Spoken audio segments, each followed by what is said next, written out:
appearances are as we're outside. We're back and outside the presence of the jury, and appearances are as before, and ready to roll.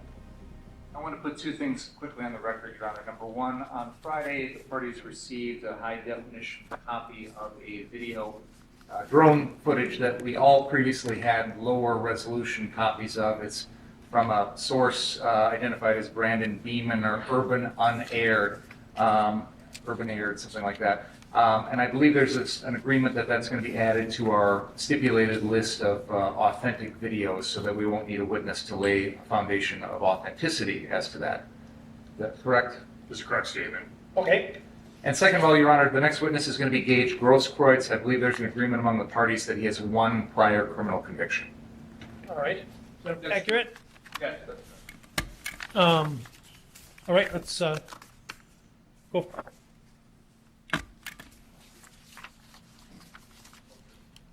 Oh, yeah, I suppose I should do that. It's Monday.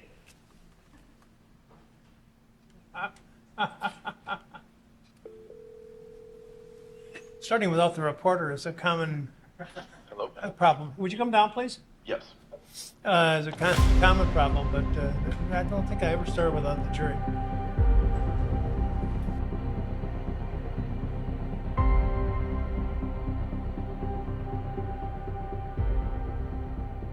All right, good morning, everyone. I hope everybody had a restful and entertaining weekend, and I hope that the Bears played tonight, right?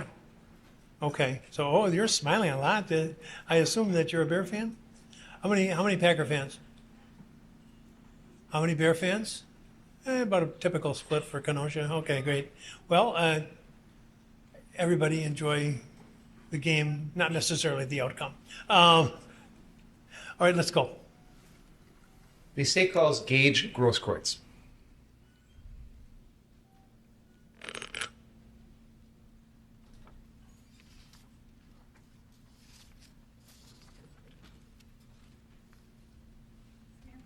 Right hand.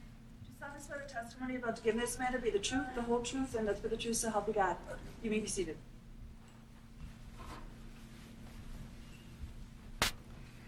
Could you please state your name and spell your first and last name for the record? Gaige, Gaige. Grosskreutz, Grosskreutz. Have you ever been convicted of a crime? Yes. How many times? One. What city do you currently live in? Milwaukee. And did you grow up in Milwaukee? For the most part, yes. Did you have any experiences growing up that made you want to get into the medical field? Many, I think. I remember being a young child. My grandma was employed as a registered nurse at Columbia St. Mary's in Milwaukee. Like I said, being a small child, I remember her teaching me how to use a stethoscope and a blood pressure cuff. I'd say that was probably my earliest memory when I decided that I wanted to pursue a career in medicine. Where did you go to high school? West Dallas Central, When did you graduate? 2012. And did you find opportunities to put that early desire to go into medicine into practice? Yes. Tell us about that. I remember when I was a sophomore in high school and I was on the swim team, and my swim captain had come up to me and asked if I wanted a job as a lifeguard. So from there, I worked for the Milwaukee Lifeguard Corps. And then from there, I went to school to be an EMT basic. After completing that course, I then worked as a EMT on a private ambulance in Milwaukee. Can you tell us a little bit about what you had to do to complete that course? So the EMT basic is, I believe, 160, maybe 180 hours. Essentially, that comes to a couple days a week out of a semester. And then following that, after successful completion of the coursework at the college, you then take two nationally registered courses, or tests, I should say. One is a psychomotor course, so that's a psychomotor course, test, exam. And that's essentially the hands-on technical skills. And then there's a cognitive exam, and it is a computerized exam where you take multiple choice questions in various fields of pre-emergency hospital care. Was those 2 classes that you described, were those necessary to finish up the EMT basic program? Correct. And was there anything else you needed to do to finish up that program? Apart from submitting an application to be licensed through the state, that's essentially it. Are you familiar with the requirements in order to become an EMT in Wisconsin? I am. What are those requirements? So just to recap, finishing some sort of college coursework, whether it's an EMT basic, or if you go on for an advanced EMT or an EMT paramedic. So the coursework through the accredited college is the first thing. And then following that is the, like I said, the 2 national registry of EMT or emergency medical technicians exams that you take. Once you complete those and pass them, then you submit an application to whatever jurisdiction that you'll be working in. Because while you might learn, this much, you're only able to potentially do this much given local protocols and laws. Did you complete all of that yourself? I did. Did you obtain a certification from the state of Wisconsin to be an EMT? I did. And did you put that into practice? I did. How so? Like I mentioned before, I worked for a private ambulance in Milwaukee for a number of years. Did you continue on in the field to get more advanced training or more advanced certification after that? I did. Can you tell us about that? Yeah. So when I was working as an EMT basic, I decided that I really enjoyed it. And I wanted to advance my knowledge, my expertise, my experiences. And I went back to school to Waukesha County Technical College. And this is where I took the EMT paramedic course. Can you tell us about that course? Yeah. Yes. The EMT paramedic course, I guess a quantitative way to differentiate the 2.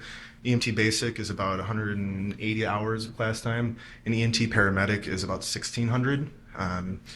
So for the specific course that I took at Waukesha County Technical College, I took 34 credits in a semester.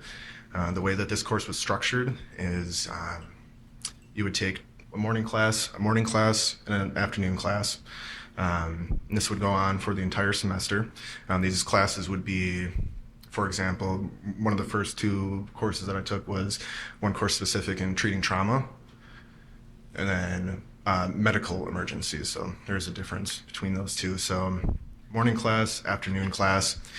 And then at the end of 2 weeks, in this kind of condensed, really fast-paced, really hard-hitting courses, you would then take the exam for those. And then as long as you passed with a B or higher, you were then essentially able to move on to the next segment. So if at any point in this program you were to fail a course, say you failed your morning class halfway through, but you passed your afternoon class, you would have to wait for the next academic semester to go back, to reattempt. Were you able to make it through that entire program? I was. Is that true for everybody else in your class? It is not. What was the kind of the dropout rate, if you will? From what I remember, we had about 25 to 30 students. Was one of maybe 10 that passed. Once you finished all of that coursework, did you get any new license or certification? I did. And what was that called? That is the EMT paramedic certification. Is that from the state of Wisconsin? That is. Do you remember approximately when you obtained that? That would have been 2014, I want to say. Can you help us understand the difference between an EMT and a paramedic? Yes, I can. Like I said, a quantitative way to delineate the 2 is the amount of coursework. A simpler way that I like to put it to people is paramedics can put new holes in people. So some of the, sorry, would you like to Go ahead. Some of the things, for example, are administering IV medications, so knowing how to start an IV. Also, cardiocentesis, which is essentially a life-saving maneuver which involves extracting fluid from the heart. There's also a great deal of pharmacology knowledge that needs to be known. For example, EMT basics can administer 6 different kinds of medications. paramedics, and again, it depends on the jurisdiction that you're working in, but nationally, you're taught a little over 50 different kinds of medications. And that's not just names, but it's indications, contraindications, or when to use it, when to not use it, dosages, which can be dependent on weight, age, and then there's also just the general knowledge that's known. So while there are a lot more technical skills that you learn in pharmacology and things like that, it's also being able to identify and properly assess. After you obtained your certification as a paramedic, did you work in that field? I did. Can you tell us about that? Like I said, I'd been previously employed on a private ambulance as an EMT basic. I then continued to work on a private ambulance as an EMT paramedic. Did you ever do any of that work here in Kenosha? In Kenosha, no, but in Racine, I worked for Erickson Ambulance for a time. During your time working as a paramedic with that private ambulance company, what sort of medical emergencies did you have to respond to? So Erickson Ambulance does primarily, I think almost exclusively what's called inter-facility transports. So it's not like when somebody calls 911, Erickson Ambulance is the one to respond. Versus like in Milwaukee, there's essentially these calls are shared with the fire department and private ambulances. So the private ambulances kind of back up the firefighters. But specifically for Erickson Ambulance and Racine, when I worked as an EMT paramedic, our general patient population were elderly people. So this was, a range of emergencies, anywhere from diabetic issues to potentially mental health issues. There's always the chance or the chance of trauma. Say somebody falls. Cardiac issues are also a big, a more, I guess, ubiquitous thing with the geriatric. Cardiovascular emergencies are a lot more common given the age of geriatric patients. Do you remember approximately how long you worked as a paramedic?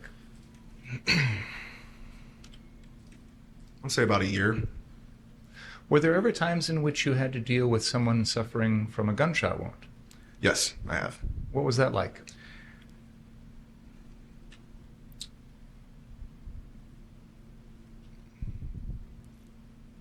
It's difficult.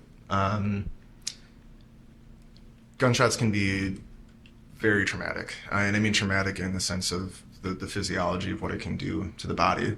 Obviously, there are, numerous factors that go into it: the size of the caliber, where the person's shot, how many times.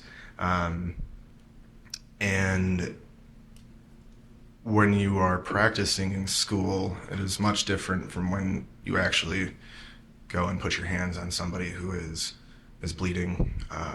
There's lots of blood, screaming. Generally speaking, there's somebody there that's frantic. So that not only are you having to focus on the patient, but you have to deal with the surrounding situation, which can be potentially, like I said, a frantic family member, say if it's an accident or self-inflicted. But also it can be a dangerous situation to go into because, generally speaking, you shoot people to hurt them, and there's always that potential of continued on-scene violence. So it can be very hectic. It definitely doesn't get easier the more you do it.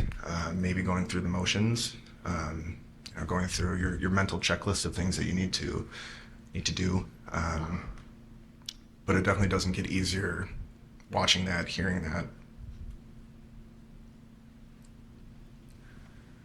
Since you obtained your paramedic certification from the state of Wisconsin, have you continued your education in that field?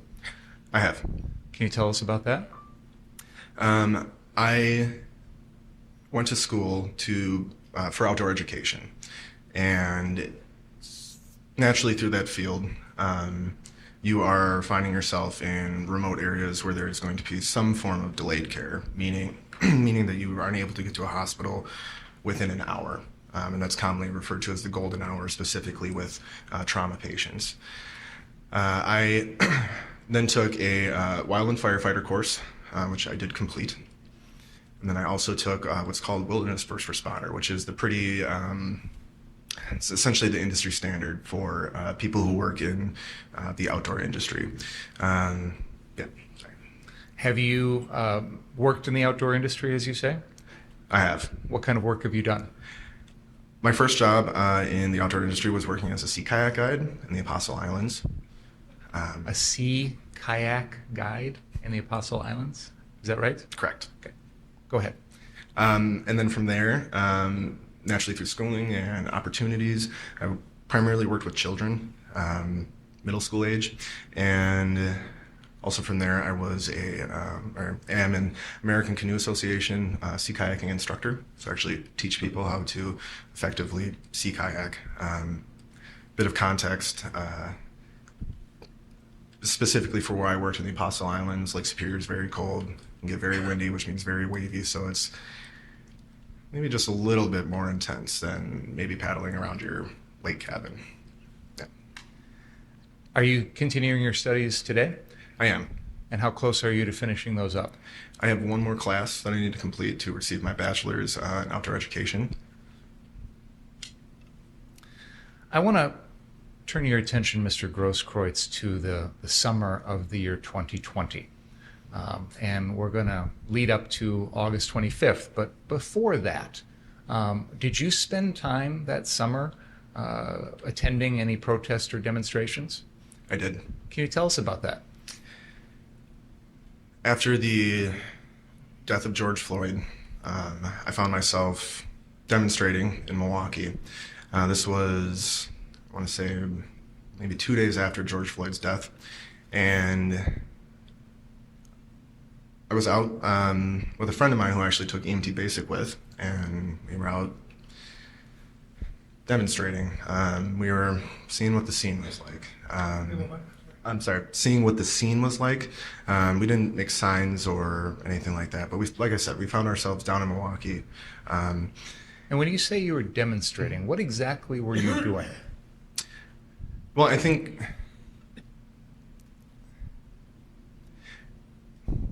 what I was specifically doing was just being in attendance. But I want to make sure we understand what you mean by demonstrating. Were there people damaging property? No. Lighting fires? No. Was there any violent clash with police? No. What time of day, if you recall, were these demonstrations? That specific first one, generally late morning into late afternoon. So what would other folks be doing at these demonstrations? People would be holding signs. They would be chanting various things, driving cars down the street. Yeah. And you said you initially were there just kind of to see the scene? Mm-hmm. Is that right? Yeah, correct.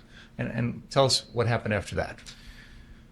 So after walking for a few hours, kind of starting to wrap the day up, and all of a sudden somebody starts yelling, "Medic, medic." And I'm walking, like I said, with my friend who I took EMT Basic with, and he looks at me and he says, "That's you." I was like, "Oh, I guess you're right." And then I came over to a patient who had tripped and fallen over a curb. My guess is they just weren't paying attention, got their feet caught up. And the patient was all right after an assessment, advised to go to the hospital. Following that, though, I noticed that there was no established or even organized sort of first aid presence at these demonstrations. And from there, I was talking with my friend who I'd taken EMT Basic with, and we decided that we were going to offer our services voluntarily. And did you do that? We did. Tell us about that experience. So I had talked to some of the prominent organizers in Milwaukee, and we kind of laid out a game plan, or how we were going to organize this. Essentially, as medics, we decided that we weren't going to be actively participating in any of the demonstrations. I think there's essentially an ethic code that if you are providing medical care, you shouldn't necessarily choose a side, because everybody has the right to protest or demonstrate, assemble, freedom of speech, but also everybody has the right to do that safely. So very early on, we decided that we weren't going to actively participate in these demonstrations.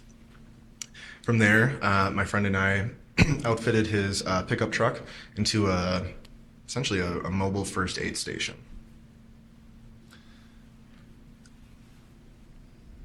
In the time period that followed after that, did you and your friend with this mobile first aid station provide medical assistance at these demonstrations? Yes, we did.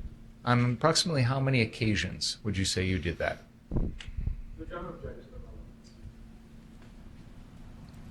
I think it's relevant for many reasons. It's establishing his background as a paramedic, which came into play on this particular evening. I think it also is drawing a contrast between him and the defendant.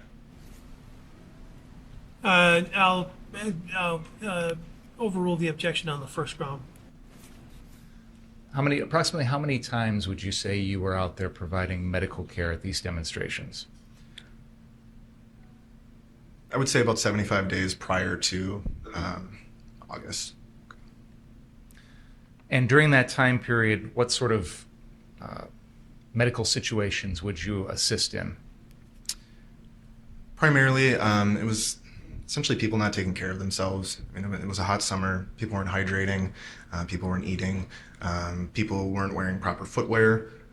So I would say it was, by and large, nothing sort of like medical emergencies. It was very, like I said, people not taking care of themselves. So, like I said, providing water, providing food, potentially bandaging, sprained joints like ankles, things like that. You mentioned earlier that you felt sort of an ethical obligation not to pick and choose the people you would treat. Did you treat anyone who needed it, no matter what their political beliefs were or what side they were on? Yes, absolutely. I want to move to the night of August 25th, 2020. On that particular evening, did you come here to Kenosha? I did. Had you been working at your normal job that day? I was. And do you recall approximately what time you left to come down to Kenosha? 7 p.m. Did you travel alone? I did. Were you part of any sort of larger group or organization that was coming to Kenosha that night? I was not. Why did you personally decide to come down here that night? Essentially for the same reasons that I stated earlier. We were all aware of what was happening in the days following Jacob Blake's shooting. People do have a right to demonstrate. I'm in no way advocating for property damage or anything like that. But given I think we all can agree, chaotic situation of those 3 days following Jacob Blake's shooting, there was certainly a propensity for violence, or maybe not just violence, but injuries in general. And so for the same reasons that I stated earlier, I've delivered patients to freighter down here. I'm familiar with the area, and I felt that given my level of experience and knowledge that I could be of assistance to people. When you came down here that night, did you bring any of your own medical supplies? I did. What kind of supplies did you bring with you? Brought a tourniquet, what's called hemostatic gauze, also commonly called quick clot, chest wound seals, some gloves, some saline spray. How were you dressed that evening? I had a black shirt with a Wu-Tang sign on it. It's a pretty famous group. I had khaki shorts. I had tennis shoes. And then also I had a blue hat with large lettering that said paramedic on the, I guess on the front of it. Were you carrying any of your equipment with you? I was. How were you doing that? I had it in a small backpack. Were you armed? I was. Tell us about that. I believe in the Second Amendment. I'm for people's right to carry and bear arms. And that night was no different than any other day. It's keys, phone, wallet, gun. Did you have a permit to carry a concealed weapon? I did. Was it in effect on August 25th, 2020? It was not. Had it expired? It had. And you had not renewed it? I had not. When you were having this medical truck in Milwaukee, did you carry a gun then? I did. When you came down here, how did you carry your gun? I had my handgun holstered in the small of my back. What type of gun was it? It was a Gen 4 Glock 27, so it is a smaller framed 40 caliber handgun. Was it loaded? It was. Do you recall if there was a round in the chamber? That night, I don't. When you came down here to Kenosha that night with your equipment, etc., did you specifically seek to meet out with any particular person or any group or anything along those lines? No, I did not. So tell us what you did when you first came down here. So after I arrived in Kenosha, I parked several blocks away. This is both for safety and protection of my property. I put on my equipment, which is essentially my handgun and my medical supplies. And then I walked towards the courthouse. From there, there was already confrontation between demonstrators and the police. And by confrontation, I mean people were throwing water bottles. The police were shooting pepper balls from the top of the courthouse. That sort of thing. And then after I arrived, I assessed the scene. And almost immediately I came upon a person who had been somehow, whether it was direct spray or in a gas formation or form, who was affected by the pepper spray. So immediately following that, I started treating this person. And then again from there, I was assessing the situation, primarily treating people who were affected by the tear gas, also delegating to other people how to effectively treat that. Now, when you say you were delegating, were these people that you knew that you were delegating responsibility to? No. So tell us about the delegating process. One instance that I can think of in particular, the proper way to treat, just to irrigate an eye in general, regardless of what is causing an issue, is you want to start from the nose and then pour out. The idea behind that is that if you have something that's affecting this eye, you pour it this way, then that chemical or whatever it is, irritant, can then go into the unaffected eye. So I had come across a person who was not properly irrigating the eye, and so that would have been one of the forms of delegation, just telling this person, hey, this is the proper way to do it. Whether or not they chose to listen to me, that's their choice. But again, just trying to provide some proper knowledge and treatment. Do you recall approximately how many people you gave medical assistance to that night?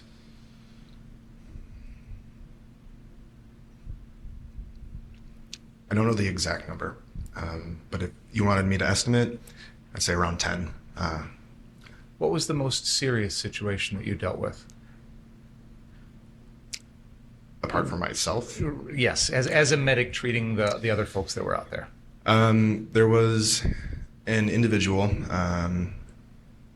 a younger patient who had been shot in the crease of her left arm with what we presume to be a rubber bullet fired from one of the police. And she had sustained a pretty decent laceration. I mean, there was a pretty good cut from it. So whatever had hit her had some force behind it. So while actually treating a patient with tear gas irritant, and then started to hear this young patient scream, and that immediately got my attention. And would you like me to explain that interaction? You know what? Let's pause there for a second. I want to show the jury something. If 55, ready to go, please, Brian? 55.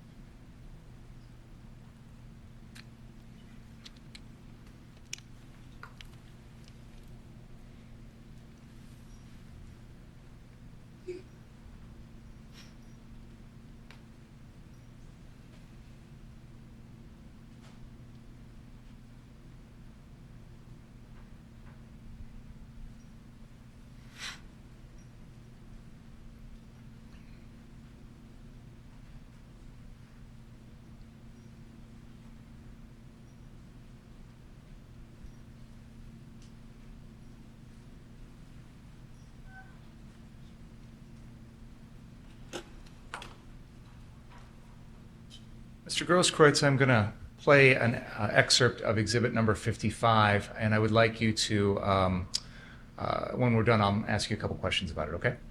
Go ahead.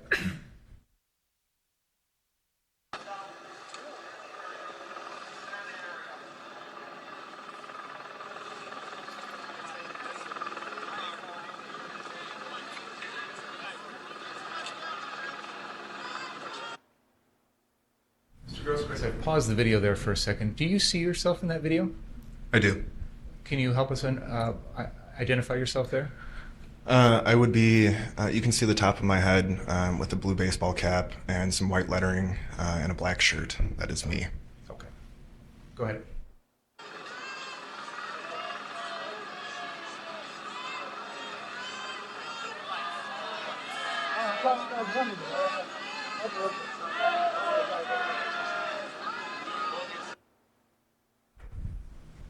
Mr. Grosskreutz, can you tell us what was shown in that video? This is me, several other individuals who I did not know. The patient laying on the ground, and what I later found out after I had treated the patient, their father. And was this the individual you mentioned who had a laceration to their elbow from a rubber bullet? That is correct. Do you remember where physically you were when you were providing that treatment? This would have been just across the street of the southeast corner of Civic Park. Okay, so basically right out across the square here. Correct. And this was on the night of August 25th? Correct. Can we go show exhibit 56, please?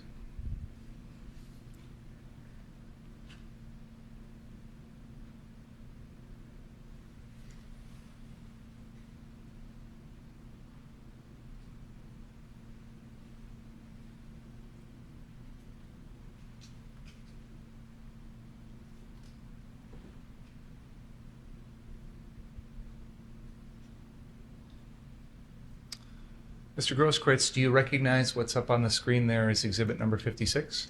I do. Can you identify that for us, please? It appears to be a news article from the Kenosha News depicting myself and the patient in a still of the video that we just previously watched. Your Honor, I would move exhibits 55 and 56 into evidence. Objection. Proceed. While you were out there on the night of August 25th, were you also taking your own video recording of what was going on? I was. Can you tell us about that, please? I can. So essentially, when there wasn't a medical emergency or somebody seeking assistance, I am a ACLU legal observer, and I decided that the next best thing that I could do that night was just simply record.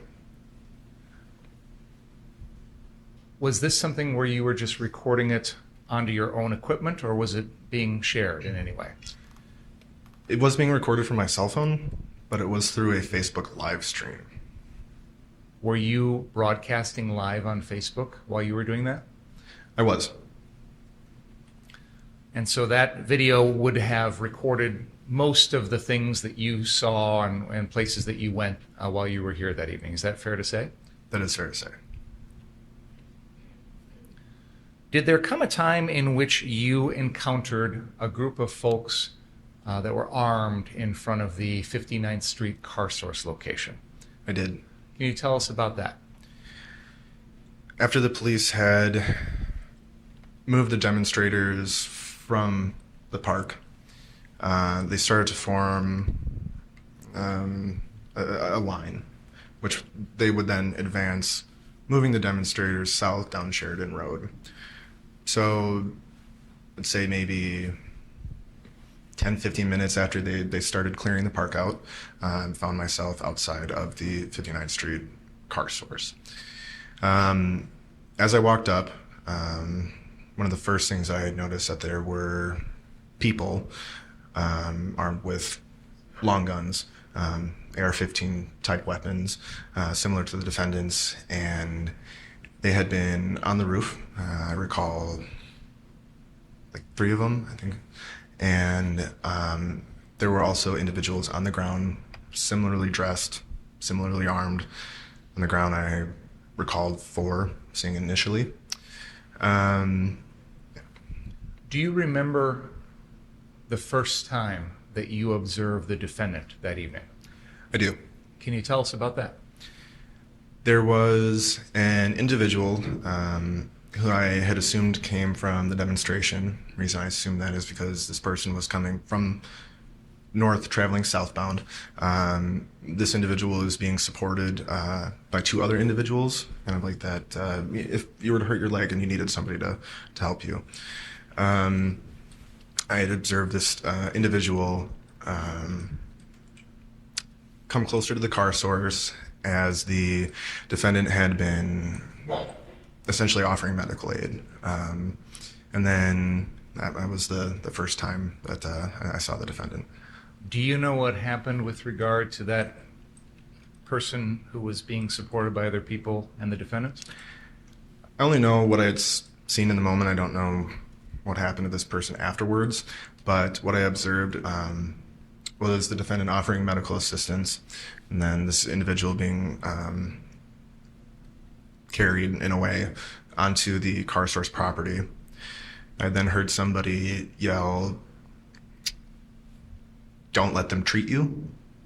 And I turned around, and I don't remember why exactly I turned around, but then moments later, I then turned back facing towards the car source and towards the defendant and towards that individual. And then that individual, along with the other 2 people supporting them, were exiting the property.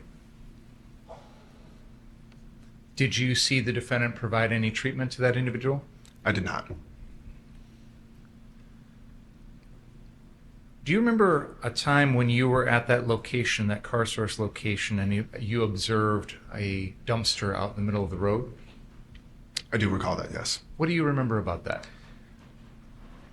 I didn't see how it got there, but it was your pretty typical municipal dumpster, green with the black top. I didn't see anybody actively pushing it. Like I said, I didn't even see how it got there. But it was probably about a dumpster's length from the curb, which would be in front of car source. Did you see anyone trying to start it on fire? I did not.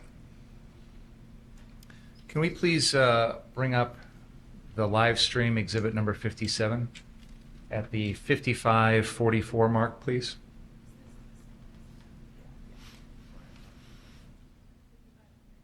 5544. Go ahead. We're here. How it going? You guys want to fuck around and find out? Do it. Fuck you! You won't do it, pussy. That's what's up. You won't do it. That's what I'm talking about, bitch. Go back to your mom, you fucking pussy. Protect your property, not the street.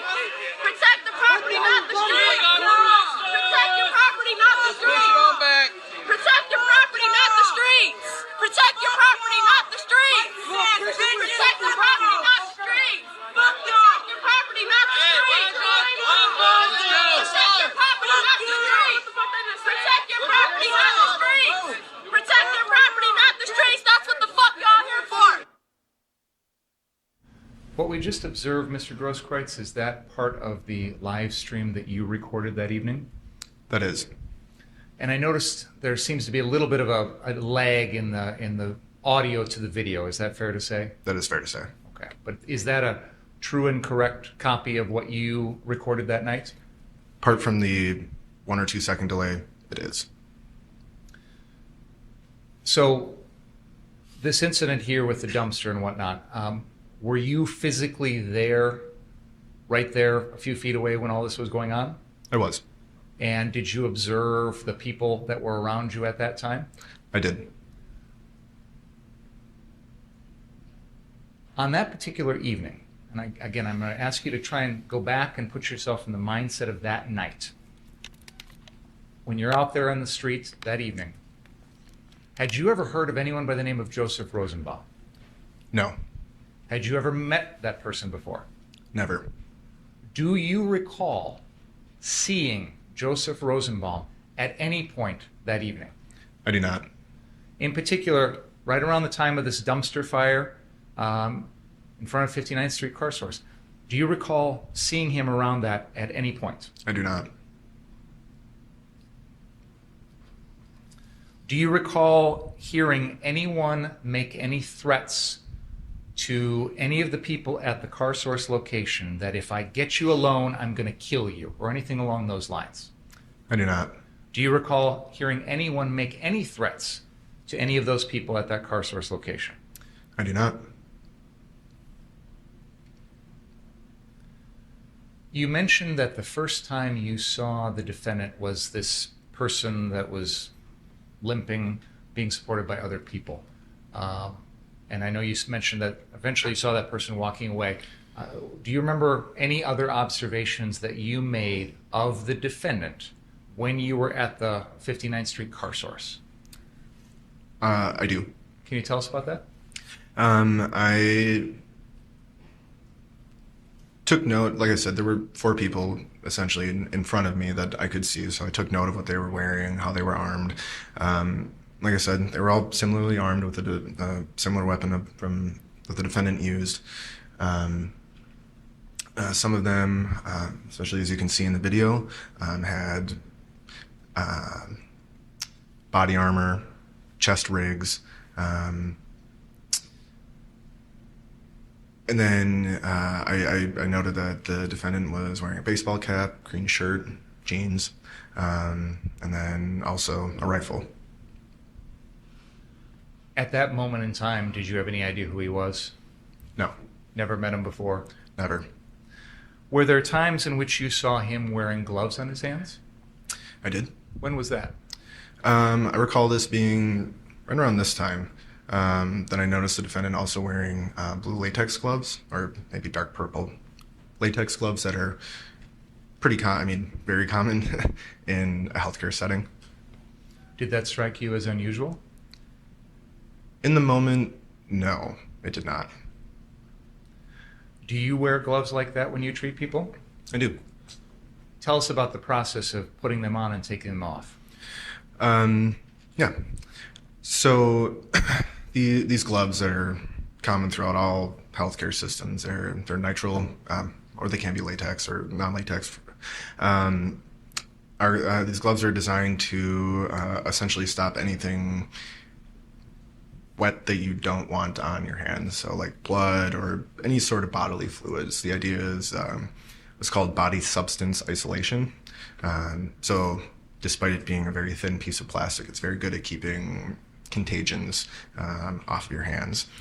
So the idea is, and also keeping in mind too that you want to have your hands clean when you're also touching somebody else, especially if there's any sort of open wound. You want to minimize that potential for contamination or cross-contamination. The idea is that when you come upon a patient, obviously if you're able to, wash your hands, some sort of sanitizer, something along those lines. And then prior to administering aid or treatment to a patient, and then put these gloves on. And then after treating your patient, there is a specific way to remove your gloves that, let's say if there was some sort of fluid or contagion on the gloves, there's a proper way to remove them to where you wouldn't get your hands dirty afterwards with whatever it might be on the glove. So when you're working as an EMT or a paramedic, do you typically keep one set of gloves on your hands constantly throughout your shift? Never. Why not? Essentially for the reasons that I just stated. I mean, if you treat... Sorry, essentially what? Essentially for the reasons that I just previously stated. If you treat one patient, and on an ambulance shift, on a 24-hour shift, 48-hour shift, you about, one call every hour and a half. That's a lot of patients that you can see. That doesn't make sense. That's just not one, proper hygiene. Two, it's not proper protocol. It would be detrimental to your health, every subsequent patient's health, and not only from touching or having contact with the patient themselves, but also everything else that you touch. We all know with COVID how easily things can spread. You're touching doorknobs, your face, pens, pencils, equipment, etc. On this particular evening, after you were at the 59th Street car source, do you recall where you went after that? I do. So from the car source location here, I started walking southbound down Sheridan. Did you wind up at the ultimate gas station at the intersection of 60th and Sheridan? I did. Do you recall what, if anything, you did there? Nothing different than I had previously been doing. So like I explained, when there was no patient essentially to treat, then I started recording. Again, I'm an ACLU legal observer. I thought that was the best way that night that I could provide another aspect or another perspective of an unbiased account. Video doesn't lie. Yes. So when you were leaving 59th Street, heading down to the ultimate gas station, were you still wearing your hat with paramedic written on it? I was. Did you have anyone come up to you at that particular time and request any sort of medical assistance? No, nobody did. Did there come a time in which you heard gunshots? Yes. Can you tell us about that? I was slightly south of Ultimate Gas Station. To be very specific, I think it's Ray's Barbershop, which is either the adjacent building or one there over. While I was recording, and I had heard a series of gunshots, what I determined to be a few blocks south of where I was. What, if anything, did you do? I first sat and listened, and then had there were people watching my live stream, so I had been narrating essentially what I was seeing, what I was hearing. I'd heard these gunshots, and had commented on them. And then after seeing and hearing people running, well, I should say seeing people running northbound and then hearing people yelling medic, I started running southbound towards what I presumed at the time to be the origin of the gunshots. Do you recall how far south you ran? There's a map up on the wall behind you if that's helpful.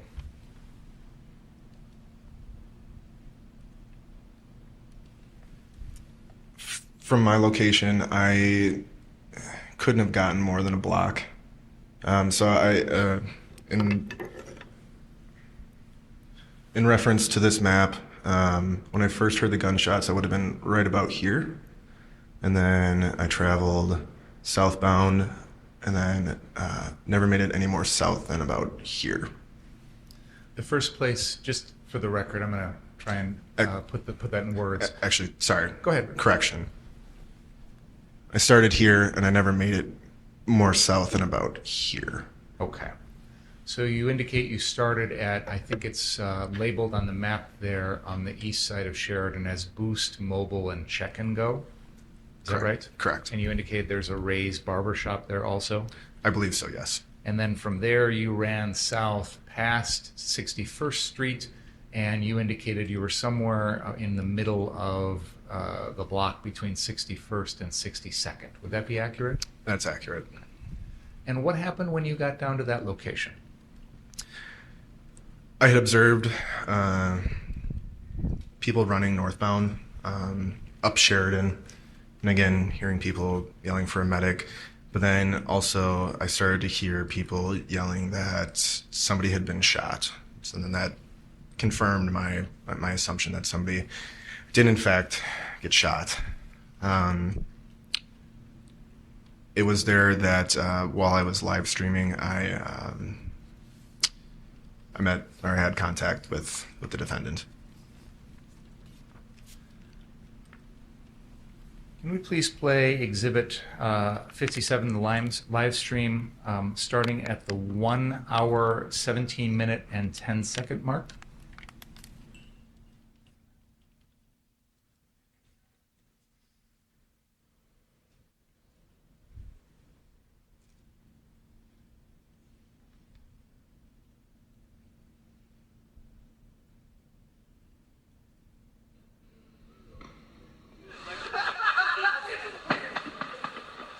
It sounded like gunshots.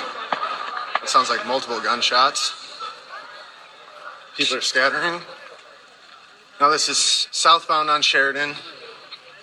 This is, I was just at 60th.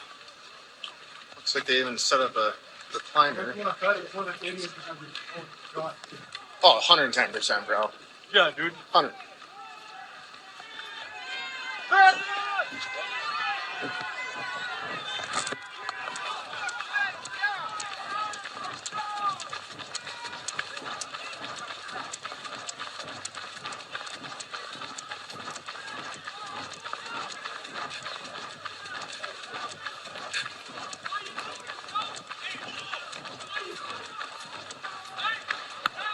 Shots. Pause there for a moment, Mr. Grosskreutz. This is the video you recorded, correct? Correct. And you have told us that you started running from a little bit south of 60th, that gas station, down South Sheridan. Is that right? That is right. Were you recording with your phone? I was. Were you holding your phone in your hand while you were running? I was. Okay. Please continue. Why are you shooting? Hey, stop! Hey, what are you doing? You shot somebody? I want to get police. Who shot? Who shot? Can you identify that individual on the screen? That is the defendant. Can we rewind 10 seconds and play that again, please?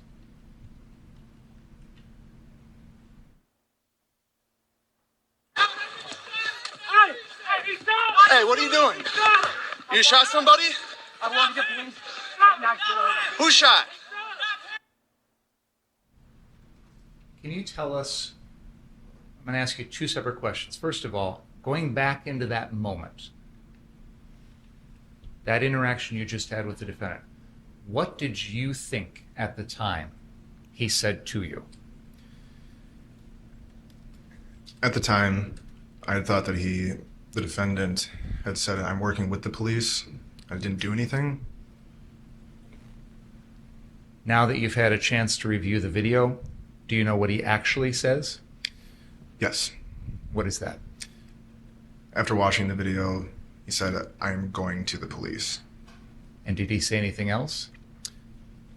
I didn't do anything is what I make out from. It's hard to hear from the muffling, but that's what I make out of it. I want you to try and put yourself back in the frame of that evening when you heard him say something to the effect of, was it, "I'm working with the police"? Is that right? Correct. What was your reaction to that? I found it odd, and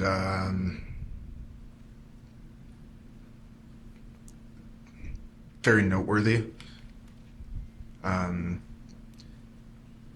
Previously in the night, an individual I had recorded, Mr. Balch, had described some sort of plan with the police that they were going to essentially push demonstrators south down Sheridan and then past the car source lot, and then from there we're going to essentially retreat or back up that line. And Mr. Balch had explained that there was some sort of understanding, some sort of plan, to whatever extent that is, but that the police were going to push protesters down past the car source. And he said that then the police told him that it was up to the militia members, as they refer to themselves, to deal with them. When you heard the defendant say what you thought was, "I'm working with the police," did that bring back that other knowledge, what Mr. Balch had said? Yes. Can we play the video forward just a few more seconds, and then I'm going to pause again? Who shot? Stop him! Hey, stop him!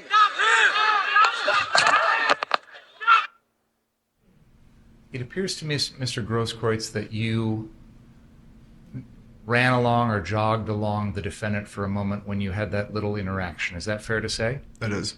And then it looks like you kind of let him continue and you turn back south again. Is that fair to say? That is fair to say, yes. Why did you do that? So you hear me ask the question, who's shot? Who is shot? At that moment, the only thing I was concerned about was finding this person who had been shot, or presumably had been shot. Given that I was still north of where I thought the shots had come from, instinctually I turned, did a 180 facing northbound, then turned southbound because I was concerned for whoever might be potentially injured. It appears from the video, though, that you don't go very far before you turn and head back after the defendant. Would that be fair to say? That is fair to say. What changed? I'd seen a number of people running northbound in the same direction as the defendant. I'd started hearing people saying, "He just shot that guy, he just shot somebody." So, yeah. So then you turn around and head back north after the defendant. I wouldn't say after the defendant. Why did you turn around and head back north after you heard these people say these things? With what Mr. Balch had said previously, essentially the way that these self-proclaimed militia members were conducting themselves, the gunshots, people yelling for a medic, my interaction with the defendant, and really the lack of information that I had gotten from him, and specifically what I had thought I had heard, then coupled with this group of people running northbound, I had essentially made an inference or an assumption that there could be a potential for somebody getting injured. And anytime you bring a firearm into that equation, the stakes are much higher for both serious injury and death.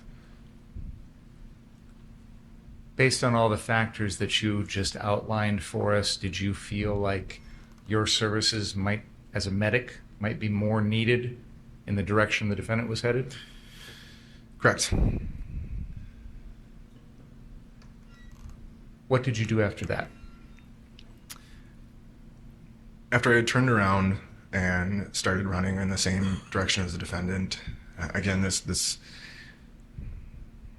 I wouldn't say that there was more people joining, but more people were then pointing out the defendant, saying that he had just shot somebody, that he's trying to get away, get him, things of that nature. And then so again, further inferencing from the things I heard and experienced, witnessed earlier in the night, I thought that the defendant was an active shooter. And like I had mentioned earlier, anytime you add a firearm into the equation, like I said, the stakes are so much higher for somebody potentially being seriously injured or being killed.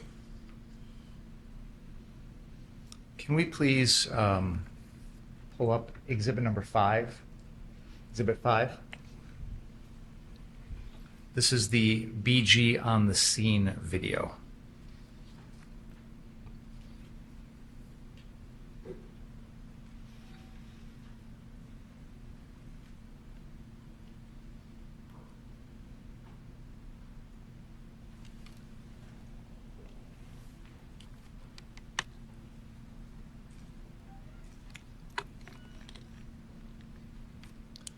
Let's go ahead and play that. I'll be pausing here in a little bit.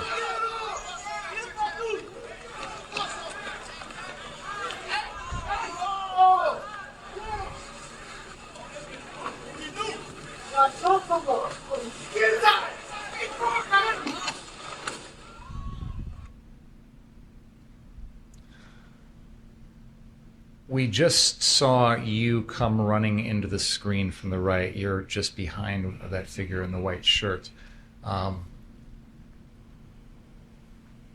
Before this moment, had you drawn your firearm? No. Where was it? Like I mentioned at the beginning, I keep my pistol holstered in the small of my back. But don't you have it in your hand at this point? I can't see. Okay. Can't see from this video. Did there come a time when you were running that you did pull your gun out? Yes. Why? Again, in the moment, I thought that the defendant was an active shooter.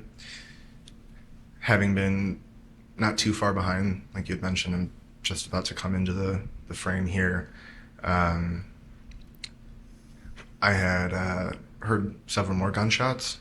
And again, making inferences, the defendant was the only one with a large caliber rifle. I'd seen an individual jump over the defendant, and then the defendant heard 2 shots, and then from there I saw another individual use his skateboard to hit the defendant, or hold the defendant. Either way, the individual had made contact with the defendant with his skateboard, and then from there I heard another shot, and then as we can see in this still, an individual, well, yeah. Okay. I want to back up for a second, Mr. Grosskreutz, because we have other video that shows you pulling your gun out before those shots are fired. So do you remember specifically, were you intending, when you pulled your gun out, were you intending to use it?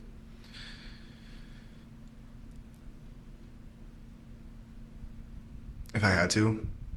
I didn't draw my firearm with express intent of using it, but also being ready if I had to use it. Let's continue the video for a little bit, and I'm going to pause here.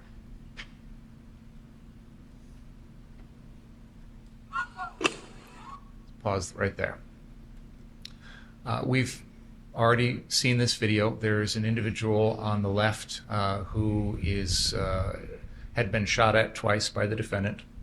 Then the defendant is there on the ground, and there's another individual between the defendant and you Anthony Huber, who has been shot in the chest at this point. And that individual to the right of Mr. Huber that's sort of crouched over, that's you, correct? Correct. Okay. Did you witness the defendant fire 2 shots at that man on the left? I did. Did you witness him fire a shot into Mr. Huber's chest? I did. So when you come upon the defendant at this point, do you recall what you were holding in your hands? I do. What were you holding? In my right hand, I had my Glock pistol, and in my left hand, I had my cell phone. What was going through your mind at this particular moment?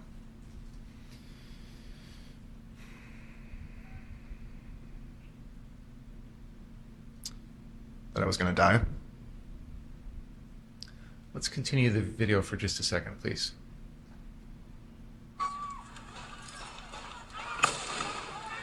Pause. There's a time in this video when you appear to hold your hands up. Do you know about that? Do you recall that? I do. Why did you do that? After Anthony Huber was shot, you can see it in the video, I'm not too far behind him. And the defendant had, after murdering Anthony Huber, The objection is sustained. That whether the death of Anthony Huber was caused by murder or not is for you jurors to decide and not for the witness. So please keep that in mind. That people, when they're in the court and they're testifying, they can be affected by their emotions, sometimes by their jobs, and they will, for someone who comes into a physician, for example, with a gunshot wound, may be identified as a victim, and that's the language that they speak in the hospital because the person comes in with a gunshot wound. Here in the court, where the issue is yet to be determined whether someone's a victim or not, and it's to be based on the evidence presented in court, and it's a decision to be made by you jurors, not by a witness, not by the judge, not by the prosecutor or the defense attorney. So I'm going to ask you to strike the comment, which was this witness's view of the subject, and because it carries no weight, it's for you folks to decide. Any question about that? Okay, thanks. Go ahead. So you had just seen Mr. Huber get shot. correct. And so what was going on in your mind? I was very close to the defendant, and I thought there was a high likelihood that I would be shot myself. Can we back up and play 10 seconds? Go back 10 seconds, please. Please continue.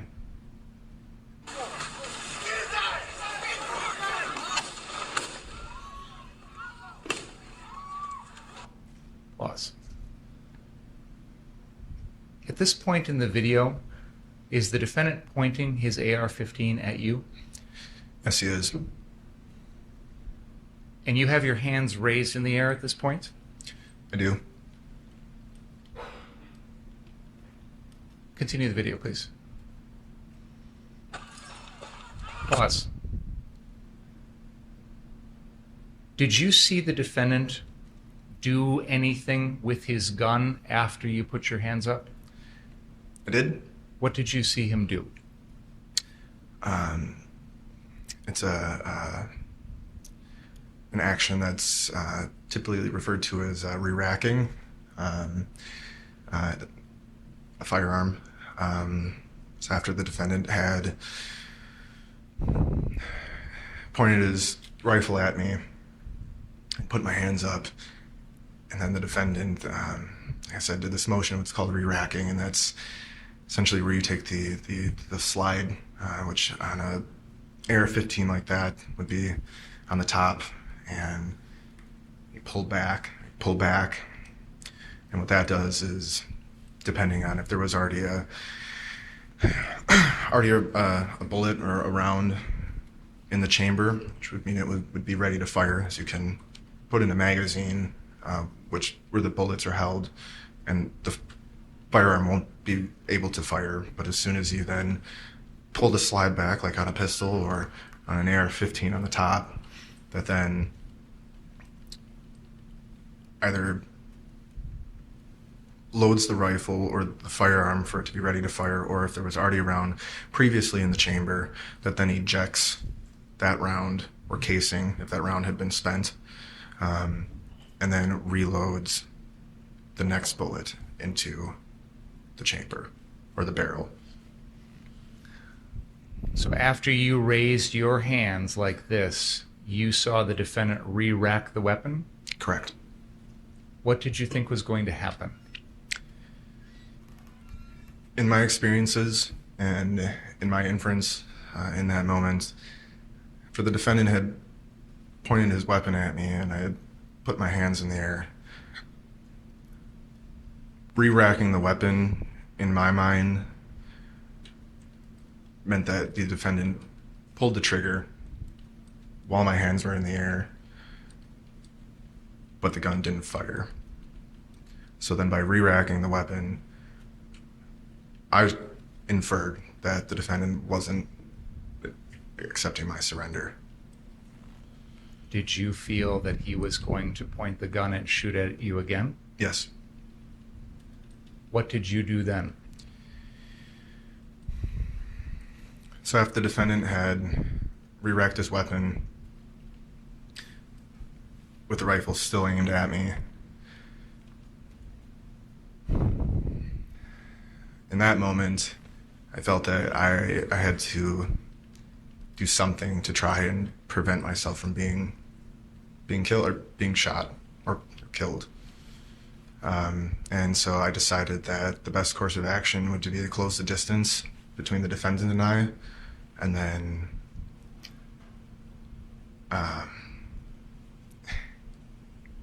from there, I don't know. I mean, if it meant trying what Anthony had just tried, wrestling the gun, detaining the defendants, I don't know, because I never had an opportunity. I do know, though, I was never trying to kill the defendant. That was never something that I was trying to do. In that moment, I was trying to preserve my own life. But doing so while also taking the life of another is not something that I'm capable or comfortable in doing. That goes against almost a lifelong ethical code that I've lived by in regards to medicine. Can we back the video up 10 seconds, please? Can we back it up 10 seconds? Go ahead.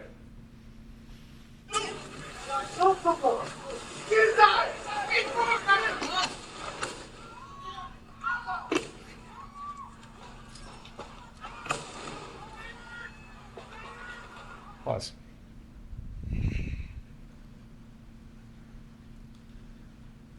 Mr. Grosskreutz, after seeing the defendant shoot at one person at close range twice, shoot at Mr. Huber in the chest once, and having already been told by others in the crowd that he'd previously already shot someone else,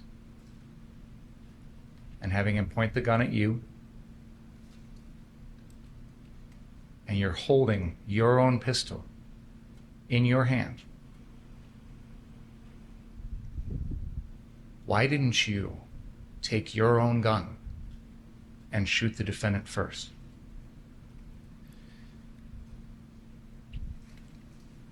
Like I said, that's not the kind of person that I am.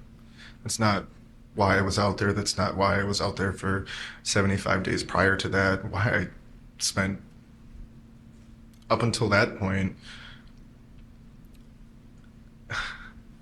spent my time, my money, my education, providing care for people.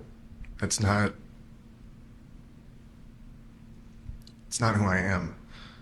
And definitely not somebody that I would want to become. And in that moment, I thought it would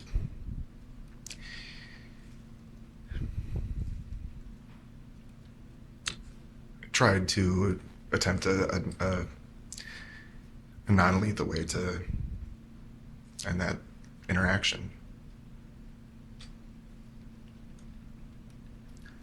When the defendant shot you, where were you hit? I was hit in my right bicep. What kind of damage did that do? I effectively lost a large majority of my right bicep. Can we please play Exhibit 58?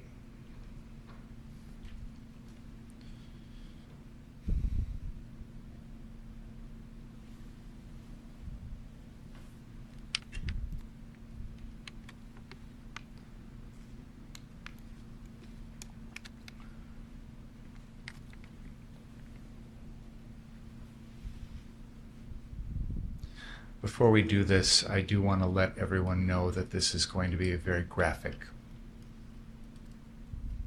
What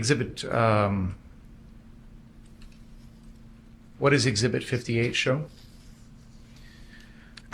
Myself, after being shot by the defendant. Are you still holding your Glock in this picture? I am. Had you fired your Glock at all that night? At any point? No. Can we please show exhibit number 59?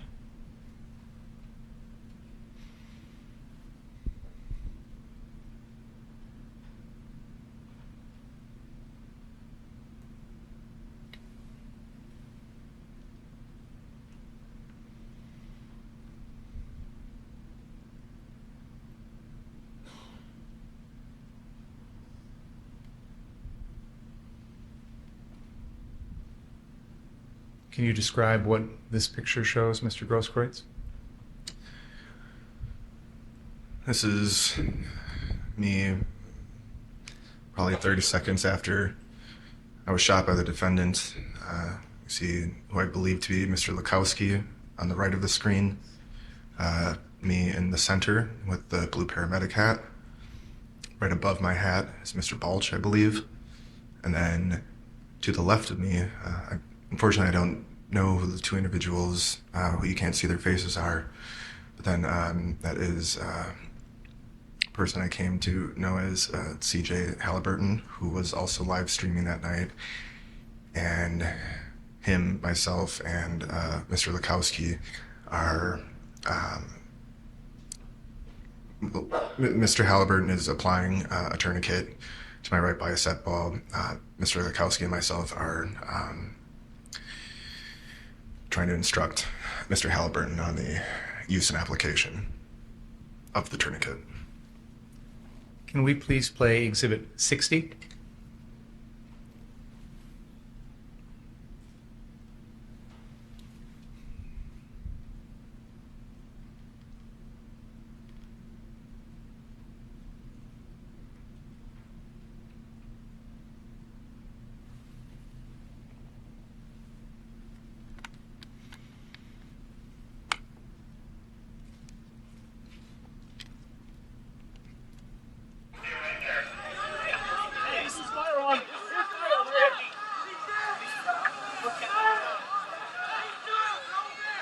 What the f-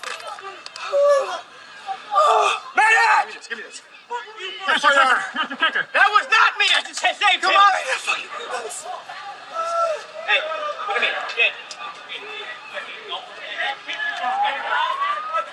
Keep him right there. We're coming out to you. They got right in front of Bearcat. We're coming out to you.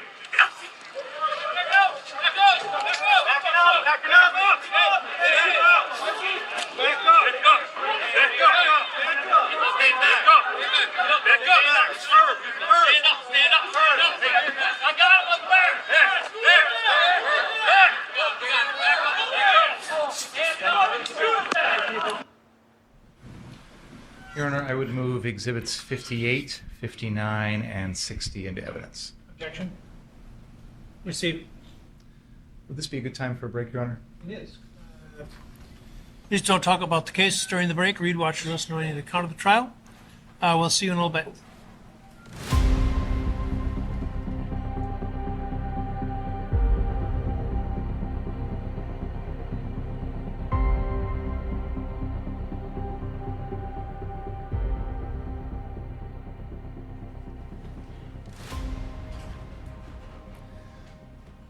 Mr. Grosskreutz, the last video we watched had some police individuals with their armored vehicles, and they appeared to be escorting you away. Would that be fair to say? That is fair to say, yes. What happened after that? After the police officers that responded in the Bearcat, or that armored personnel carrier, they assisted me getting into the back of it. The inside, from what I remember, its design, there's 2 benches on either side with a pretty narrow walkway. From here, I had officers on either side of me. I had been seated on the floor in between the 2 bench seats.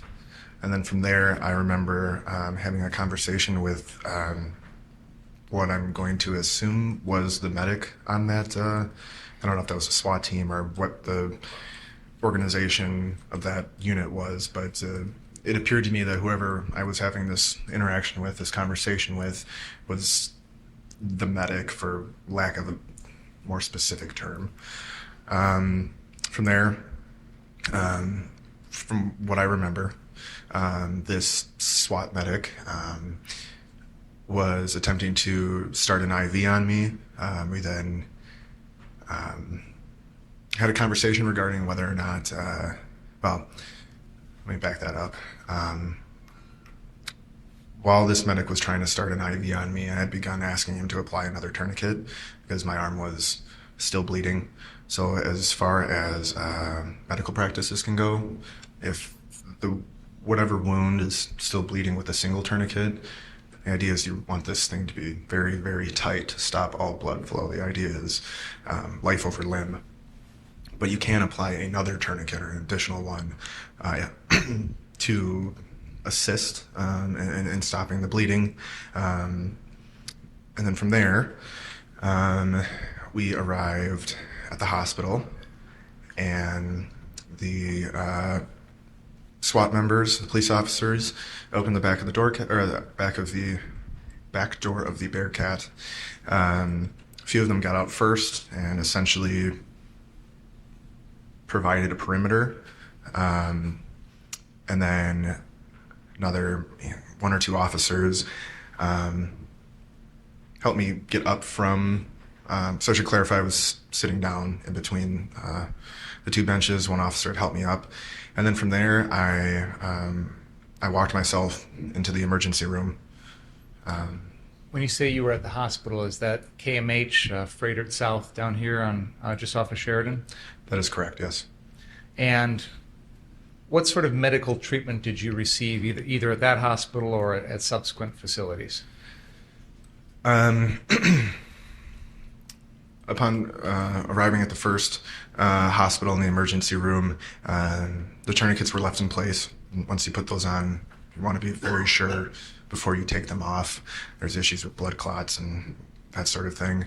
From there, I remember having my vitals taken. So that includes like pulse, blood pressure, EKGs, which is heart rhythms, the pretty general stuff when anybody goes to the hospital. But then specific to my injury, they being the hospital staff, the ER doctor, who had been working that shift, determined that they were not able to provide adequate treatment for me.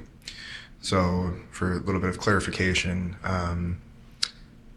hospitals, at least in Wisconsin, are on a tier system.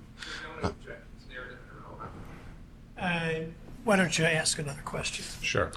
So at the first hospital, KMH, they determined they needed to send you someplace else. Is that fair to say? Yes. Where did you go from there? I don't recall the name of the hospital. I do know that I was transported by ambulance to an additional hospital. I remember the ambulance ride only being about 5 minutes. And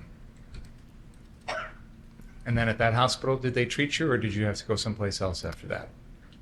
Originally, I was supposed to be treated at that hospital, but given the severity of my injury, it was determined that I was going to be transported by Flight for Life to Freighted in Milwaukee. And once you got up to Freighter in Milwaukee, did you have to undergo any surgical procedures or anything? I did. Can you tell us about that? Yes. When I first arrived to Freighter in Milwaukee, I was brought into the trauma room. Essentially, from there, I was stripped naked, getting prepped for surgery. And that surgery, from my understanding, is the first one is what's called a debridement.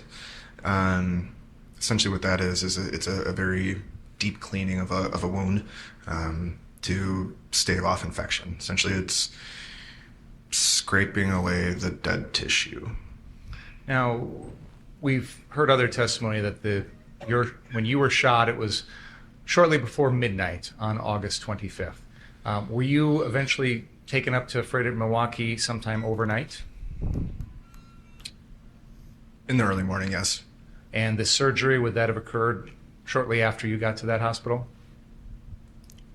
Almost immediately after me getting there, yes. Do you recall if there were any other surgical procedures done on you while you were at Freighter that early morning? The early morning, I don't believe I had any surgeries. I was in the ICU, a few rooms over from Jacob Blake, and that, like I said, it's an intensive care unit, so it's for serious traumatic injuries or medical ailments. But then from there, I was moved to what would essentially be a tier down from that, so it's like the long-term ICU, if that makes sense. And then from there, I had, I don't recall if it was 2 or 3, but I do know I had at least 2 more of these debridement surgeries. Again, that's where it cleans off the tissue. Was there eventually surgical procedures done to try and repair the damage to your arm? Yes. When was that? That would have been the Monday, the following Monday. Okay. And have you undergone more than one of those types of procedures? That specific procedure, no. Okay. Overall, how much treatment have you received since this shooting to try and repair the damage?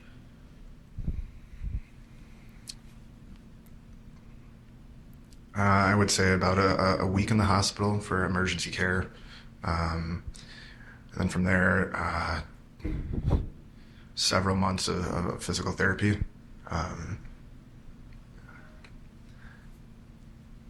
Now, when you got to the hospital, one of the hospitals, you said they took everything off of you. Did you have anything with you that you had picked up on the street while you were out around that night? Yes, I did. What did you have? I had a spent tear gas canister. I have an exhibit here which has been marked as exhibit number 61, I believe. Is that what the sticker says on there? Okay. I'm going to have Detective Antaramian remove this item and hold it up for the jury. Mr. Grosskreutz, is the detective holding up the item that you're referring to? Yes, is. I would move exhibit 61 into evidence. Objection? No. Steve? Where did you find that? That would have been maybe 50 feet south on Sheridan from Car Source. From that 59th Street Or, car source? I'm sorry. Yes, 59th Street Car Source. Okay. And you said it was spent, meaning whatever originally was there, all the gas had come out. Correct. Is that right? So it wasn't capable of doing any further damage or harm to anyone. Correct. Why did you pick it up? I don't know.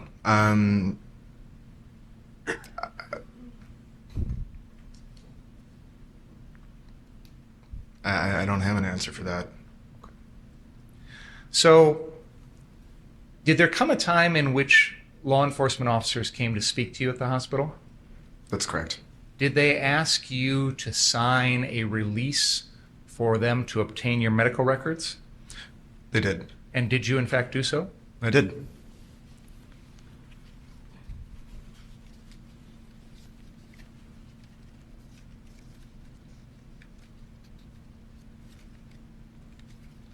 Did you also provide the officers with a statement about what had happened to you?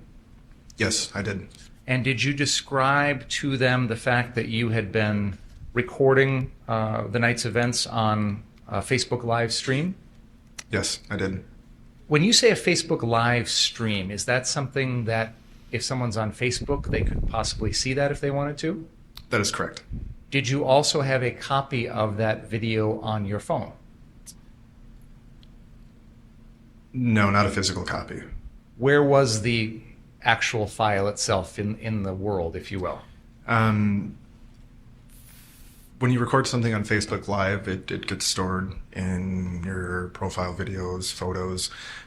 So while I didn't have a physical copy of it on my phone, I was able to access the recording via my Facebook through my phone. If that makes sense.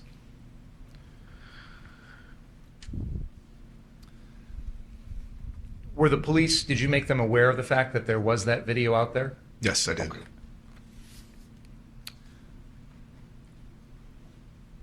Around the time that you were in the hospital that night after the shooting, in the early morning hours, etc., did you become concerned about your own personal safety? Yes, I did. Can you tell us about that? After the events of August 25th, it was made known to me pretty quickly that people online and in person were... Sure sounds like it. It goes to his state of mind, Your Honor. There's State of mind about what? cooperating. This is intimidation.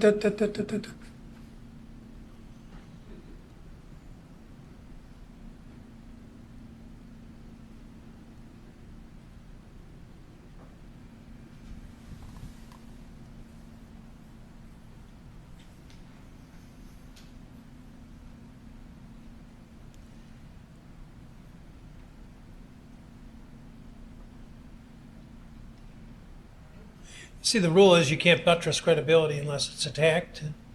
It has been with the detective's testimony, Your Honor. There's been questioning over his cooperation level already.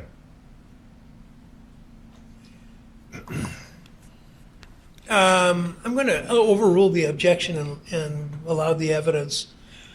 But and we're working again with the hearsay rule. So I'm not going to permit the evidence to be considered as proof of what he may have seen or heard about what was on the internet, but rather as proof of circumstances operating on his mind. Does that make sense? So it isn't to be taken as true. If, let's, for example, I'm gathering you're going to suggest there was some suggestion of harm, potential harm. It's not being offered to prove that there was in fact a true risk from any particular source of any harm, but rather what he concluded based upon the information that he heard. Make sense? Okay, thank you. Please continue telling us about your concerns for your safety. So, like I had just said, it had been made aware to me that people online were making threats, going above just personal opinion,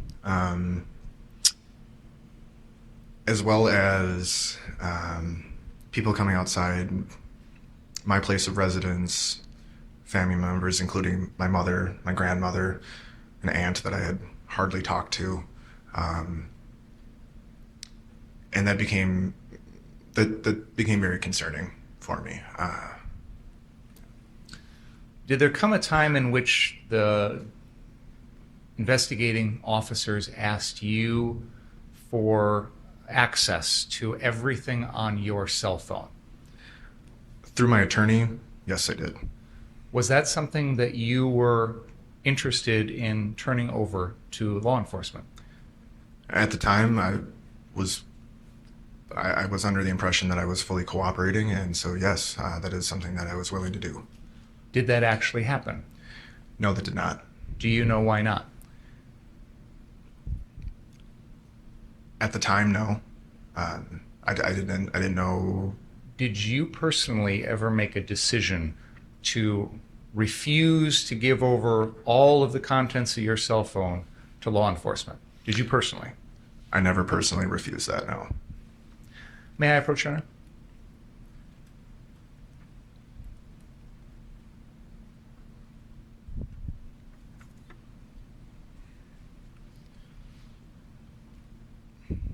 Mr. Grosskreutz, I have put in front of you a document which has been marked as exhibit number 68. Do you recognize that document? I do. Can you tell us what that is? Essentially, this document that I'm looking at is an official form for informed consent to disclose evidence, personal property, personal records. Do you know whose form that is? My form. Well, Oh, sorry. which agency or entity created that form, if you know? It is marked by the Kenosha Police Department and the Kenosha County District Attorney. And is this a form that was presented to you by a law enforcement officer so that they could get access to your medical records? Yes. Did you sign that form? Yes, I did. What day did you sign it? August 26th, 2020. I'd move Exhibit 68 into evidence. Objection? No. Received.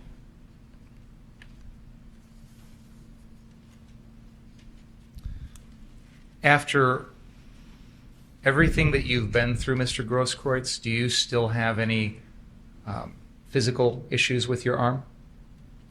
Yes. Can you tell us about that? Apart from the obvious loss of tissue, muscle doesn't grow back. Aside from that, and perhaps things being difficult, like larger, heavier things being difficult to lift, I do have a neurological deficit on my arm. So I would say about here where the injury is. Essentially all of this, and through my thumb, I'm not able to feel. I am able to move it, but there is no sensation in that area. And I just want to, for the record, demonstrate you held up your right arm. You indicated that the wound was near the crux of your elbow. Correct. And you indicated that there was no feeling in an area of the arm, which, if I'm characterizing this correctly, and please correct me if I'm wrong, it looked like you were describing the top of your forearm running from the elbow down to your right thumb. Would that be fair to say? That is correct. In the area where that wound was, did you have a tattoo? I did. Is that I'm sorry, I still do. And what does that tattoo say? Tattoo is a image of a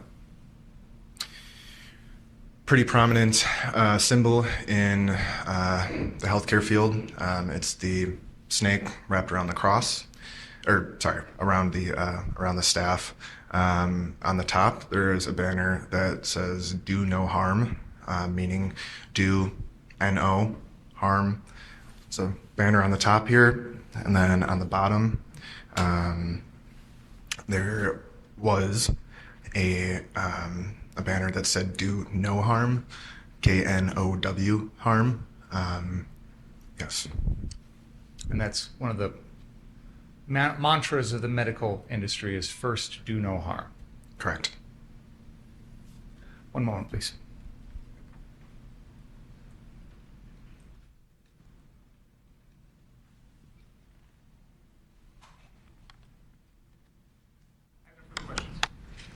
All right, cross-examine.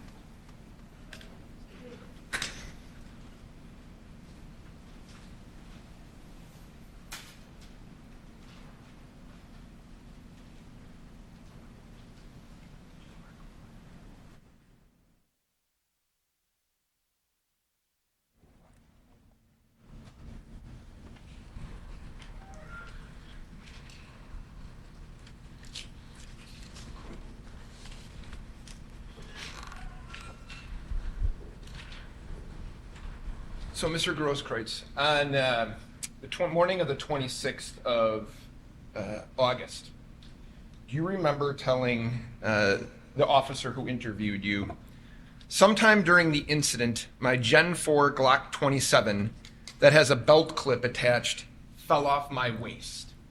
Remember that? I don't recall saying that, no.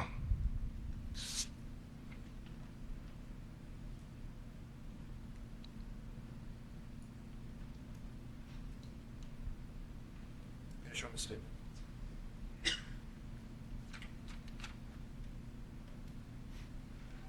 Mr. Grosskreutz, I'm going to show you what has been marked as exhibit number 69 for identification. Do you recognize that document? I do. Okay. And that's, if I could be fair, I'm not going to stand by you the whole time, so I'm sorry, but is that your signature? That is. Okay. And it appears that that is, it says on 8/25/20 at 11:30 p.m. at 6300 Sheridan Road, and then it goes on a narrative version of your statement. Is that right? Correct. Okay. And if I could, toward the end of that large paragraph, you'd agree it says, sometime during the incident, my Gen 4 Glock 27 that had a belt clip attached fell off my waist. Correct? Correct. Okay. That's a lie, right? I wouldn't say that's a lie, no. You didn't take the Glock out of your back here and run with it? I did. So it didn't fall off your waist. It was in your hand. That's correct. So you would say that's not a lie? No, I would say it isn't. Okay, and you told that to multiple officers. Isn't that true? I don't know. Same exhibit, sir. The next sentence. I told multiple officers that I dropped my firearm. Right? Correct. Okay. Now, you didn't drop your firearm. You were chasing Mr. Rittenhouse with your gun, right? You Yes? are... You were chasing him with your gun? Yes? No. You didn't chase him down Sheridan Road, pulling your gun, chasing after him. That's a lie. You're saying that didn't happen. I'm not saying that it didn't happen, but I wasn't chasing the defendant. You were running after him? No. No. Okay. Did you ever get charged for not telling the truth to the police about dropping your gun? No. Did you ever tell the police in here on this statement that you actually had a firearm in your hand and pointed it at the defendant? No, I did not. You never told them you had a gun at all in terms of as you had an interaction with Mr. Rittenhouse. True? That is correct. And I know you said you don't know, but Jason Lakowski testified that he picked up that firearm that he believes belonged to you, and there was one in the chamber. Do you dispute that that could be true? No, I did not. Now, you had talked about your purpose of being there that evening. You're a member of our Wisconsin Revolution, are you not? No, I'm not. You're a member of the People's Revolution? No, I'm not. Have you spoken at their rallies? I haven't won. And during that rally, have you made statements such as, long live the revolution? I have. And you have no affiliation with them, though? Affiliation, yes. Okay, there's some of those people in the crowd today, aren't there? Yes. Now, your first statement to Officer, I think it's Birch, on the morning of the 26th.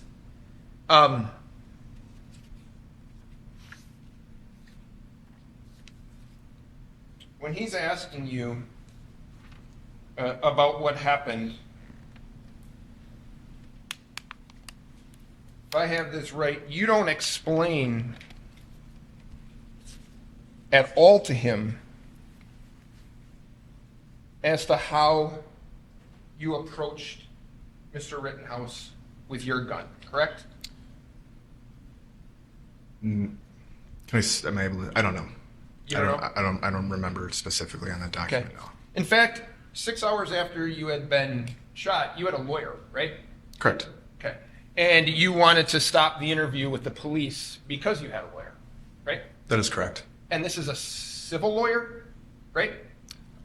That is one thing that she represents, yes. Okay. And she's in court today, right? Yes, she is. Okay.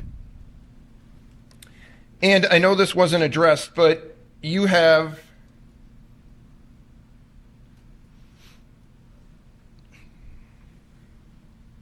I'm going to show you Exhibit 62.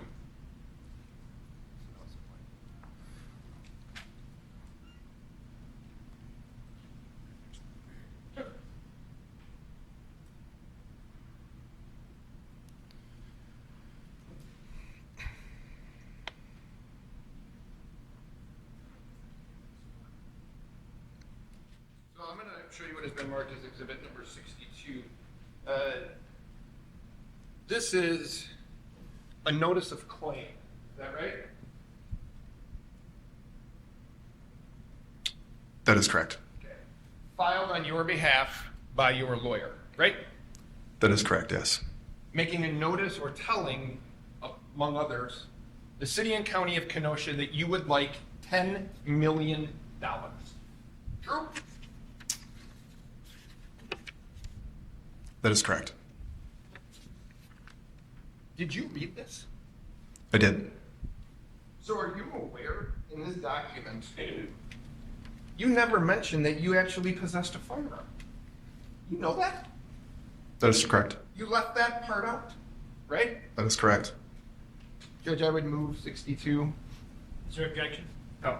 Received. You then had, shortly thereafter, I want to say in October, I'm going to show you what is Exhibit 63. You have now filed a lawsuit in federal court. Is that right? That is correct. Did you read that? Yes, I did. In that document, you again failed to mention that you possessed a firearm. Is that right? That is correct. So you, in these documents that you are filing with courts, you are leaving out the fact that you had possessed a firearm when you were shot, right? That is correct. Okay. And this is, so to be fair, this is your testimony today, and how this case turns out has an impact on your ability to try to collect your $10 million, right? That is correct.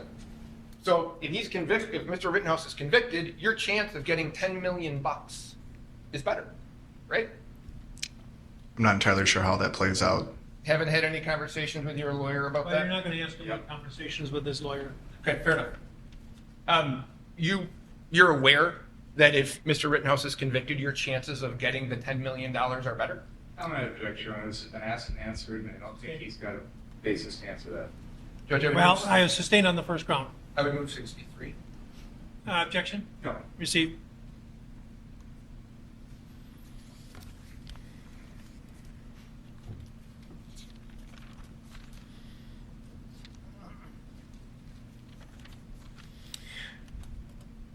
So you were asked by Attorney Binger about a live stream that you had been running that evening, right? That is correct. All right. And there are, as far as I can tell, 3 instances in which you see, at least on that live stream, you see Mr. Rittenhouse. You agree with that? Yes, I would. Okay. Do you have them?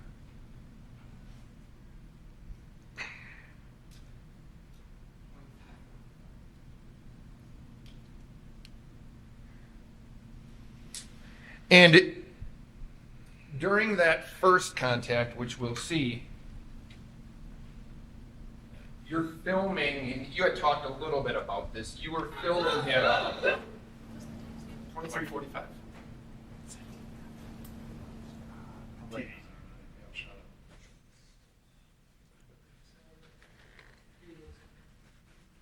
That's fine. Just wait. You gotta put them all up.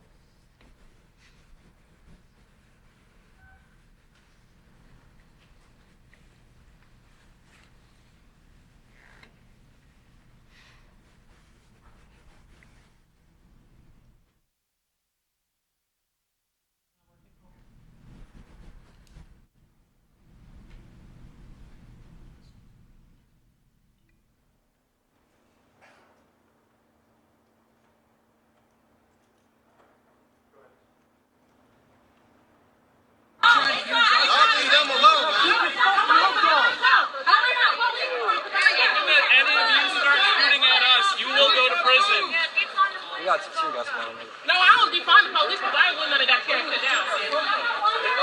I don't think you understand what defund means. We're not asking for abolition yet. We're asking for social programs to be funded, so we don't end up with more redneck asses like you. Yeah, when I see her in the street, I'm gonna put these hands on that bitch. This is my fifth time tonight. They don't like being tear gassed. Nobody likes being tear gassed. I understand why you guys are out here, though. There's a lot of fucking people from out of town last night. I'm not seeing as many people from out of town here tonight. I don't think it's been crazy. No, and like our whole goal here, cops are straight up with us, man. They were gonna push y'all to us, have y'all get pissed off at us, and then wrap you guys the fuck up. Right. So that's Time that you saw him have contact with people who were carrying the woman, you had said? Yes. Okay.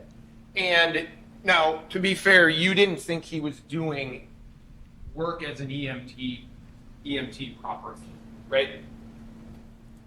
In that instance? Yeah. No, I wouldn't say that. You wouldn't say that you thought he was doing it? How did you think he was doing it? I hadn't even observed the defendant administer anything, so at that point, You didn't see him threaten anybody, right?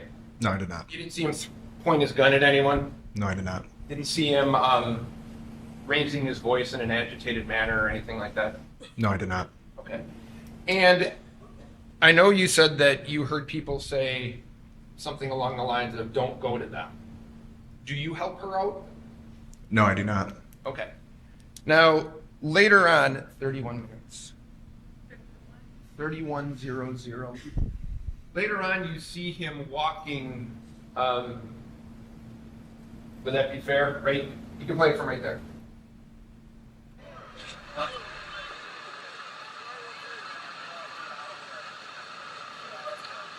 Looks like the Boogaloo boys, the good old boys rolling up. Two right there. Keep going. Two right there.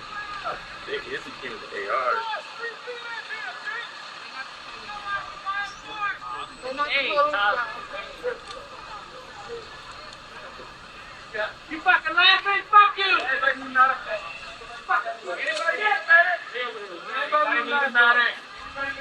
Yep. So you hear him say, anybody need a medic, right? Correct. Okay. Natalie, go ahead. Got our own medics. You're good. You can go home. Fucking stupid. And that's you, right? Speaking? Yeah. That is correct. So you say you can go home, you fucking stooge. Right? Correct. Okay. He didn't do anything to you, did he? No. You didn't see him threaten anyone, did you? No, I did not. You didn't see him act aggressive toward anyone, did you? No, I did not. In fact, again, whether you agree that he's a medic or not, he's asking people if they need help. Agreed? That is correct. Okay. Then 5728. Mr. Binger had asked you about this one, and this is the time that Mr. Rittenhouse you videotaped him. That's fine right there. Go ahead. I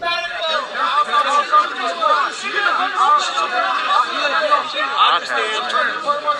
Hey, your job isn't to be in the streets. You guys stay on your property. That's why you got problems already with people. So you see him pulling a dumpster out of the road, right? Correct. And you'd agree on normal situation, a dumpster's not supposed to be in the road? In normal situations, yes. And you hear somebody telling him, hey, that's not your job. You're not to do that, right? That is correct. He doesn't react to that person at all, does he? No, he does not. He doesn't threaten that person in any way? No, he does not. He doesn't point his firearm at that person? No, he does not. To be fair, he ignores that person, doesn't he? I think that's a fair way of putting it. Okay. And in terms of the next time you really see him is your contact with him on Sheridan Road after the shooting of Joseph Rosenbaum, right? That is correct. Okay. Now, you were asked, were you armed with a firearm? And you said that you were, right? One Mr. Binger said, what do you bring? And you said keys, wallet, whatever else, and a gun, right? I did say that, yeah. Kind of standard operating procedure for you out in the summer of 2020? Not just the summer of 2020. Oh, so you had carried your firearm at times previous to that? That's correct. And you're doing that for personal protection, correct? Correct. And you're carrying it concealed, are you not? That is correct. It's unlawful for you to carry it concealed. Is that not true? Unlawful? Yeah, you can't carry a concealed weapon without a CCW permit, right? That is correct, yes. You have to open carry. You have to have, been talking about people with their guns out, you have to carry it with it out if you don't have a CCW permit, right? That is correct. And you didn't have a CCW permit, did you? I did have a CCW permit. It wasn't valid, correct? After the fact, yes, I found out that it was not valid. So have you been charged for unlawfully carrying a firearm? No, I have not. So you're carrying a gun for protection in your, if I have it right, back here, right? That is correct. And I'm motioning into my kind of my belt area. Correct. Okay. Now, your first contact with Mr. Rittenhouse, I think you had testified that you believed that he said to you that he was going to the police, or that he was working with the police, right? That is correct. Well, on your statement on the 26th, which is the first statement you gave to law enforcement, right? Correct. You told law enforcement, I heard the guy say, quote, that he pulled the gun on me first, unquote, right? That is correct.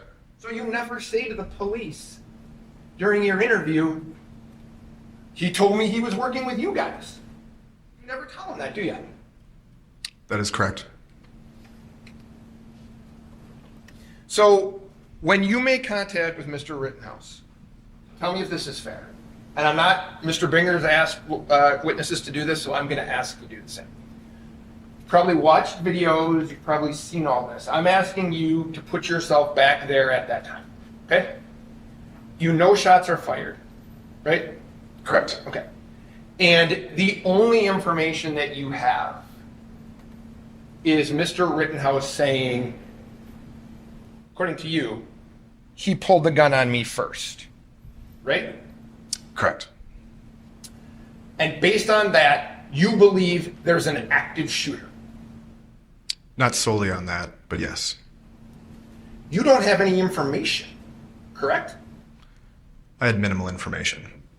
And in fact, what he says to you was, I'm going to the police, correct? That is correct. And he's running toward the police, isn't he? That is correct. Okay. So what you, and tell me if this is right, you have no idea what happened with Mr. Rosenbaum, do you? Apart from, no. No. On that day. Correct. Okay. And he tells you he's running, and he tells you, whatever he tells you, I'm going to the police, or what you think is, he pulled the gun first, and he's running away from you, right? He's running north on Sheridan Road. Yes? Correct. And he's running away from where you're standing. True? Correct. You at that point pull a firearm out from your belt and begin to chase him. True? That is not true. I want the picture.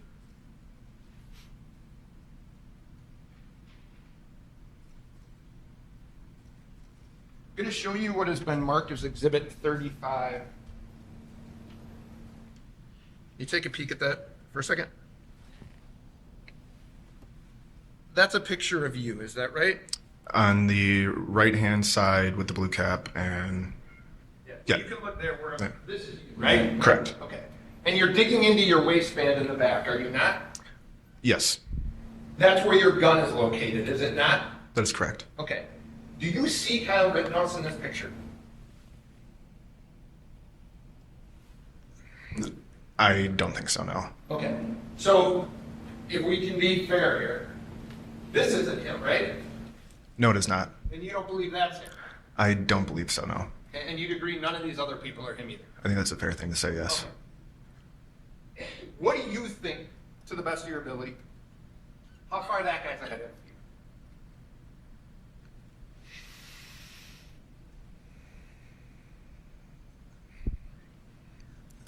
It'd be hard to tell, but based on what I can see here, maybe 30 feet.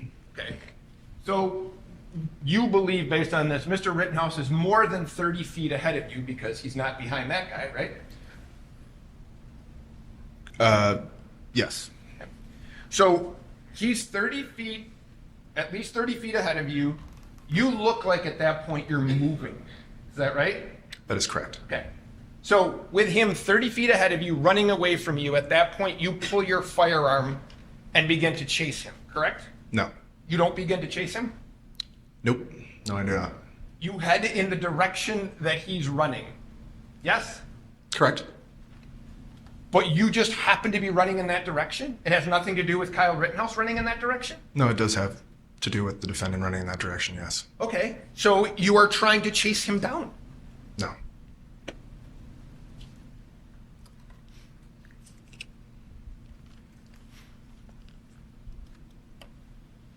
You can hear people yelling at that point, get him, get his ass, things like that, right? That is correct, yes. Did you hear, there's one that I've heard on this, and I don't know if you've heard it. Cranium that boy. Did you hear that? I've heard it after the fact. In that moment, I do not recall hearing that, no. Okay. But you acknowledge you hear get him and get his ass. Correct, I do. Okay. So, fair at that point, you believe those people are chasing him down. Yes, I do. And I'm going to use the word mob, you use whatever word you want. It's getting bigger as they're running, isn't it? More people are joining this. I think that's a fair thing to say. And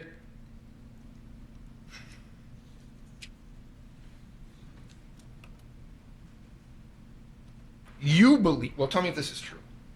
You were concerned for Kyle Rittenhouse's safety. Yes, I was. You were concerned because you saw, and I'm going to refer to him as the only way we referred to him, jump kick man. So you see this guy kick him in the face. True? I do not see Jump Kick Man kick him in the face. You see him attempt to kick him in the face? From my perspective, I didn't see any specific motion regarding kicking. But it is fair to say that I did observe Jump Kick Man going over the defendant. Okay. And he's going, if you remember, he's going over the defendant with his foot in the air, correct? I don't recall that. You have a picture of it?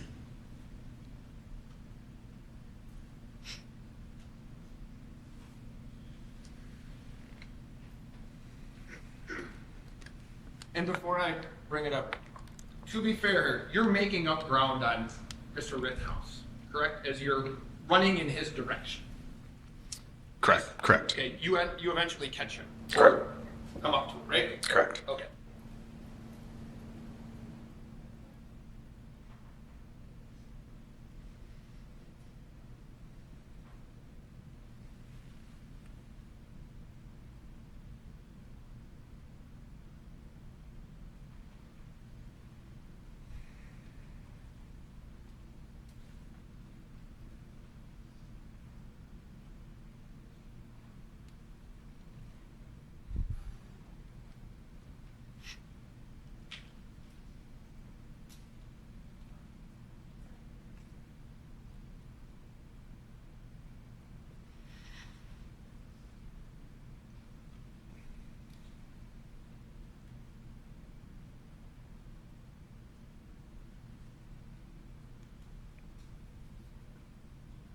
You can turn around, or whichever you want to do. You see that going on, correct? Correct. Okay, so if we're being honest with one another, he appears to be trying to kick him in the face, right? In this photograph, yes. Okay. How far away from this when it's going on are you? I don't recall how far away I was exactly when this action occurred. You're a matter of feet, right? I think that's a fair thing to say. Okay. Close. All right, and you're seeing this, so you are having some concern, maybe as a medic or while you're training, that Kyle Rittenhouse is in physical danger. Is that right? Correct. Okay. So, and you believe he's in physical danger because he's being attacked, right? That's fair. It's a fair thing to say, yes. Okay. So you see this, then you see, can you bring up the Kruger picture, please? Then you see Mr.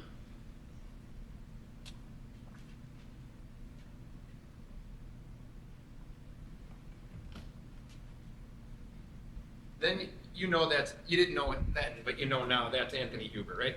Correct. Okay. And you saw this happening, right? Correct. And it was no more from me to you away probably at that point, true?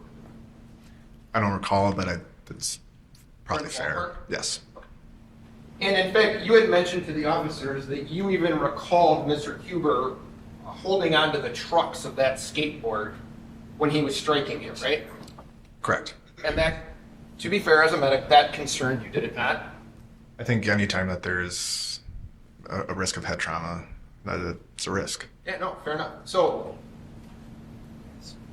you believe in this picture, one of the reasons you wanted to intervene was you believed that Mr. Rittenhouse was in danger of being seriously hurt, right?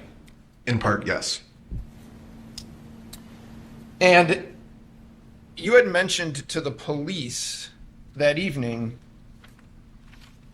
that you tried telling Mr. Huber, you just said the guy, but you tried telling the guy to stop hitting him with the skateboard. Is that right? That is what I put in my statement, yes. Is that true? With the benefit of hindsight, I don't believe that to be true, no. Okay, so when you told that to the police that you told the guy with the skateboard to stop hitting him, that's not correct. That's not true. That is correct.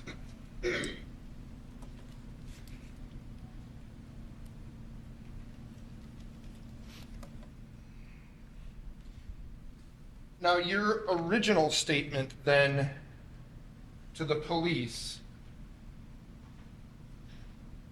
was, I tried telling the guy to stop hitting him with the skateboard.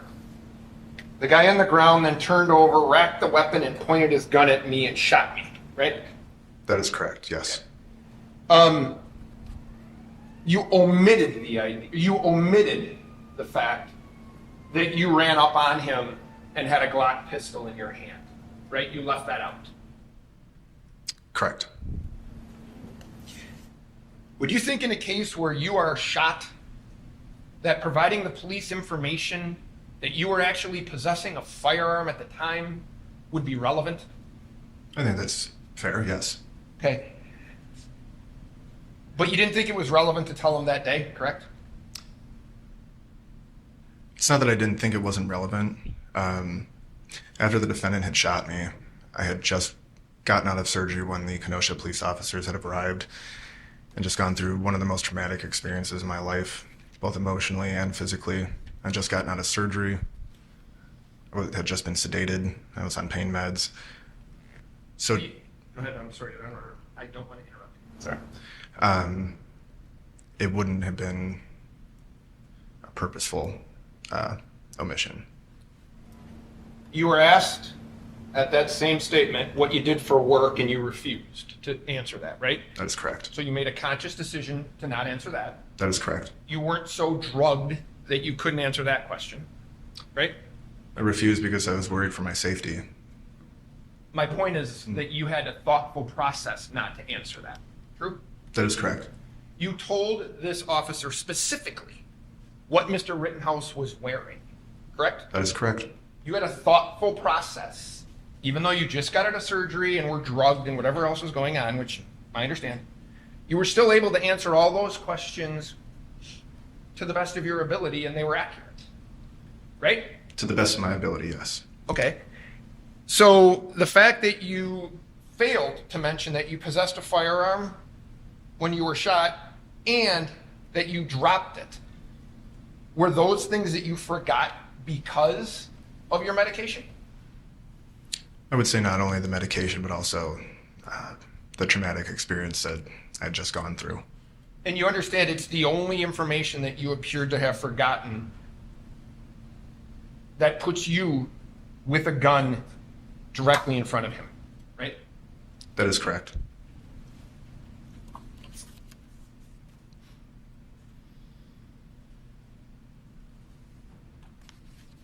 Now,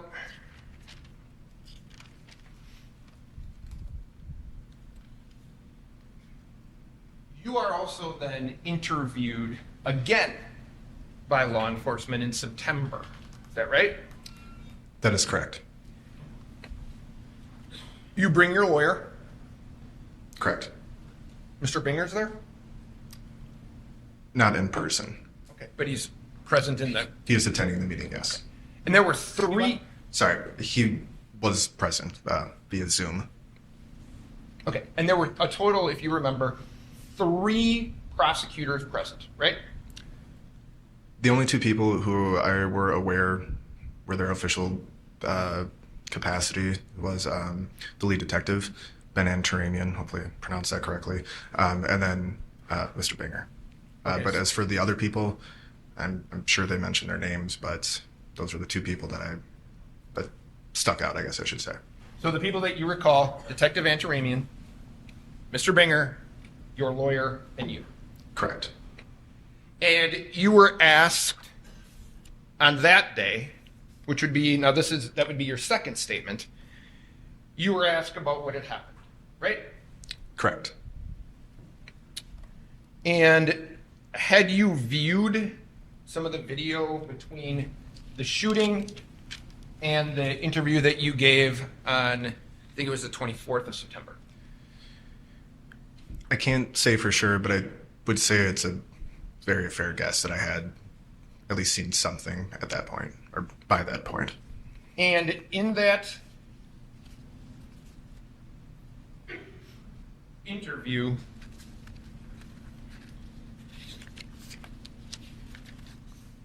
you don't answer any questions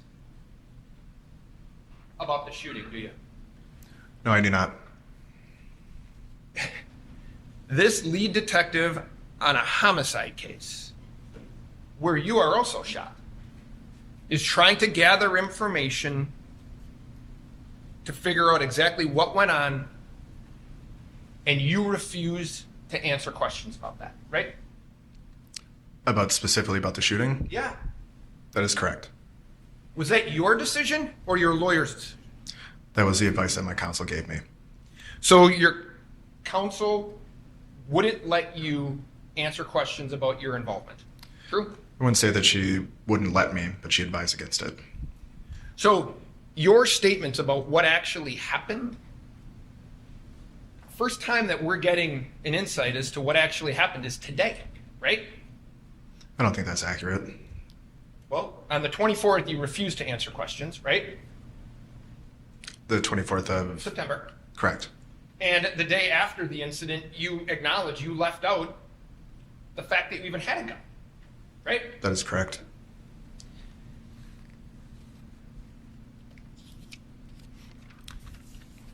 You were asked, Mr. Binger asked you about this, you were asked for permission to look through your phone, right? I do recall that, yes. You never actually gave your phone to Detective Antaramian to look through, did you? My phone was picked up off the street the night of the 25th. So, no, I didn't give my phone to anybody. Somebody, and I'm assuming a police officer, had picked it up. My question to you, that wasn't my question. My question to you was, Detective Antaramian asked you for permission to look through your phone, and you never gave him your phone. True? I never gave him permission to look through my phone, no. Are you aware that he had a search warrant for your phone? No, I was not.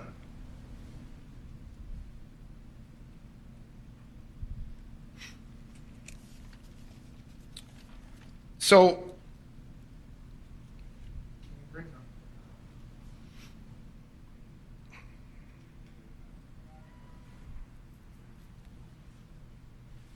if I can, Mr. Grosskreutz, I'm going to walk you through a little bit of the video. Okay? Are we good on time? I haven't been notified that the lunch is here, but I gotta pop up, it'll be in the message. you heard what? 15-20 minutes I sent you. From now? Yes, from noon. Okay. Yeah. It's up to you. What? Are you fine with time? You had asked for 12 to 1. Right. You were in the middle of an examination, so I will, I'll hear from you guys as to what you want to do. If it's not here, I'm fine. I'm ready to continue. I just didn't know if you had a problem. I just was hoping for an hour, whenever we Okay. I'll give you an hour whenever we stop. Thank you. Okay. Okay, so just, I'm gonna have you stop it a lot. Okay, go ahead.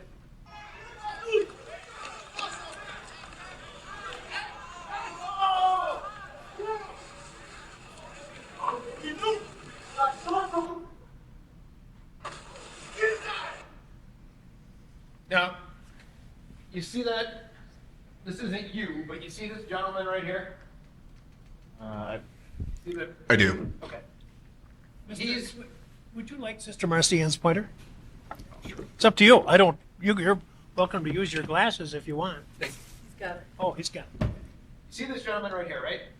I do. Okay, now you agree he advanced on what ran after, came up to Mr. Rittenhouse, right? Can you rewind just slightly? You just go, you know, go back 10, but. Yep. So, you agree that he runs up to Mr. Rittenhouse and then applies the brakes, right? I do. Okay, and you'd agree that he's feet, me to you away. And that's a Okay. fair assessment, yes. 2-3 feet. He's advancing on Mr. Rittenhouse, and you'd agree, he puts his hands up, and Mr. Rittenhouse never fires his gun. Correct? That is correct. Okay. Now, you're off screen here at this point, right? You haven't come into the frame yet? No, I have not. Okay. That is, for lack of a better term, this gentleman right here. This is Jump Kick Man, right? I believe so, yes. So, you can play it.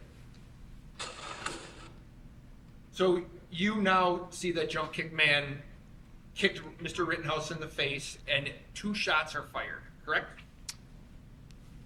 With this video, yes. Okay. You hear that, right? In the moment, yes, I did hear it. Okay. Now, if you can see, and we'll play it, I'm not trying to trick you. This is Mr. Huber, correct? It is hard to see with whatever is blocking. Play it for a second. Okay, that's Mr. Huber, right? That is correct, yes. Now, this person here that's just coming into the frame, that's you. That is correct, yes. Okay. And you are running, correct? Yes, I was. Okay. Now, you had originally said that you wanted, you were going to tell Mr. Huber to stop beating him, but now you understand that you didn't say anything. You were just running, whatever word you want. You're moving towards Mr. Rittenhouse, right? That is correct, yes. Okay.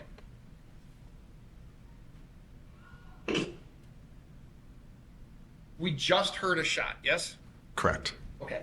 And to be fair, that you put on the brakes, right? You were running, you then almost stop in your tracks. Fair enough? Correct. Okay.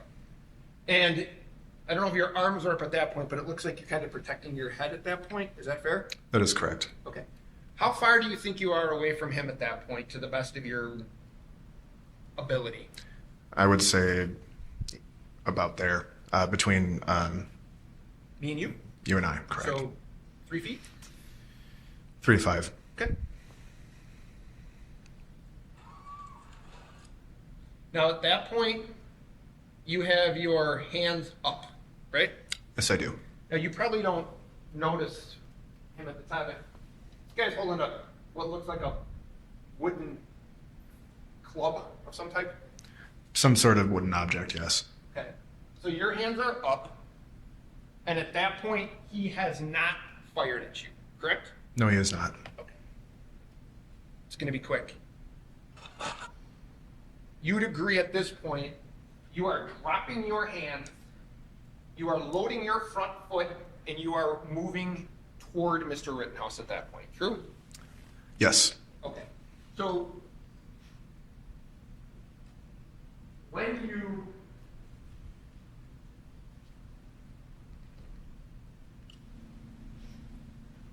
were shot, can you bring up the photo? You'd agree, and now wait, how close do you think you are to him at that point?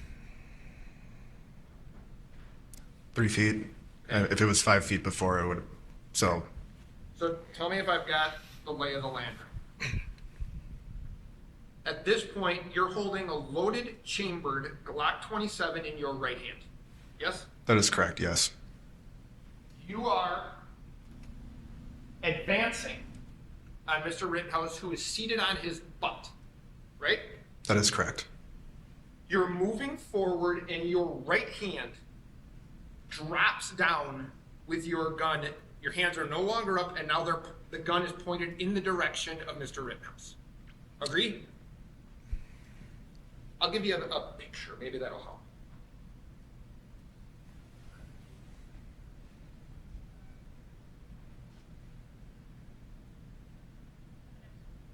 What? What's the next one? He's been marked as exhibits. He is happened, that's what I was. Oh.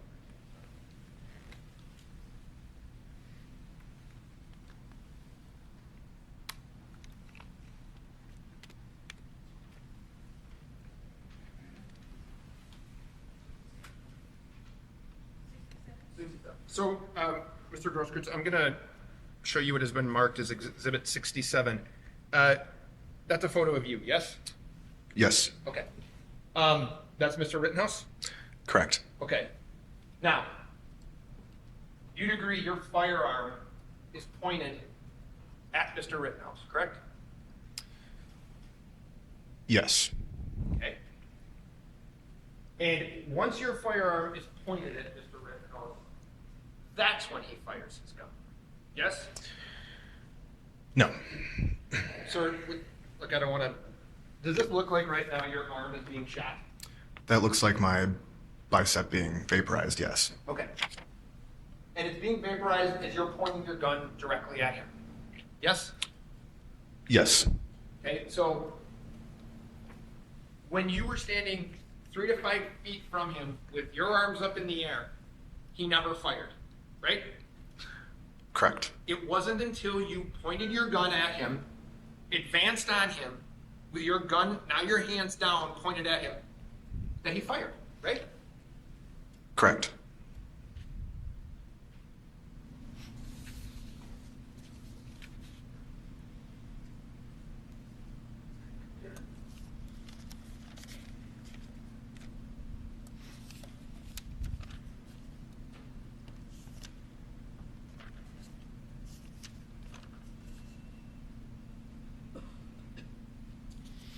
You had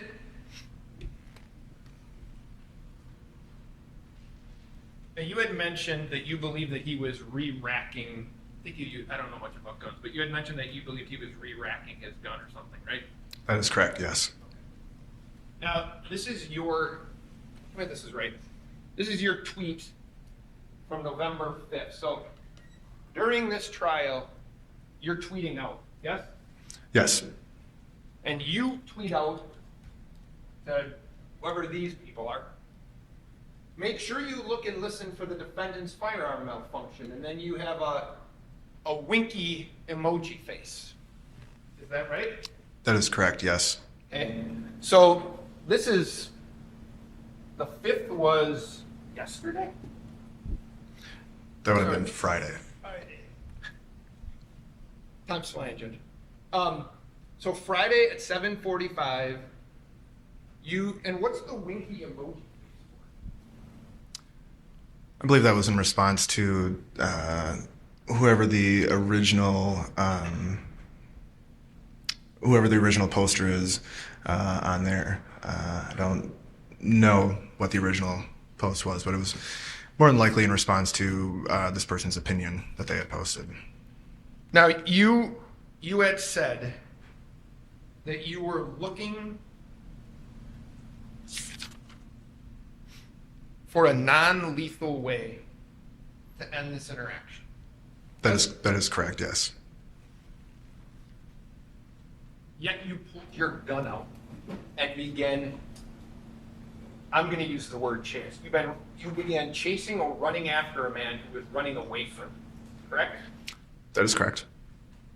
Now, you had said, and you were asked about the do no harm and the tattoo on your arm and things like that, right?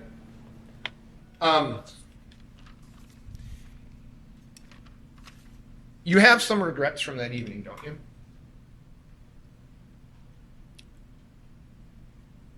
No. Well, Jacob Marshall's your roommate, isn't he? No, he's not. He was your roommate, correct? He was, yes. And Jacob Marshall came to visit you in the hospital. Is that right? Yes, he did. Okay. And I know he's taken it down, but not before we saw it. He posted something on either Twitter or Facebook with you, right? Correct. Do you remember that? Remember what? The picture that you guys took in the hospital together? Yes, I do.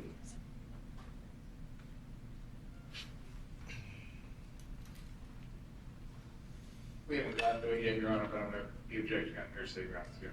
Yeah, see?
We need to talk about this.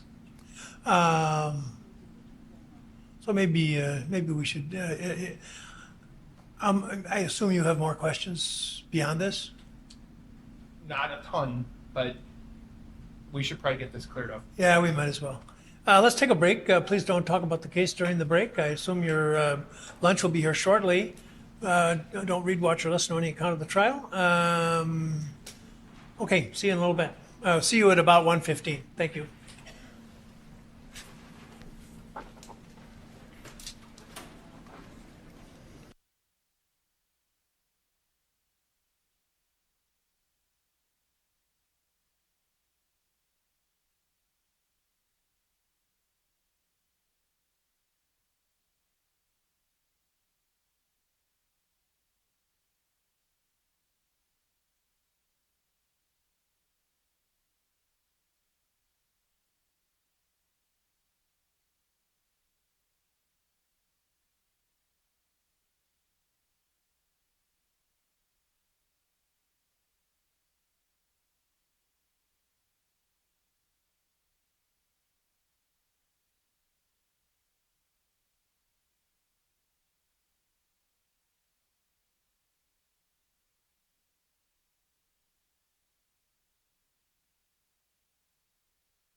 Why isn't this hearsay? Well, we'll start there.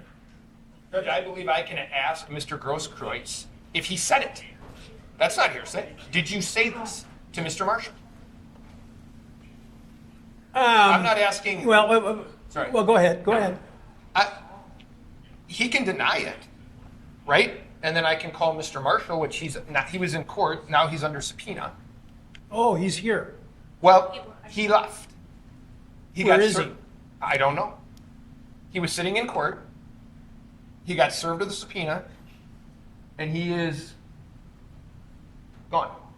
Well, let's find out right now whether he's here, because if he isn't here and he was served with a subpoena to appear when?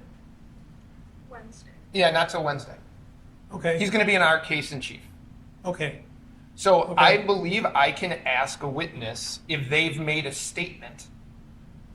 If that witness denies it, then I would call somebody to impeach that witness. State? I agree with everything, but what was being marked there was a Facebook post from Jacob Marshall. That's my objection. Jacob Marshall's Facebook post is hearsay.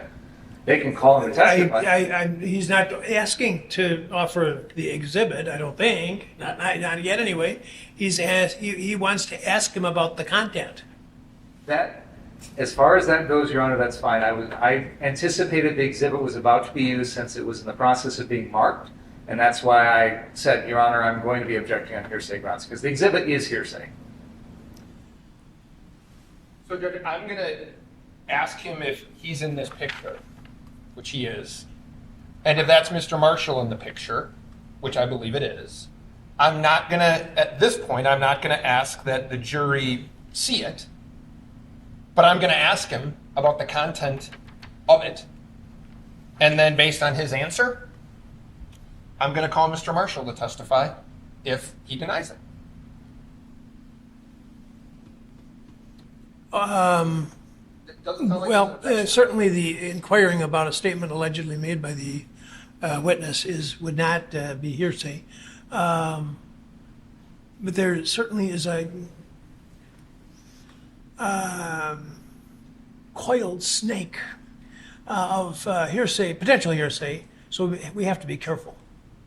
I'm not going to, I think it's appropriate that he acknowledges that he's in the picture.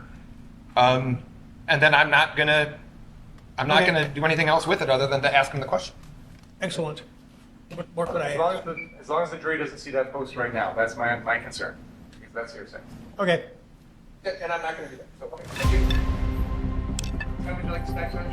115, please. Thank you.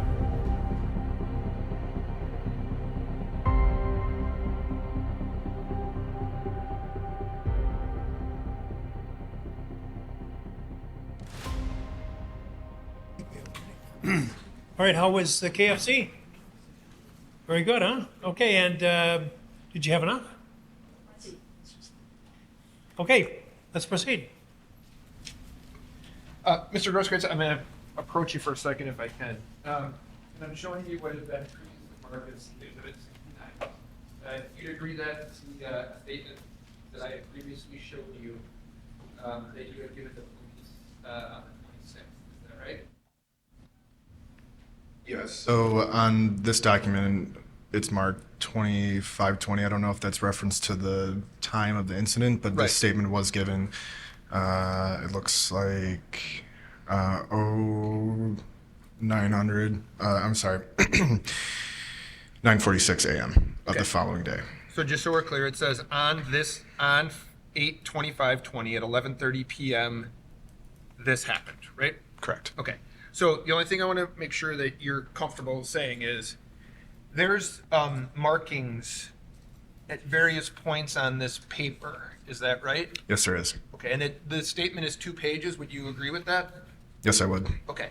And can you tell me what those marks are on the left-hand side of that document? What is being referred to? There are circles.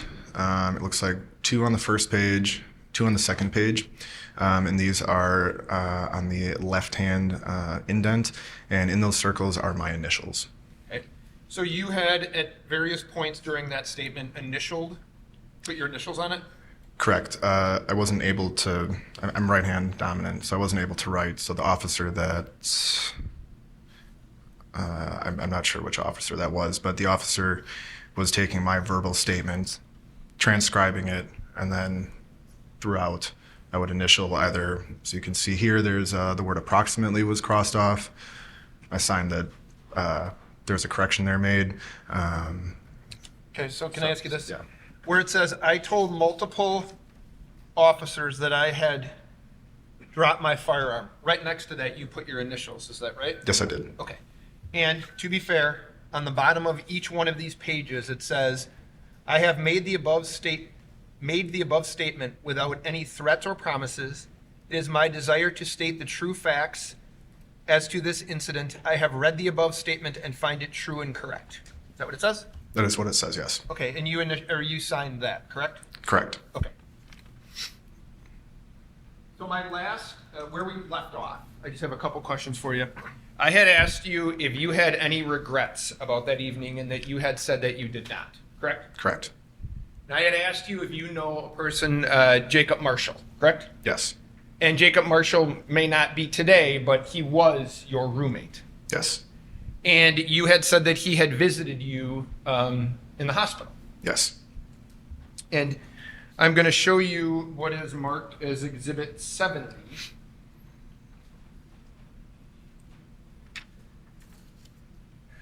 I'm not interested in the stuff on the right now. I'm just interested in the photograph.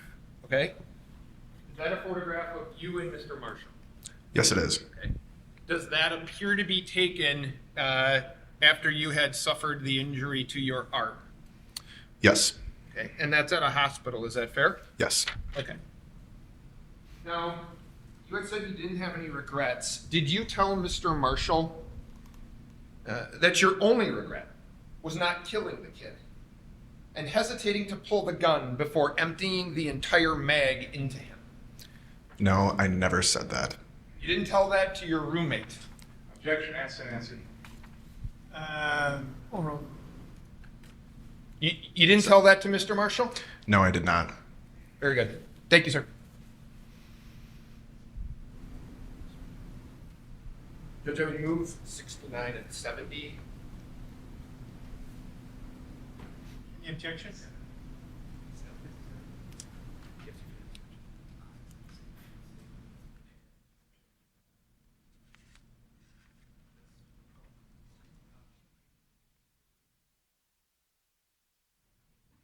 You can do it after if you want. Your Honor, can we talk about those two exhibits afterwards? I do have objection to both of them.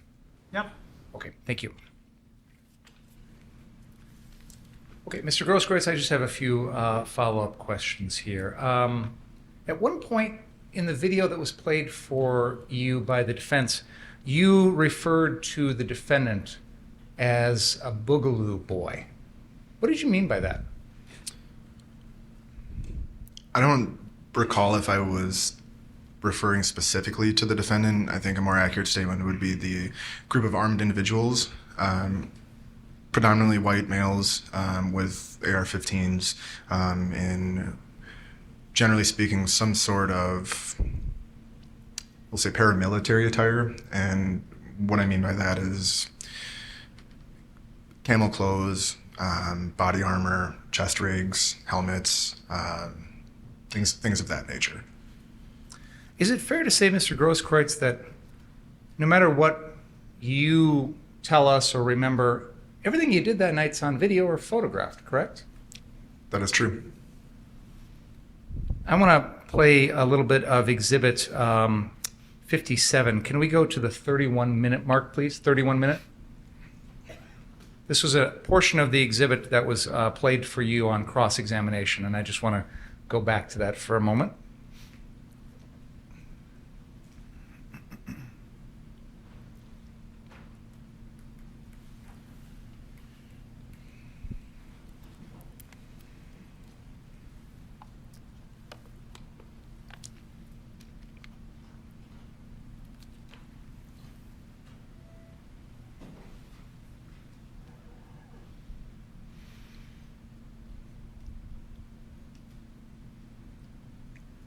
Can we play from there, please?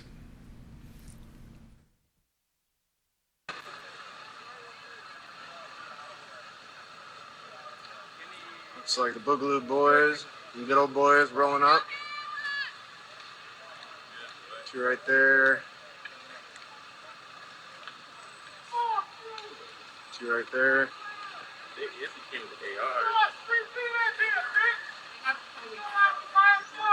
They're not closed. You fucking laughing? Fuck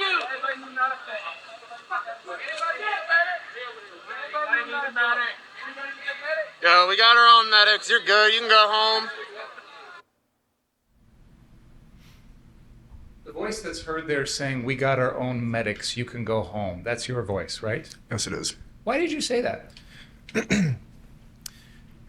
It was my interpretation throughout the events of August 25th that these armed individuals, whether they were Boogaloo Boys, Proud Boys, etc., all had we'll say, a homogeneous appearance. Again, meaning the rifles, the body armor. And what I had inferred throughout the events of that night, that these groups of people weren't received very friendly towards other demonstrators. And in specifically to reference the defendant, it was also my interpretation that the defendant lacked the necessary experience, potentially the necessary knowledge to adequately fulfill his self-proclaimed role as a medic.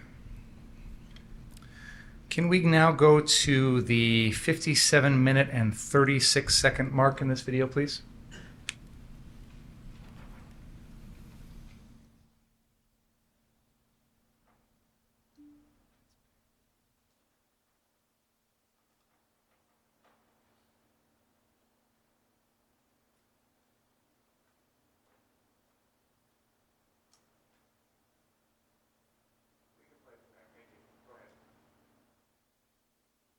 Stay on your property. That's why you got problems already with people. I'm with you guys. No one's the hothead here.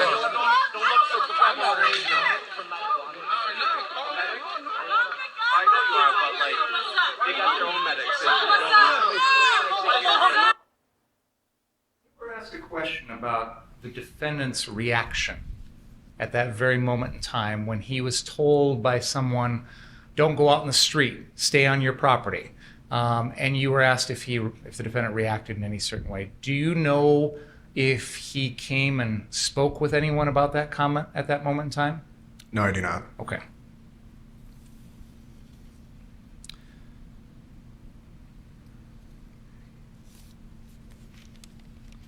Now can we go to the 1 hour, 17-minute, and 10-second mark in this exhibit, please?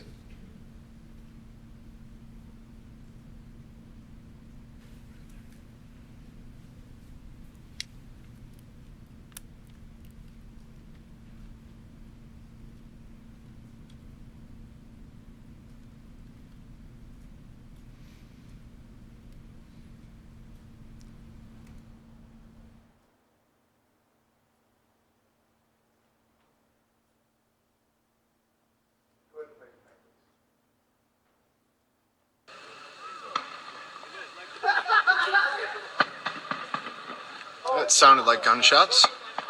It sounds like multiple gunshots. People are scattering.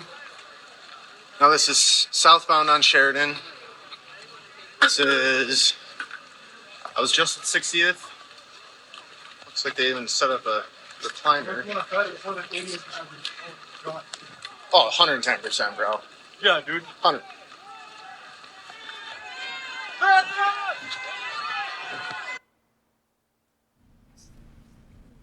Do you hear what the crowd is saying at that point? I do. And what were they saying? Sounds like they're yelling medic repeatedly. Is that what caused you to start running? Yes, it is. Okay, go ahead.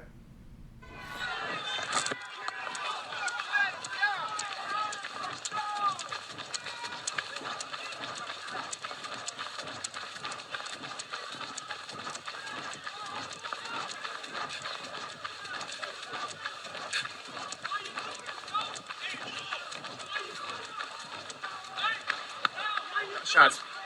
Why are you shooting?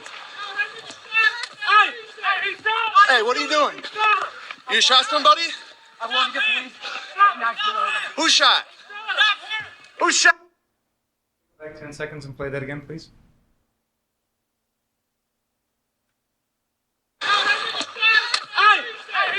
Hey, what are doing? You shot somebody? I want to get police. Who shot? Who shot?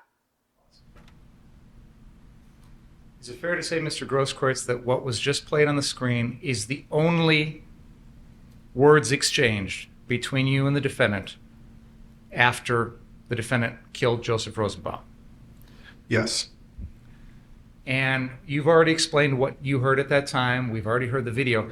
Was there ever a time in which the defendant said someone pulled a gun on him? In hindsight, no. In your statement the next morning, you told the police you'd heard the words, something to the effect of, he pulled a gun on me, from the defendant. Is that right? Correct. With the benefit of hindsight, we can see that never happened, correct? Correct. At the time you gave the statement to the police the following morning, how long had you been awake?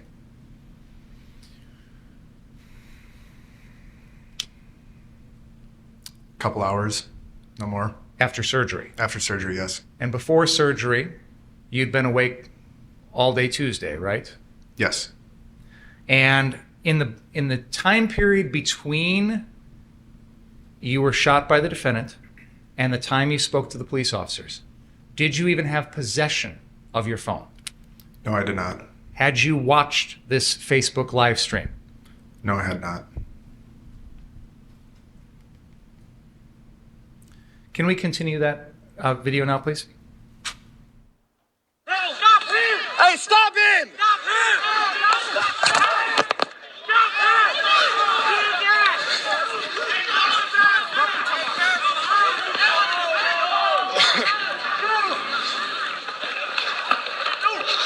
Shoot someone! Get his eyes!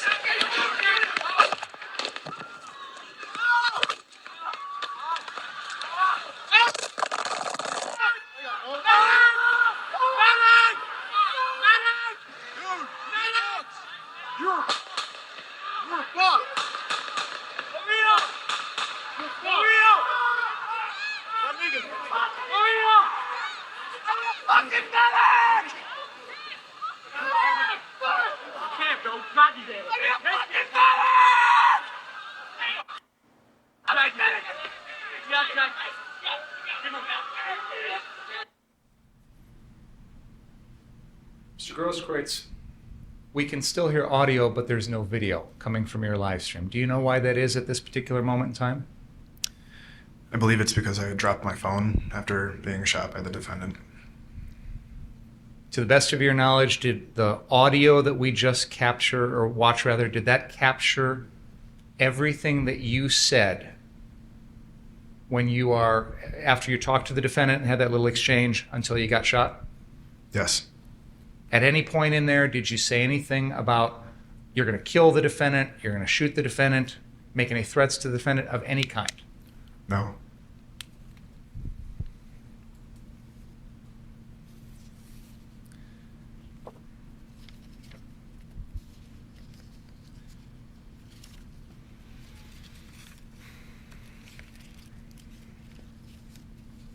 Can we please pull up exhibit number 5?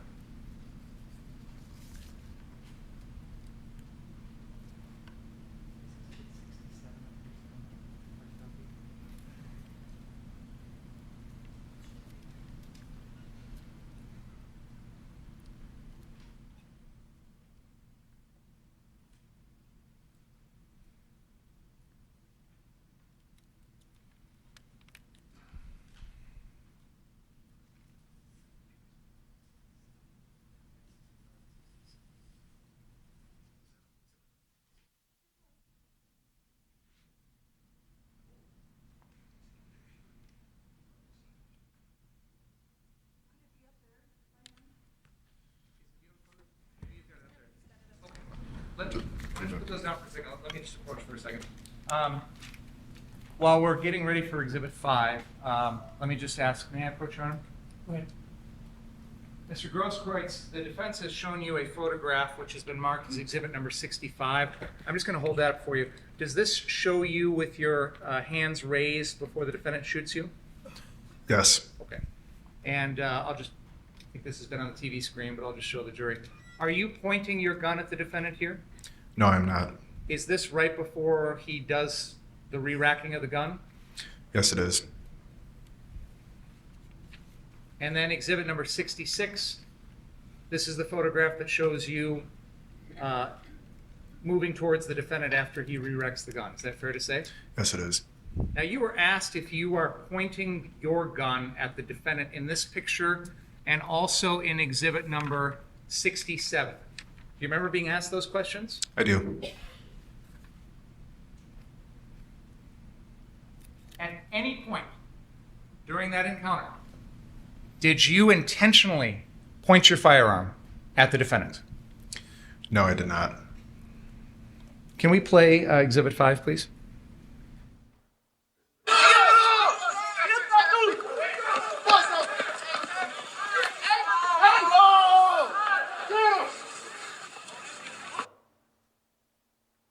At this point in the video, there are people that are running in the same direction as the defendant. Are you even on screen yet?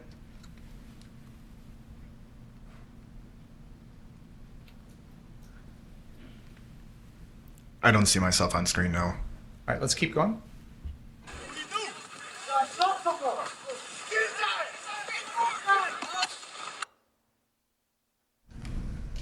The person that attempts to kick the defendant has flown over the defendant. Mr. Huber is approaching the defendant.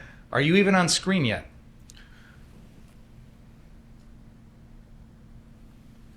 No, I'm not. All right, let's continue.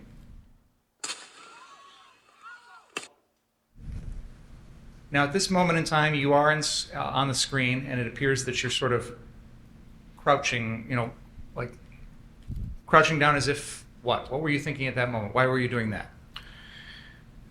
First, yes, that is me on the screen crouching, and it was reactionary instinct, I guess is a good way to put it, and the best way that I could describe that is, one, the noise from the shot, and it's a very large caliber firearm, and I think that in of itself probably startled me. But then my immediate next thought was I could be shot next. If your intent was to shoot the defendant with your Glock pistol, would you have gotten that close to him? That was my intent? No. If that was your intent, you wouldn't have done that.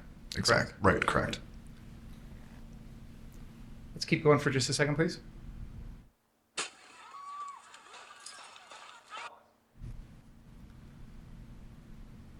Would you mind, if you can, standing up and demonstrating to the jury how your body is positioned in this still?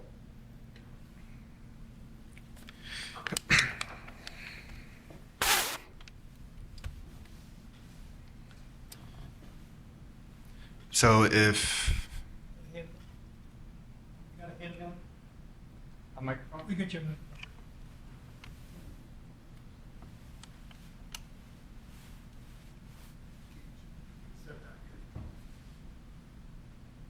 We'll give you the microphone, and if you could just step in front of the jury there, I'd like you to demonstrate this for us. Go ahead.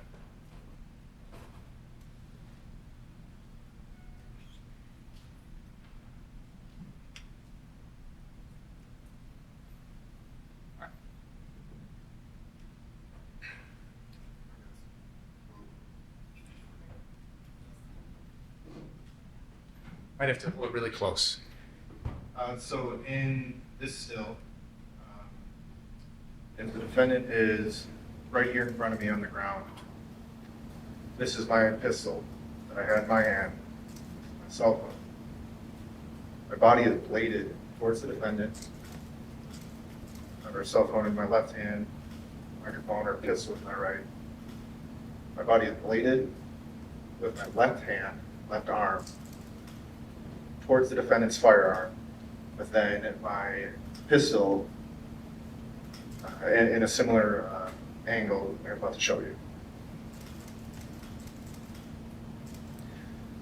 When you were after all this was said and done, was there any impact or anything like that on your left arm from that gunshot? Yes, there was. What was that? was determined to be a muzzle burn. From its proximity to the defendant's gun? So a little more context on that. When a bullet is fired, there are gases that are Judge, extracted. I'm going to object. That's fine. We'll move on. You can go ahead and have a seat. Thank you for doing that.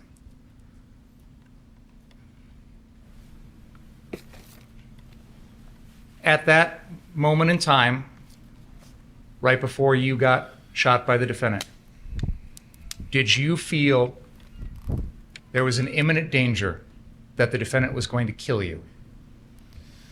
Yes, absolutely. When you were just demonstrating to us the way your right hand was holding the gun, however it was angled, my question for you is that the way you hold and point a gun when you're going to shoot it? No.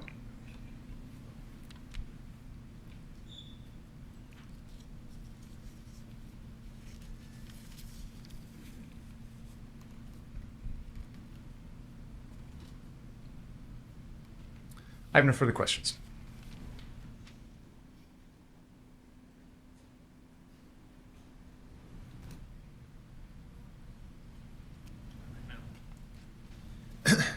So, Mr. Grosskreutz, you watched the video that Mr. Binger played when Mr. Rittenhouse was walking past you, and you had said something along the lines of, "No medics are needed here. We don't need you," right? Yes. Okay. And you were saying that, "Oh, here comes some Boogaloo boys." You've never met Mr. Rittenhouse before, have you? No, I have not. You had no idea who he was, any affiliation with any group, nothing, right? No. You were just spouting off guessing. Guessing. I was making an inference. Yes. With no information. Yes. And Mr. Binger asked you if you ever threatened verbally with words Mr. Rittenhouse. Do you remember him asking you that? I do. And your answer was he did not. Yes. You'd agree people don't have to use words to threaten other people. They can do it by their actions, correct? Yes. Like running after them down the street with a loaded firearm, right? Yes. Like approaching them, loading their foot and moving their gun forward while the person's on their butt sitting there, right? Those are nonverbal things that can be used to show aggression, correct? Yes. Now, you had been asked by Mr. Binger, and you had shown a demonstration of this blading maneuver, as you call it. And I'll take your word on that. Can you bring up 67?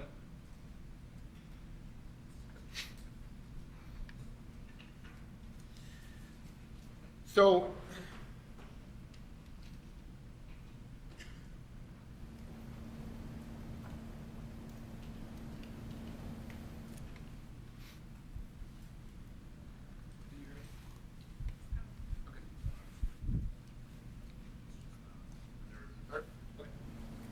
now, you can talk about what your mental intention was. You'd agree what everybody's looking at is you pointing a gun at a person's head, right? As well as the defendant pointing his firearm at me. Absolutely. But you are, by your own admission, pointing a pistol from less than 3 feet away at his head. Agreed? No, I don't agree with that. You don't agree that that gun is pointed in the direction of Mr. Rittenhouse's head? You don't agree with that? In the direction, yes, but directly, no.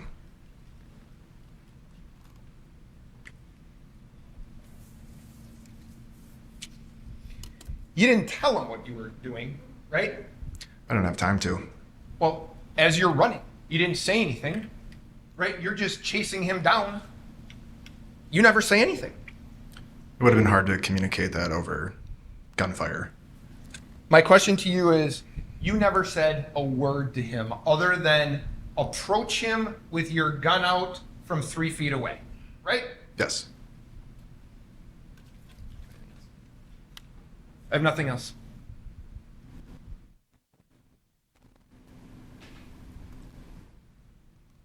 When you asked the defendant if he'd shot anyone, he lied to you, didn't he? Yes, he did. And even though you've been asked questions about what he said at various times or things like that, did he make threats to anything like that, to people, anything like that? You construed his actions as threatening, didn't you? Based off of witnessing the first 2 shots with Jump Kick Man, the third shot that killed Anthony Huber, yes. Thank you. He didn't lie to you, right? When you had contact with him, he didn't lie to you, did he? Yes, he did. How did he lie to you?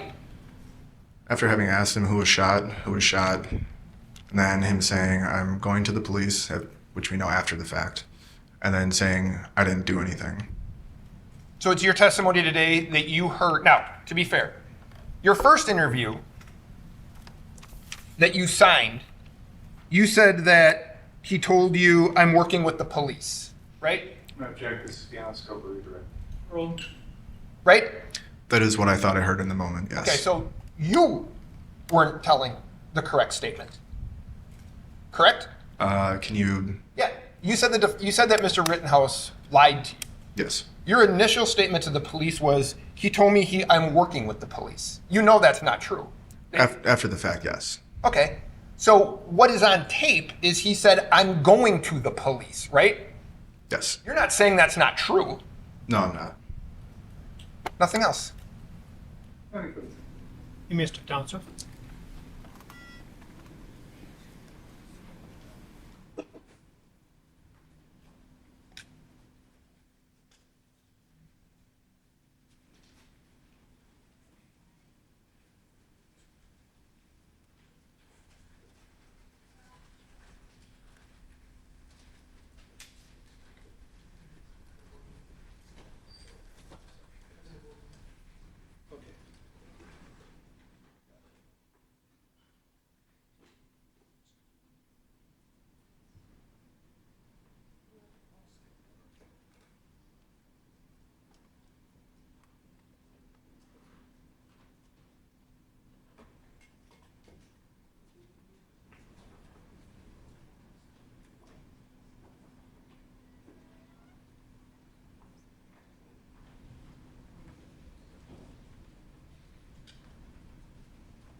See, we'll call Heather Williams to the stand.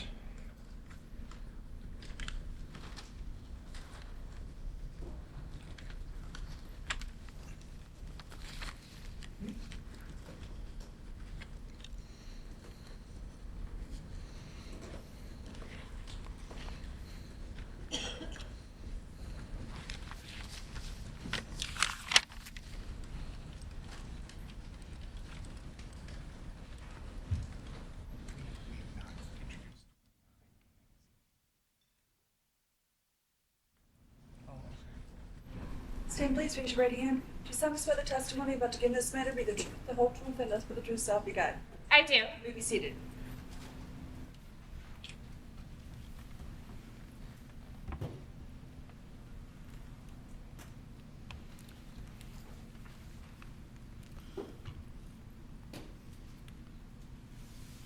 Could you please state your name and spell it for the benefit of the court reporter? First name is Heather, Heather. Last name is Williams, Williams. And where are you employed? The Wisconsin State Crime Laboratory, located in Milwaukee. And what is your current position at the crime laboratory in Milwaukee? I am a firearms and toolmark examiner. And how long have you been employed with the Wisconsin State Crime Lab as a firearms toolmark examiner? A little over 5.5 years. And what does that mean to be a firearms or toolmark examiner? As a firearms and toolmark examiner, I conduct examinations of firearms and firearms-related evidence, such as fired cartridge cases and fired bullets. And is there any specialized education or training that you have done pertaining to your job as a firearms or toolmark examiner? Yes, I first hold a Bachelor's of Science degree in Law Enforcement Administration, with a minor in forensic science that included a 525-hour internship at the DuPage County Forensic Science Center. I also completed the Wisconsin State Crime Laboratory Firearms and Toolmark Examiner Training Program. It's an apprentice-type training program, much like an electrician or a plumber, where you get both hands-on and classroom-like instruction. And what exactly is firearms identification? Firearms identification is the comparison analysis of fired evidence, compares bullets to barrels and cartridge cases to firearms. And what process is used when examining a firearm that is submitted to your section? One of the first tasks that we perform when a firearm is submitted to the firearms section is called a function test. The purpose of the function test is to first make sure that the firearm is a functional firearm and that it is also safe to test fire. During that function test, I'll check the condition of the firearm along with all safeties that are associated with that firearm. And then what do you do next with when examining that firearm? Once I've determined that that firearm is safe to test fire, I will test fire the firearm. This is done to make sure that the firearm is working properly and the way that the manufacturer intended for it to work. And also instances in which we have fired evidence, those test fired bullets and cartridge cases that are produced are then compared to that fired evidence to see if they were or were not fired in the submitted firearm. And did you become involved in a case in your professional capacity regarding Kyle Rittenhouse, Joseph Rosenbaum, and Anthony Huber? Yes, I was. And how did you become involved with that case? I was assigned to work that laboratory case. I'd like to show you what is previously marked and admitted as State's Exhibit 28. Do you recognize that?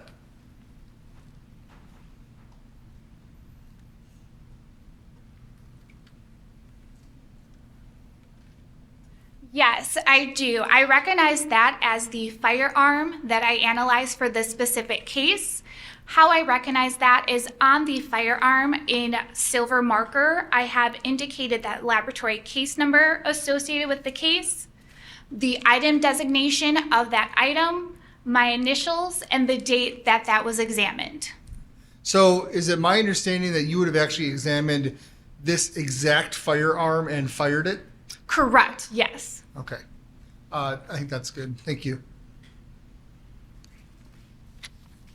So what do you use to test fire it with?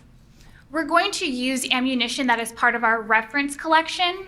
When we choose the ammunition for our test fires, we try to choose it as close to the fired evidence that's submitted to that case. What is a cartridge? A cartridge is unfired ammunition that's going to consist of 4 components. You'll have the actual cartridge case, you'll have the primer, you'll have the propellant or gunpowder, and then you have the projectile or bullet. So what is a cartridge case? A cartridge case is a portion of a fired cartridge that is left over after it's been fired in a firearm. You may have commonly heard it referred to as brass. And how do you determine if cartridge cases were fired in the same firearm? You're going to look at markings that are transferred onto the fired cartridge cases during the firing process.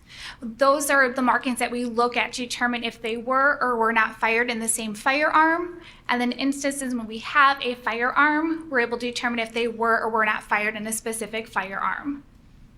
So what's the difference between a cartridge and a bullet? A cartridge, like I said, is going to be the full unfired ammunition. So it's going to be those 4 components.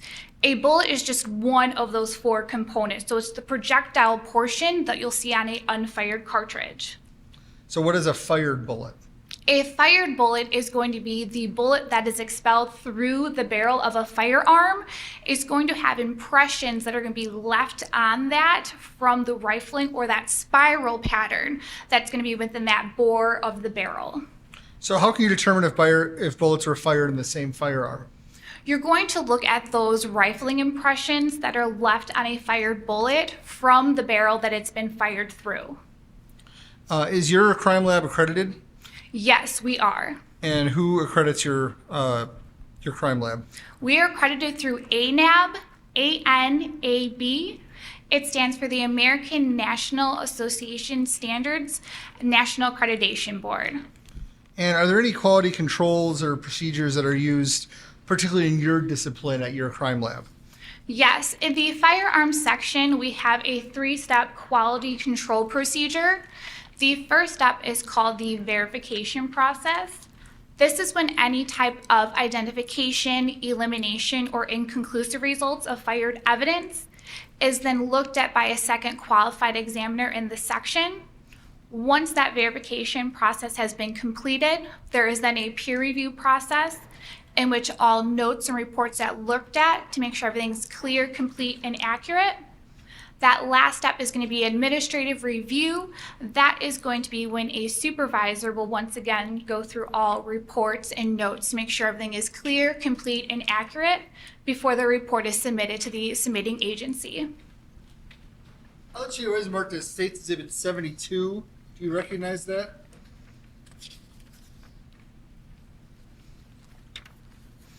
I do. This is the report that I issued for this specific case. I know that based upon the laboratory case number, as well as it has my name as well as my signature, and then it also has information on the second page with my initials showing that I did complete both of these pages of the report. Is that a true and accurate copy of the report that you issued in this case? Yes, it is. I'd like to move Exhibit 72 into evidence. I don't have an objection. Proceed. Let's see, is marked as States Exhibit 71. Can you please explain what this is?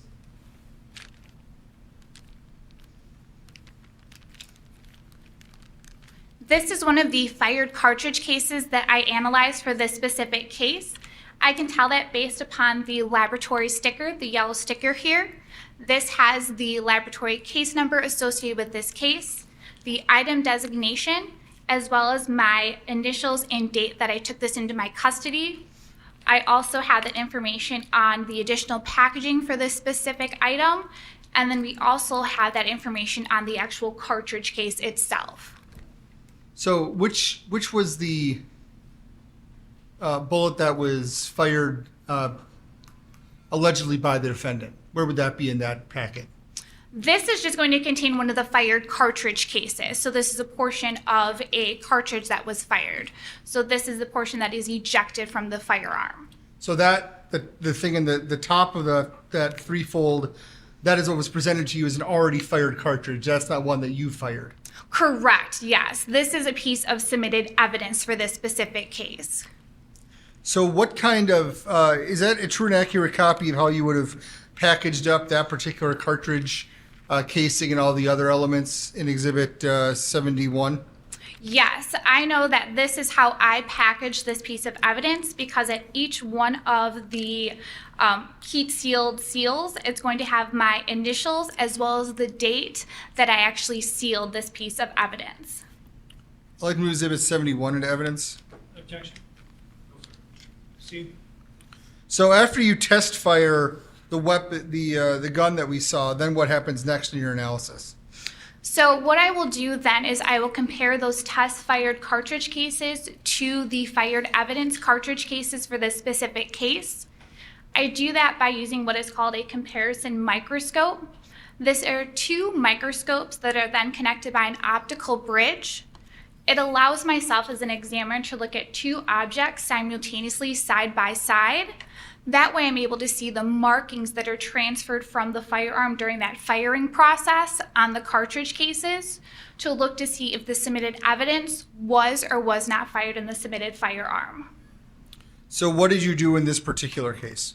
In this particular case, there were 8 fired cartridge cases that were submitted. Each one of those 8 fired cartridge cases were then compared to the test fire cartridge cases that I produced so that I could be able to determine if they were or were not fired in the submitted firearm. So you were submitted 8 of the, if you hold up Exhibit 71 briefly, you were given 8 of those cartridges on top? Yes, 8 fired cartridge cases, just like this one here, was submitted for this specific case and analyzed. And did you find that all 8 of those cartridges were fired through the weapon that Detective Antaramian showed you? Yes, I was able to determine that the 8 fired cartridge cases submitted in this case was fired in the submitted firearm. And that was by comparing each one to the test fired projectiles that you fired? Correct, yes. I have nothing further. Thank you. Well, thank you. You may step down, man. Stand and call Officer Jason Kruger to the stand.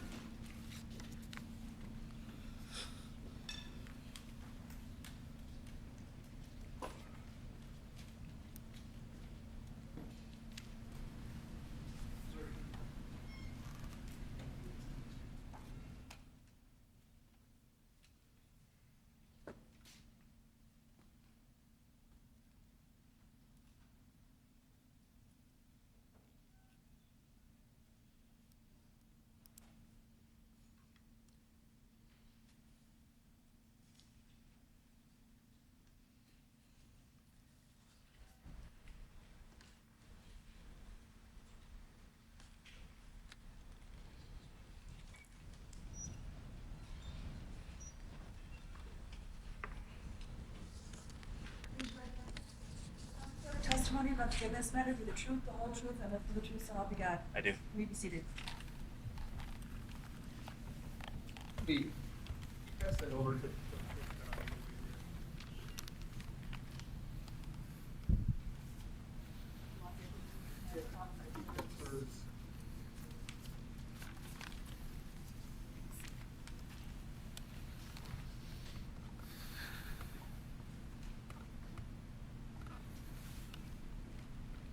Sir, can you please state and spell your first and last name for the record?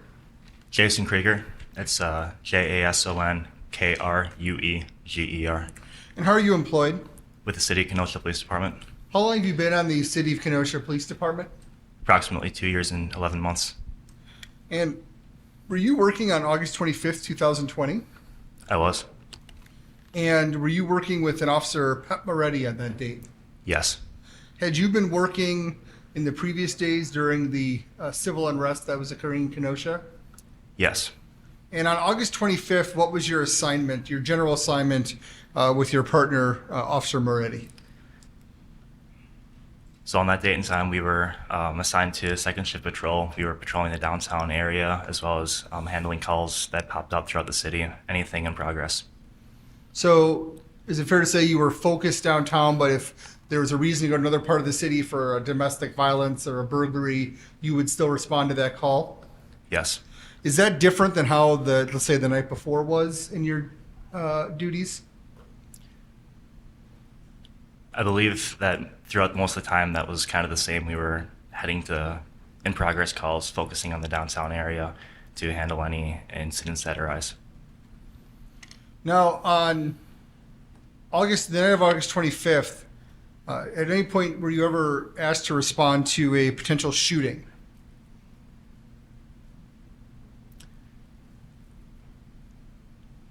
I do recall going to a shooting. We were just right in the area. I'm not 100% sure if we were dispatched to that call or not. So, but at some point you and Officer Moretti went in the direction of some shots? Yes. And do you recall how you went about going to that location?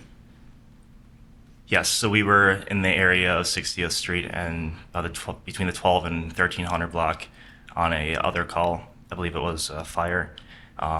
I heard the gunshots coming just southeast of us. I looked at Officer Moretti, and we decided at that point we were going to head to that since it seemed in progress.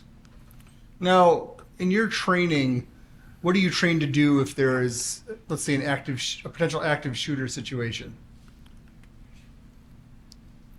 Our number one focus is to stop the killing or to make the scene secure, eliminate any active threats. So with that in mind, what, if anything, did you do?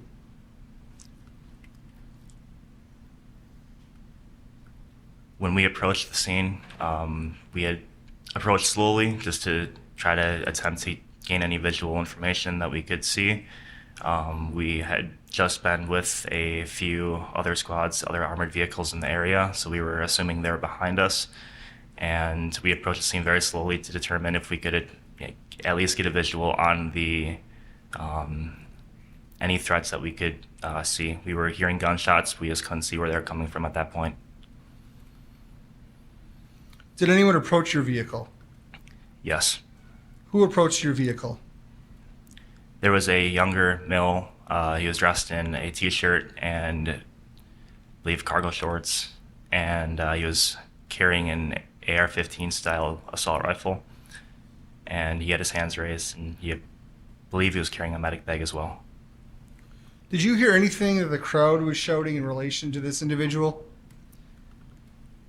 I did not hear any specific phrases. There was just a lot of noise, a lot of background noise, and in my mind, I was more focused on hearing the gunshots and trying to figure out where they were coming from. I didn't necessarily hear any specific words the crowd was shouting toward me. Do you? At one point, I'm going to represent you. There's a video that shows you getting out of the squad car and running to the trunk. Do you have any idea why you did that? A lot of my equipment I use on duty is stored in the trunk. Gas masks, vests, things like that.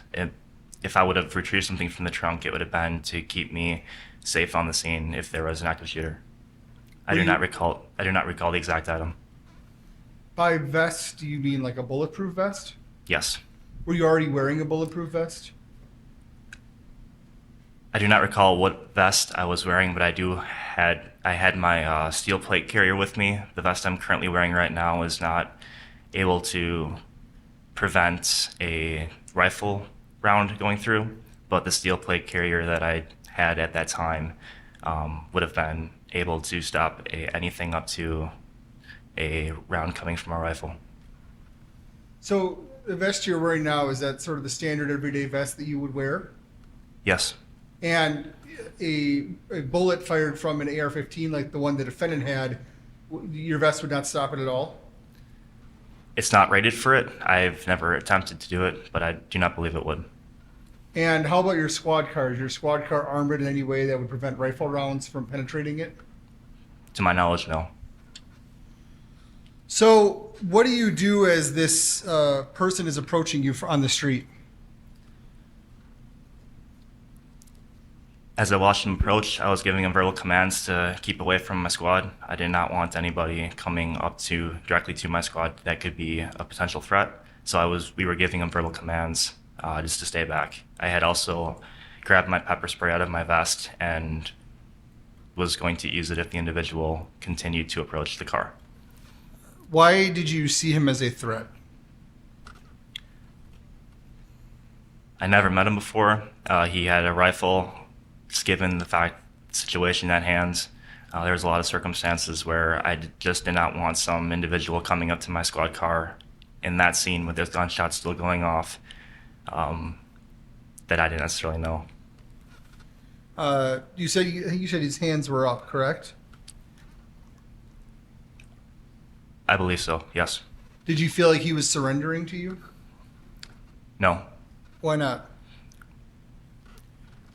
Throughout the past few days, we've come across a lot of individuals who are armed, and the first thing they do is put their hands up to signal that they don't mean any threat to us.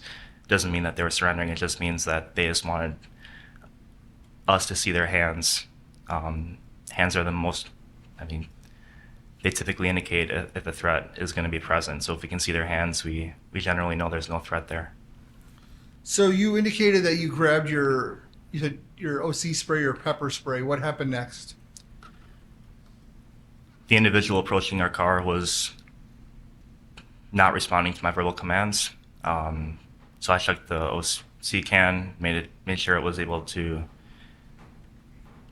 discharge the spray, and I pointed it at the individual, and I discharged a stream of OC spray towards direction when he would not listen to my commands. At that point, how close was he to and you were in the passenger side? Yes. At that point, how close was he to your passenger side door? I believe he was within about 5 feet. Do you know if the spray hit him or not? I do not recall. Did the spray have the desired effect of him getting away from the vehicle? Yes, he ended up walking away from me. So once he left the area of your vehicle, what happened next?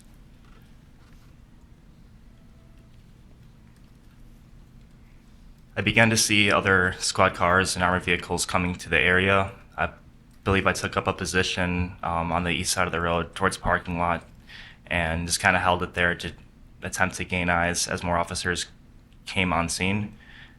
Throughout that time, I just tried securing the scene as best as possible, trying to gather as much information as possible about where the shots were coming from, who was firing them, and who the suspect was.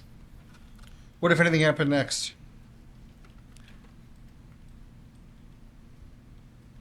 We were approached by one of the mutual aid tactical teams who informed us that they had an individual with a gunshot wound to the arm. I believe that individual was Mr. Grosskreutz, and they did not know how to access the hospital. Since I was familiar with the area, Officer Moretti and I got into our squad car, and we escorted that tactical vehicle to the east side of the Freighter South Hospital and got Mr. Grosskreutz into the ER. Now, the tactical vehicle you mentioned, is that what some people commonly refer to as like a Bearcat or an MRAP or something like that? Yes. So then you accompanied that to the hospital, and it contained Mr. Grosskreutz, who had been injured. Yes. Now, at the hospital, what happened? What did you observe?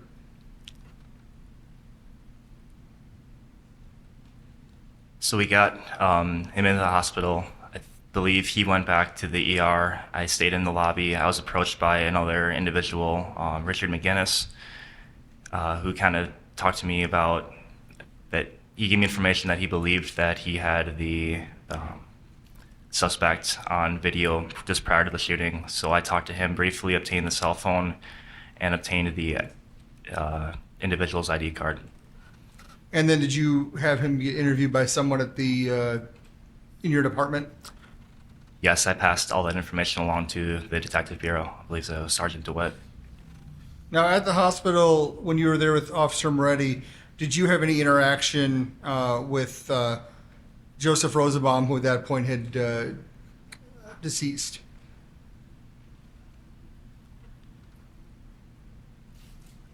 I believe that I helped Officer Moretti process and collect the evidence from one of the deceased. I do not recall which victim it was. I have no further questions. Thank you.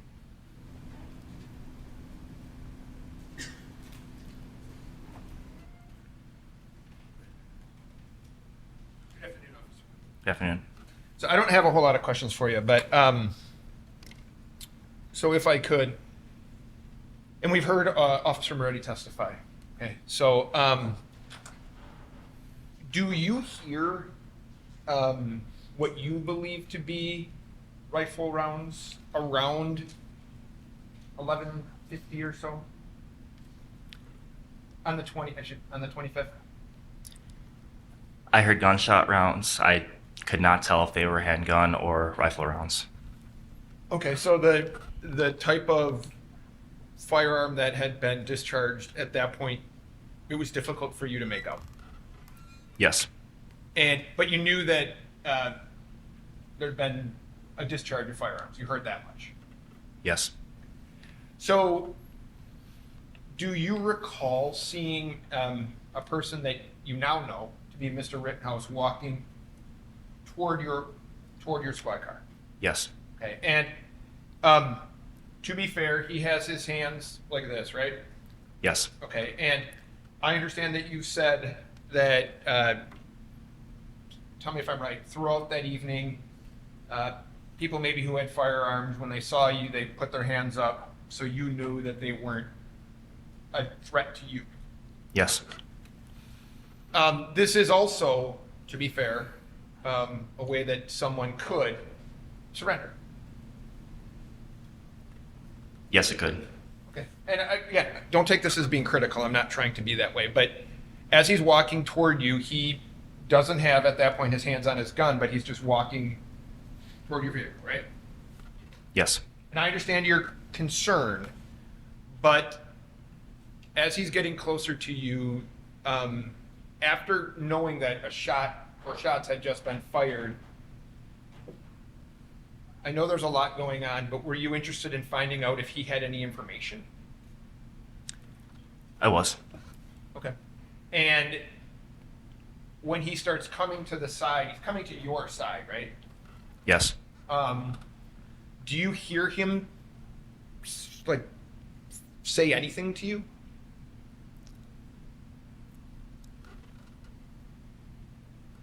The only thing I can remember him saying was something about a shooting. That there was no other verbal indication from him coming directly saying it was me. It was just something about a shooting. Okay. And you had just heard shots fired.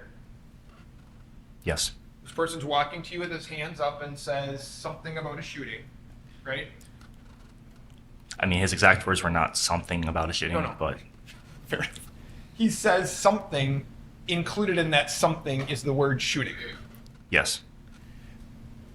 And so I understand that we've seen the video, you pull out your OC spray, and after giving him a command, you spray him with the spray, right? Yes. Do you see Mr. McGinnis? You had mentioned that you see Mr. McGinnis at the hospital. He shows you the video? Yes. Do you say to yourself, that's the guy that's walking with his hands up that I just saw?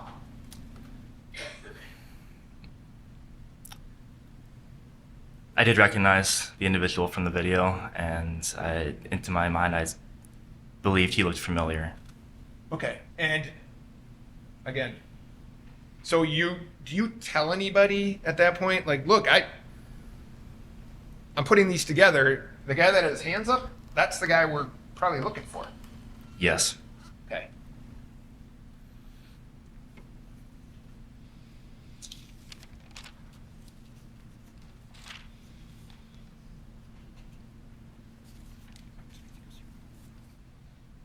Oh, I do have two other questions. As he's walking up to you, do you ever ask him, and I understand it's a chaotic situation, do you ever ask him for identification? No. Do you ever ask him or do anything with the fact that he's possessing an AR-15? No. Now I have no other questions. Thank you, sir.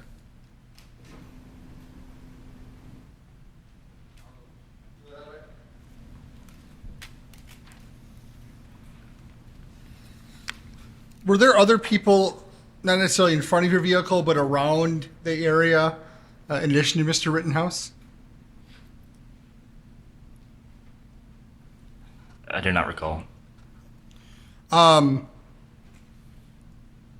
Were other people trying to give you information regarding a shooting or a potential shooter or anything like that? There was a lot of voices shouting. Nobody directly came up to my squad car window like Mr. Rittenhouse did, but there was people after he had left the side of my squad car as I got out of the squad who did give me information about potential suspects as well. Now, when you and Officer Murray are trying to get down to the scene of the active shooter, what is your primary goal? Stop the killing, stop any threat. Is that consistent with getting identification and speaking to an individual approaching your vehicle? No. Thank you. Right. Across, I guess. You may step down.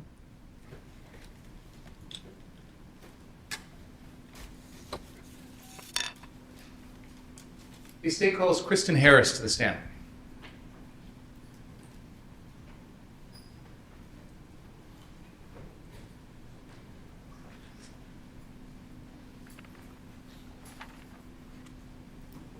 Do you solemnly swear the testimony you're about to give in this matter be the truth, the whole truth, and nothing but the truth, so help you God? Yes. You may be seated.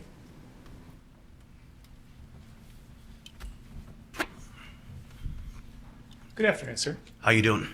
Could you state your name and spell your first and last name for the record? Yeah, my name's Kristan Harris, Kristan, last name Harris, Harris. How are you currently employed? Basically, I've been furloughed, but I've been pursuing my passions, obviously doing the Rundown Live, which is a reporter, and I do talk radio. Can you tell us what the Rundown Live is? It's an independent news and media. We try to bring all viewpoints, have civil conversations, sometimes about difficult content, as well as we cover protests of all varieties, of all political viewpoints as well. Is there a large group of people that produce the Rundown Live, or are you kind of the main person? There's several people that are involved there. It's a group of citizen journalists. We quite often post stuff from other independent news sites. We try to report news before the mainstream media does, so we can give a very raw version. What is your educational background? I finished high school, but education really didn't become important to me till my later years. So, most of my research I've done through my own reading of books and information. Do you have any formal journalistic training? That I do not. And do you operate out of the Milwaukee area? That is correct. How long have you been involved with the Rundown Live? I've been doing reporting for about 12 years. When you say reporting, is that all the Rundown Live or other stuff? I also contributed to one of the top police accountability websites as a writer, known as Cop Block, which has been around for a long time. What is that called? Cop Block. Cop Block? Yes. .org was the website. And when you say you contribute to them, does that mean you're like a reporter for them? I used to write for them, though it's a defunct organization that was banned amongst a lot of other websites. Okay. Yeah. When did you first get involved in the Rundown Live? It's probably around 2011. Did you form it, or did someone else? Someone else formed it. And then you joined it? Yes, that is correct. And that person is no longer involved. Do you have any sort of title with that organization? I believe I'm the editor. And you said you've covered a lot of protests. Can you tell us more about that? Sure. Since about 2013, I probably covered over 100, 150 protests. I don't know the exact number. What types of protests would they be? Everything from something basic as Second Amendment rights and healthcare workers, against mandates, to BLM, Minneapolis, the burning down of the 3rd Precinct, DC, obviously January 6th, as well as Kenosha and probably countless BLM protests. There were some things there that I just want to make sure I understand what you're saying. You said the burning of the 3rd Burning down district? of the 3rd Precinct of Minneapolis, yes. Okay. That was the date. I don't know the date. That's how I recognize it. That was one of the things that happened after George Floyd was killed? That is correct. And sorry, Karen, do we need to slow down? Sure. Whatever she says, so we got to make sure. You also mentioned January 6th. Is that with regard to what happened at the United States Capitol on January 6th of this year? That is correct. Were you there for that? I was. Okay. And were you covering that for the Rundown Live? That is correct. You mentioned Kenosha. Were you here in Kenosha for the events that followed the shooting of Jacob Blake?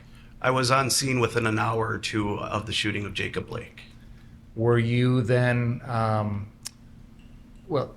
help the jury to understand, when you talk about the Rundown Live, we're familiar with a lot of different types of media, newspapers, magazines, the internet, things like that. Can you help us understand exactly what you mean when you say you cover these things? Yeah, I'm a citizen journalist, so I generally go to these events and I stream a lot of the times. I interview people to try to get natural conversations and have civil conversations so people can understand, in my viewpoint, what people really are saying before there might be some propaganda added. So essentially, it's the most raw form of journalism. So when you came down within an hour or thereabouts after Jacob Blake, were you interviewing and speaking to people? Yes. Do you record that in any way? Yes, I do. Well, I stream it. It's recorded on the cloud. Okay. So is it fair to say that when you are covering any sort of event for the Rundown Live, you have a camera that is taking video of the things you see? That is correct. I usually use my cell phone, which is a high-end device. And then that video is live streamed to the internet on whatever site you use so that people can watch it pretty much live. Is that fair to say? That is fair to say. Okay. So, for example, on the night Jacob Blake was shot on that Sunday night, August 23rd, you were here using your equipment to live stream the things that you were seeing. That is correct. Did you continue to do that on Monday night? Yes. And again on Tuesday night? Yes. So I want to skip right to the night of Tuesday, August 25th, 2020. Were you here in Kenosha that night? I was. Were you live streaming for the Rundown Live? As well as collecting B-roll, correct. I'm sorry? B-roll is footage that you take because you can't stream live because your internet connection is, so it's actually recorded straight to the device. Do you recall approximately what time you would have arrived in Kenosha that particular day or night? Yeah, around 8 o'clock, 8:15. Where did you go once you came to town? I headed down to the courthouse because that's where things were happening. And then did you start your live streaming at that point? I attempted to, but courthouse internet isn't the greatest. So. We've all learned that lesson. So what did you do then? I recorded video straight to my cellular device because this way at least I had documentation I could publish later. Did there come a time in which your internet connection improved? Yes. How did you manage to make that happen? It started to improve when I first started to head towards 59th and Sheridan. Okay. Do you know what changed that made that better? Yes. I ran into an interaction between Ryan Balch, I believe, and Gaige Grosskreutz and other people that by the courthouse. And I asked if there was more armed individuals because the night before there was a video that went viral of people protecting property, and I felt it would make a different story than getting the same story I had the last 2 days. And I do want to talk about what you just mentioned, but I think I didn't ask my question very well. You talked about being here and having poor internet by the courthouse, but then it got better when you went down to a different location. That is correct, so I could stream live. What was it that made the internet better or stronger down there than here? Do you know? I don't know if it was just I had poor cell phone service or it was just better location. That's the only thing I can think of is that location on my way there, it improved. I attempted to go live again and I was able to. So is it fair to say that once you were able to go live, you continued to broadcast live throughout most of the rest of the evening? That is correct till my battery ran out. Okay. And did there come a time in which you went to that 59th Street car source location? Yes. Okay.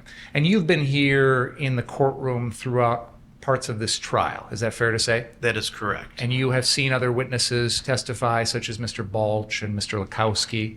Yes, that is correct. Okay. And when you were out live streaming that night, you went to that car source location and interacted with those individuals on some level. Is that fair to say? That is fair. Okay. I want to focus in on a period of time in that evening when there was a dumpster that was pulled out in the road out in front of the 59th Street car source. I'm going to ask two separate questions. First of all, do you independently remember that happening? Did you also get some video of that? I did. It was streamed live. Okay. And then from there, did you continue to remain physically at the 59th Street car source location for several minutes after that? I did. And were you in close proximity to either Ryan Balch or the defendant or both of them during those several minutes afterwards? Probably within 20 feet. Okay. Could we begin? I'm going to, our TVs are on. If not, I'll turn them on. Could we watch a little bit of your live stream, which has been marked as exhibit number 18, and we're going to go to the 1 hour, 22 minute, and 14 second mark.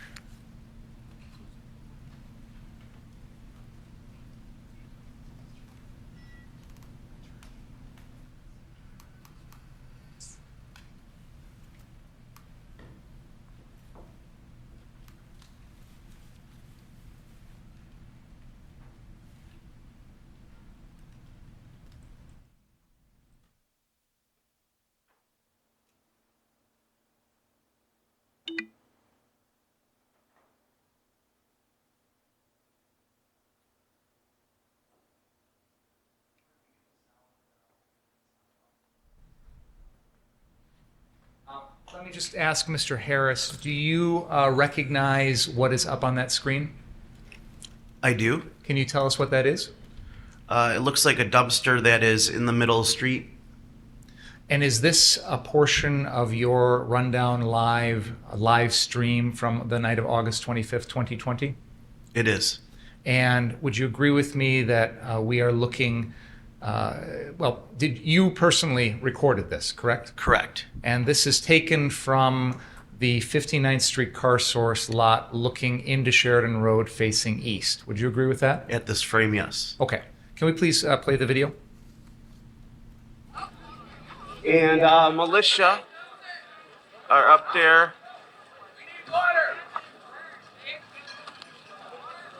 Yeah, we got a fire. Where?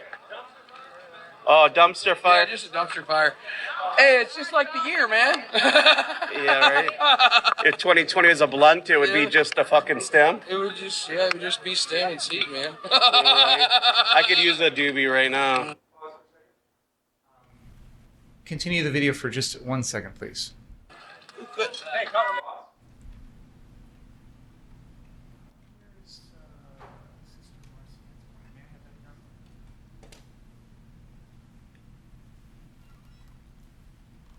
Mr. Harris, there are two people in this video that I'm going to point out to you. There is a gentleman here that is a little bit taller gentleman with a beard and some sort of cap on, and there's a woman next to him that appears to have sort of reddish hair. Do you see those two people? I do. I'm going to ask two questions. First of all, that night, did you have any idea who those people were? I did not. As you sit here today, do you know who those people are? I believe one of them was the person who shot the fire behind, or the gunshot behind Rosenbaum, and I don't know who the other one is because their back is turned to me. Okay. No dispute that's Joshua and Kelly Zeminski? No dispute. Okay. So I'll represent to you, sir, that the taller gentleman is Joshua Zeminski, and the woman next to him is Kelly Zeminski. Okay. Please continue. All right, let's.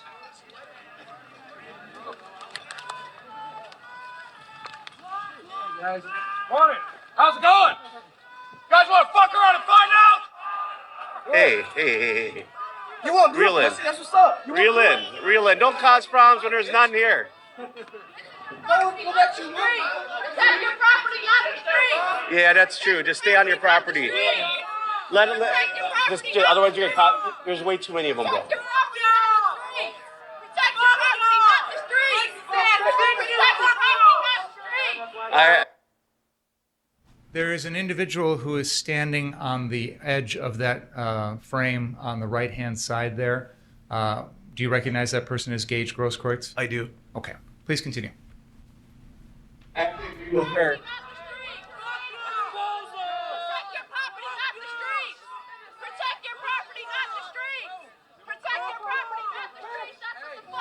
have to agree with her that they shouldn't be on the street.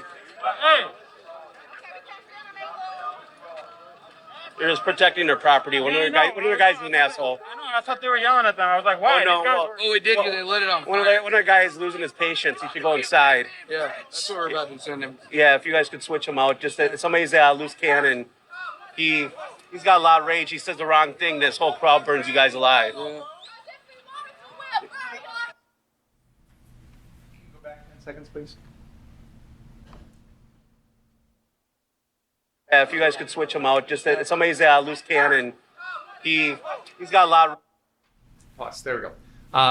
Again, I want the jury to see that in the middle of the screen there is a taller gentleman with his hands in his pockets.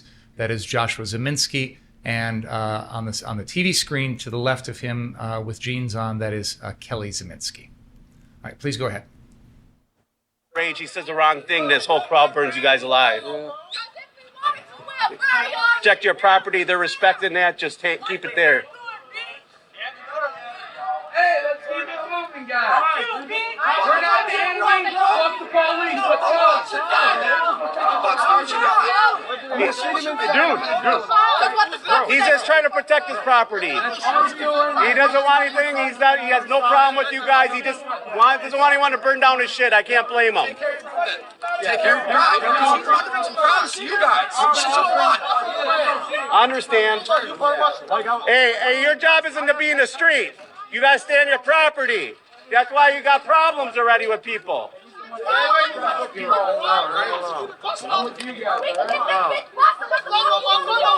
No one bothering your property. Don't look for trouble where there ain't none. A medic? I am a medic. I know you are, but like, They got their own medics. You know, if somebody's close by, take care of them. I know you're just trying to make peace.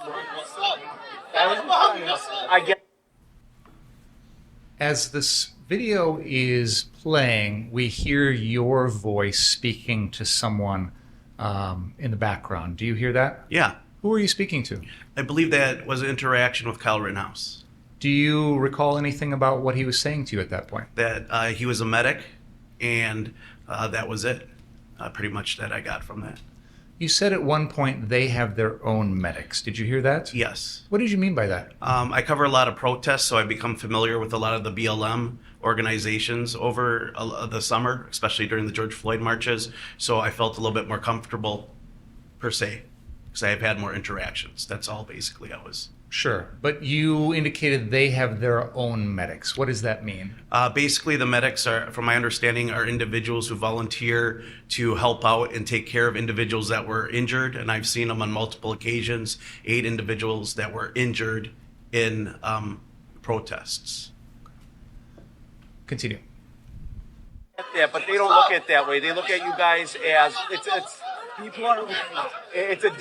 as much as you guys were afraid of them before they marched down here. I know, but like what a conversation you're having. So you made a comment there about how they don't look at you that way or something along those lines. What did you mean by that? A lot of the protesters identified the armed citizens as counter-protesters. They didn't identify them as just protecting their property. Would it be fair to say that it was your impression that... That was my impression. Correct. Sure. Would it be fair to say that it was your impression that the people in the crowd viewed the people around Mr. Rittenhouse as a threat? I wouldn't say that. I would say that there may have been some individuals that had it, but not in the majority. I can't speak for everyone. I don't know what they were thinking. Okay. You know. Let's continue, please.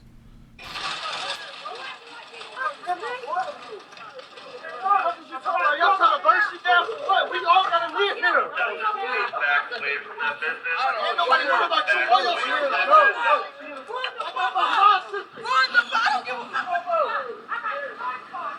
Thanks, guys. Back away from the business. Back away from the business. That's my police. Leave the business. Thanks for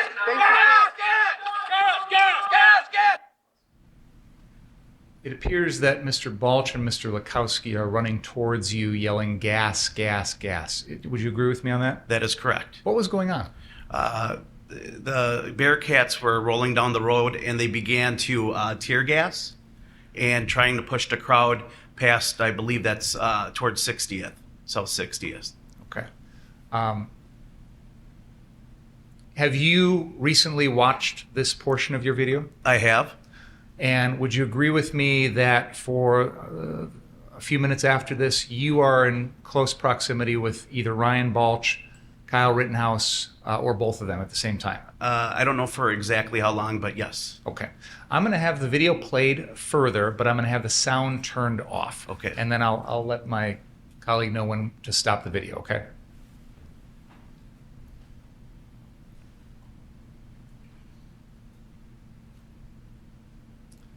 Now, while we're playing the video, Mr. Harris, are you able to tell the jury where this scene is?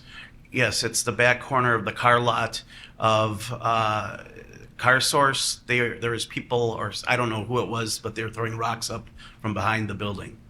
And where you're at right now in this video are either Mr. Balch or Mr. Rittenhouse near you? They were probably within 15 feet. Are there any of the protesters or people on the street or anything like that anywhere near you at this point? Negative. Why is that? They all moved towards what I call the gas station, 60th and Sheridan. Is that in part because the police had just gassed the entire street? That would probably be the most likely reason. And that dispersed the crowd? Correct.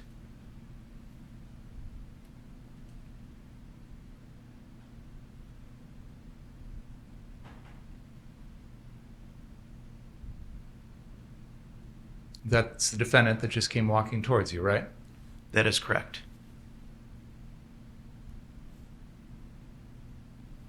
It looks like at this point the wind is blowing that gas towards you and the other folks that were around the corner there. Is that fair to say? That is fair to say. Did you have a gas mask on? I did not. Did any of them, do you know? Not that I saw. Let's pause right here. Mr. Harris, do you see those armored vehicles in the street? Sure do.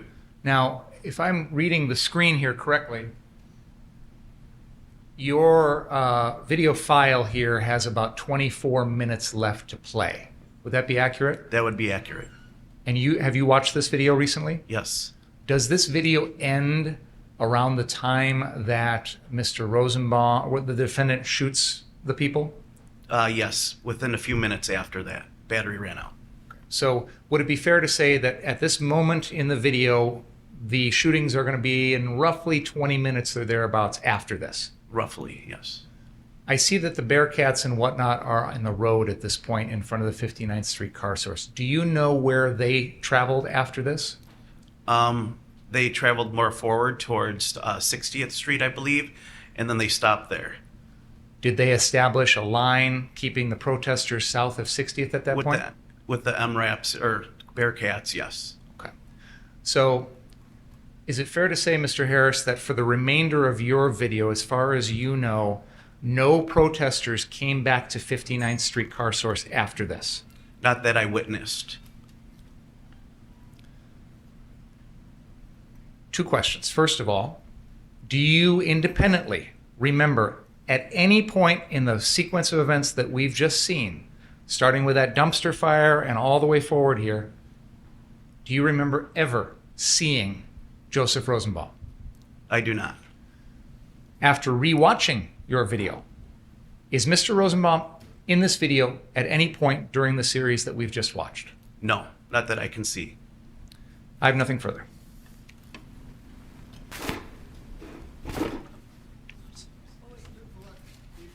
Oh, yeah. Sorry. I was ready to go home. No, I'm just kidding. I tried to start twice without the jury. Yeah, it's Monday. That's what I said. Thanks for making me laugh. No, it's all right. First time. Mr. Harris, on the video, you describe people as militia, right? Correct. You point up at the roof and say, "There's militia members up there," right? That is correct. That's your opinion. You didn't talk to any of them about. I'll ask it to you this way: you had no information that Mr. Rittenhouse was in any type of militia, correct? That is correct. Okay. Now, you at some point say to him, he's moving the dumpster, and you say, well, I strike that. At first you say, this whole crowd could burn you guys alive if you say the wrong thing. Is that right? That is correct. Okay. And why'd you say that? I wanted to de-escalate the situation. Was it getting escalated? Yes. And that was in part because the dumpster was put out? The fire in the dumpster was put out? That is correct. It angered the protesters at that time. Now, did you see things that were going on that night that would be outside the realm of protesting, but more along the lines of rioting? I would agree with that term, yes. So you saw, you had mentioned it, and we'll talk about it. Rocks were being thrown at people, right? I didn't witness that. Well, you saw people throwing rocks on the roof. Oh, okay, well, fair enough. There's people on the roof. I was told that by people on the roof that they were throwing rocks. You didn't see it? I did not see that. Were you aware that there were homemade gas bombs being thrown? One of the people on the roof did say that there was a homemade gas bomb, basically, I don't want to, ammonium and bleach. I don't know how they knew that, but that's what they claimed. And you had said to Mr. Rittenhouse, I know you're just trying to make peace, right? Correct. Okay, so to be fair, he wasn't doing anything aggressively, correct? I agree with that. He wasn't verbally threatening anyone. No, he was offering help. He wasn't using his firearm in a way to scare or intimidate people by pointing it at them. Agreed? Agreed.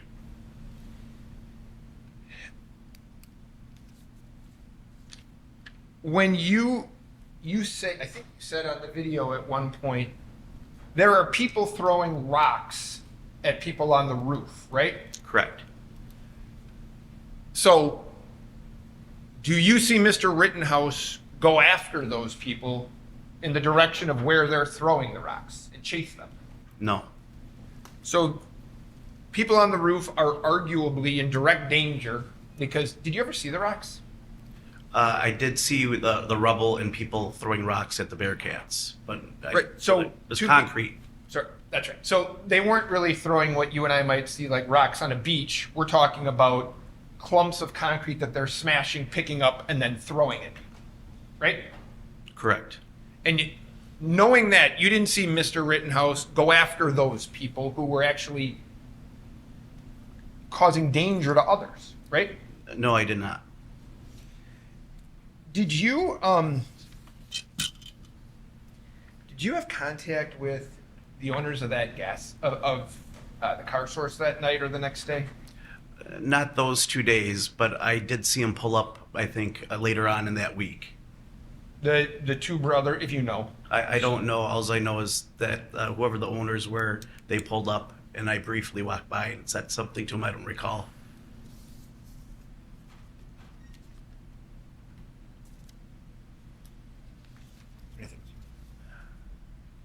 Mr. Harris, I appreciate your time. Thank you, sir. Mm-hmm. Any redirect? Mr. Harris, the people that you saw at 59th Street Car Source that you characterized as the militia, was the defendant dressed the same as them? No, he was not. He had on sort of an army green colored shirt, correct? Lime green, army green shirt. He had a weapon slung around him like they did, correct? Correct. It was the same type of weapon as the rest of those folks, correct? I'm not really good with guns, but it seemed to be so. He was in the same group with these guys that you felt were militia members, correct? That is correct. And he was acting the same as they were, wasn't he? For the most part, yes. You were asked about who escalated things. Can we get Exhibit 18 at the 1 hour and 22 minute and 30 second mark, please?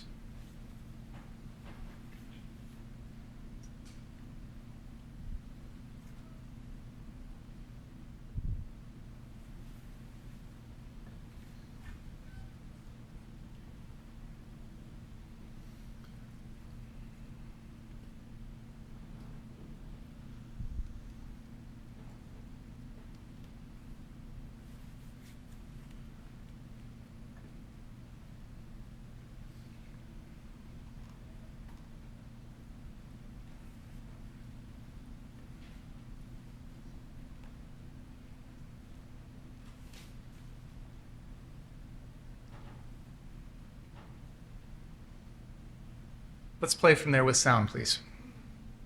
If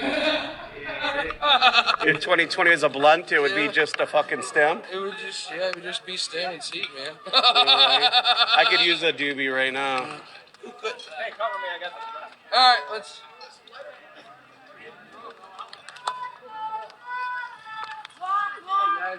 Morning. How's it going? You guys want to fuck around and find out? Hey. You guys want to fuck around and find out, right? Immediately after that, you basically scold that guy, don't you? I believe, well, whatever you want to call it, I tried to de-escalate the situation. Because he was escalating it, That is wasn't correct. he? By what he was saying. Yes. You guys want to fuck around and find out. Did you interpret that as a threat towards the other people? I didn't really think about it, but I could see how it could be interpreted that way. And that guy's wearing an AR-15, isn't he? Probably, yes. In fact, that same guy went around back, and when those people were behind the place throwing rocks, He said to you he was going to take his gun and start shooting rounds through the fence at them, didn't he? I don't recall or remember that. Can we go forward on the video to about... Let's go to about one... Had nothing to do with Mr. Rittenhouse. Nothing. What is the relevance of this? There were questions about what the response was to people throwing rocks. Response of whom? Of the group. The group. The group's not on trial. Mr. Rittenhouse is on trial. That's fine. I'll leave it there. Thank you. The person that was yelling on that tape, that's not Mr. Rittenhouse, right? That is correct. Nothing else. What, you may step down, sir. What about a break? Let's take a break. Please don't talk about the case. Read, watch, or listen to any of the count of the trial. See you in a little bit. Maybe 3:15? Maybe. Maybe not.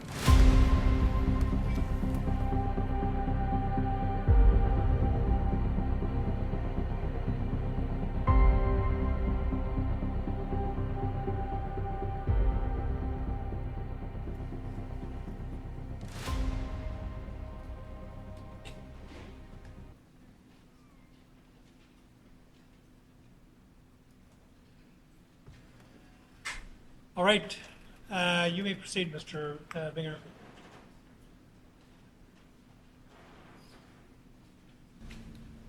May I proceed, Judge? The state calls Detective Ben Antaramian.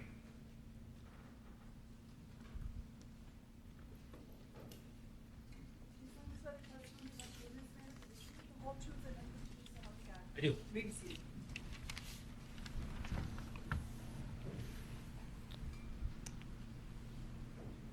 Could you state your name for the record and spell your last name? Detective Ben Antaramian, Antaraamian. Or are you currently employed? I'm a detective with the City of Kenosha Police Department. How long have you been with the Kenosha Police Department? 10 years and some change now. And how long have you been a detective? About 3.5 years. And do you recall what your assignment was on the evening of August 25th, 2020? We were in a modified role, whereas traditionally we're investigators. We were initially assigned at the beginning of the shift to go to local gas stations and ensure that their pumps were turned off to prevent further fires that night. When you say we, who is the we? Detective Howard and I believe Detective Valeri was also with us. Is that Detective Brandy Valeri? Yes, sir. And so other than going to the gas stations, did you have any other assignments that evening? We were just assisting in general patrol. Any areas that needed help, we'd respond over and just see what they needed. People who were being taken into custody, we'd assist with that as well. Now, I think we're all aware that beginning on Sunday night, August 23rd, after the shooting of Jacob Blake, there was a lot of unrest in Kenosha that continued on Monday night. What was the law enforcement response and planning and whatnot for Tuesday night, if you know? By Tuesday night, and this comes from I wasn't directly involved in the planning, obviously, that's way above my position. But generically speaking, by Tuesday night, we had multiple agencies that responded. The National Guard had arrived. So we had multiple, we call them pieces of armor, but Bearcats and MRAPs that were available to us. So by then, there was a more organized response. We had active patrol assignments, and we had dedicated areas of responsibility. We were able to respond more effectively to the bigger calls that Monday and Sunday we were able to respond to, but not as appropriately as we normally would. And if you would please slow down a little bit for Madam Court Reporter. Apologies. The most important person in the room. Except for the judge, of course. So, Detective, if there were situations that Tuesday night where there was some sort of report or a 911 call in some other part of Kenosha other than this downtown area, was the Kenosha Police Department equipped to handle those types of calls? Absolutely. I want to focus in on the downtown area, and there's that map that we've all been referring to. What was the logistical, the strategic plan, I guess, the tactical plan for handling any issues that arose in that area, the downtown area, on that particular night, if you know? Again, speaking more generically, as it's not my pay grade, but we had dedicated SWAT teams along with, we call them CDIRT, but essentially a riot team. We had dedicated units that were assigned to respond to specific calls. So if there was a fire, we'd have a dedicated SWAT team or a SWAT response along with a riot team to ensure that whatever problem we had could be properly handled. Is it fair to say that during a part of that evening, there was also a large number of police officers that were here outside the courthouse? Correct. The other units that you've just described, were they separate from the people that were out in front of the courthouse? Yes, those were auxiliary personnel. And you mentioned if there was a fire. So, for example, if the 59th Street car source or the 63rd Street car source had a structure fire or a house fire along in one of those areas or something like that, was there enough resources in law enforcement to respond to something like that? To the best of my knowledge, there were, yes. What about if there were smashed out car windows? Was that something that the law enforcement was going to come in and respond to? No, unless it was a threat to life, we weren't going to be going at that point. Is it fair to say that the response depended on the type of crime, the type of report that needed to be handled? Correct. So if it was just property damage, like broken windows or something like that, was that something that police were going to respond to? Not at that time, no, not emergent. What if it were a threat to life, such as a house fire or a shooting or a serious violence incident, something like that? Were there enough resources that night for the police to come in and respond as quickly as possible? Correct, there were. We've heard a lot of testimony in this case about the defendant shooting people that night. I want to put that aside. Other than that, was anyone else killed here in Kenosha as part of all of these protests, riots, civil unrest, whatever you want to call it, on the night of August 25th? No one else was killed that night. Was anyone else seriously injured? To the best of my knowledge, no.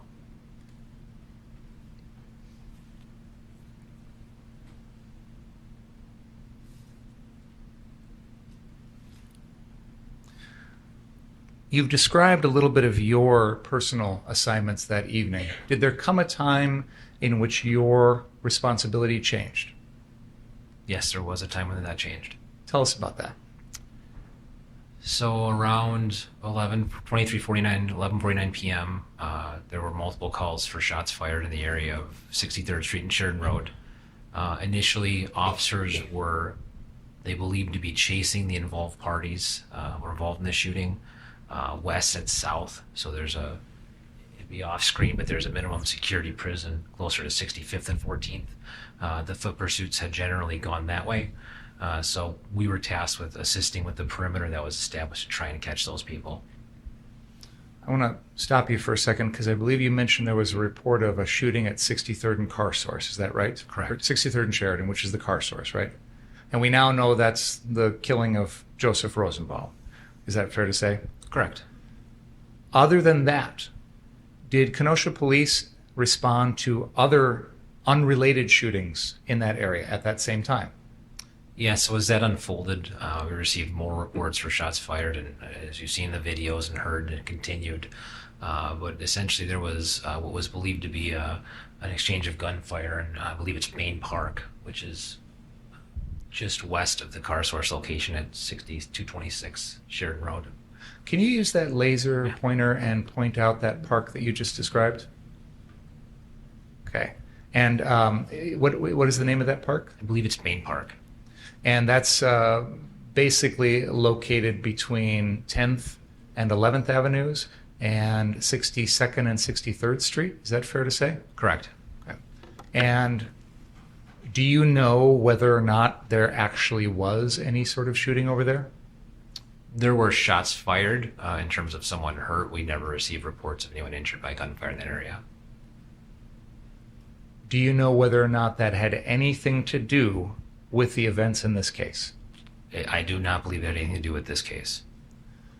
Is it fair to say, though, that while there was a need for a response to the shooting of Joseph Rosenbaum, other law enforcement resources were also trying to deal with that other incident simultaneously. Correct. There were multiple squads. I believe there was actually a piece of armor that was utilized. There's like a daycare just behind the car source, and there were reports that a shooter had run into there. So, I mean, there was a large amount of police personnel in that area. Now, you mentioned that at some point in the evening, your responsibilities changed. And I know you were talking about the 63rd and Sheridan shooting. Did there come a time in which you, as a detective, were assigned to handle that investigation? Shortly after midnight, I was given the news that I'd be the lead investigator assigned to this, along with Detective Howard. And is it fair to say that since then, you two have been the primary investigators in this case? Correct. Do you recall when it was that you learned that the person who had done those shootings was the defendant, Kyle Rittenhouse? Within a few hours, we were aware that it was Kyle Rittenhouse. Did there come a time in which you and Detective Howard went down to the Antioch Police Department to meet with him? Yes. Did you determine how old Mr. Rittenhouse was on that particular day? Yes, on the night of August 25th, 2020, he was 17 years old. And his date of birth is January 3rd, 2003. Is that correct? Correct.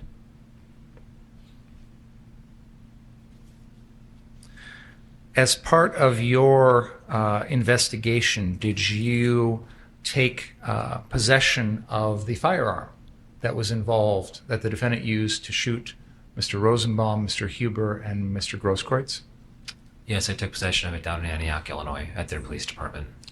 And I have, could you hold up that firearm?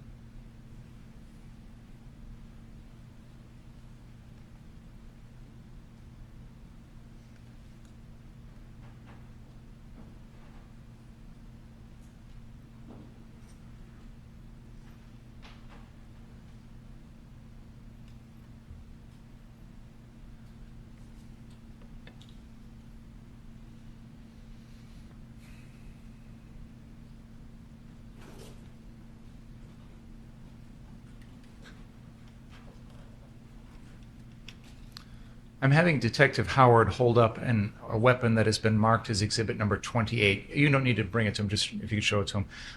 Do you recognize that, Detective Antaramian? Yeah, that's the firearm in question. Is that the weapon that Mr. Rittenhouse used to shoot Joseph Rosenbaum, Anthony Huber, and Gaige Grosskreutz on the night of August 25th, 2020? Yes, sir. And is it in substantially the same condition as it was when you took possession of it? Yeah, that I call it an optic, but the sight that was separated from it, when I took possession of it, that was still attached. I had to remove it so we could fit it into one of those gun boxes. Detective Howard, could you hold that up one more time, please? I'm sorry. Making you use a lot of gloves here. I apologize.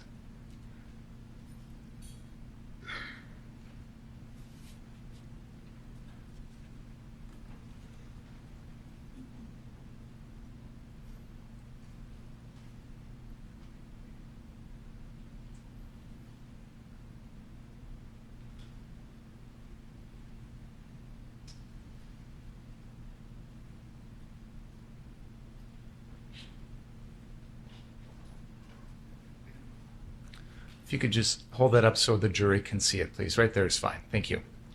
Detective Antaramian, did the weapon that we are looking at here, did it have that strap attached to the butt when you took possession of it?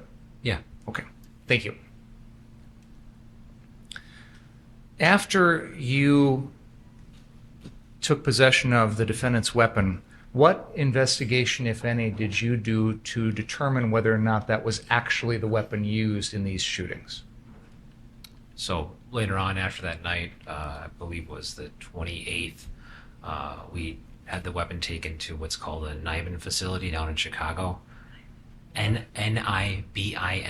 I couldn't tell you exactly what the acronym stands for, but it's they test ballistics, Can you bring that microphone really close so we can hear Yeah, it? sorry better? about that. That's okay. So we took it to a Niven. Essentially, it was a trailer that the ATF had established down in Chicago. So we took it down there and handed it over to the Niven technicians, who subsequently test fired the firearm, and they were able to correlate that the casings we had recovered at that time, it was 6 casings, did in fact come from that firearm. And I think there's been some testimony that maybe the next day on the 29th, there were 2 more casings that you found, or Detective Howard found, for a total of 8? Correct. And those 8 spent shell casings were also given to Heather Williams, who testified earlier at the crime lab, to verify that information as well. Is that right? Correct. So Niven typically won't give you a final report. They'll give you what they believe to be accurate, but then the crime lab has to actually confirm that information. So then you had Heather Williams at the crime lab verify that the shell casings, the 8 shell casings, came from the defendant's gun. Is that fair to say? Correct. Prior to having the defendant's gun brought to NIBIN or the crime lab, was the swabbing done to see if there's DNA on the gun? Yes, the firearm was turned over to an evidence technician who performed the standard evidentiary DNA swabs they take from the firearm. And that was Officer Jeff Van Wee? Correct. Is it possible for additional DNA testing to be done on an item in a case, a gun, a phone, any sort of physical item later on in the case? Yes.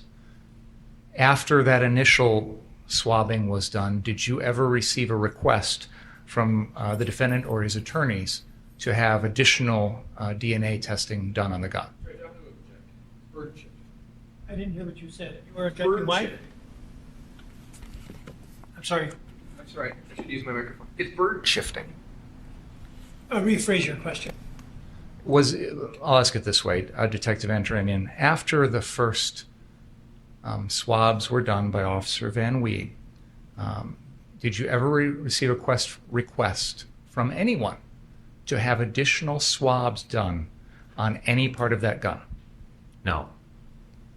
If you had received such a request, would you have followed through with that? Yes.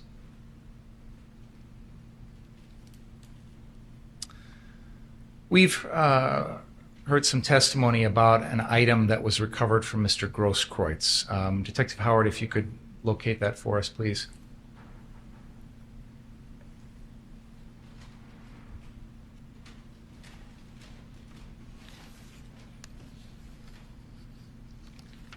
What is the exhibit sticker on there? 61. This is an item which has already been introduced into evidence as exhibit number 61. Do you recognize that item? Yes. Can you tell the jury what it is? So, and I'm not an expert on this, but those are devices used by both our SWAT team and then our CEDART or riot teams. They're typically referred to as like a gas bomb, if you will, in layman's terms, but it's like a nerve gas, non-lethal, that is used to disperse crowds. Is this a device that is used by law enforcement? Yeah, some people would also call it tear gas. Is this a device that a common layperson could create on their own at home? No, I don't believe so. Is this device, when it was recovered from Mr. Grosskreutz, had it already been used? Was it no longer capable of emitting any gas?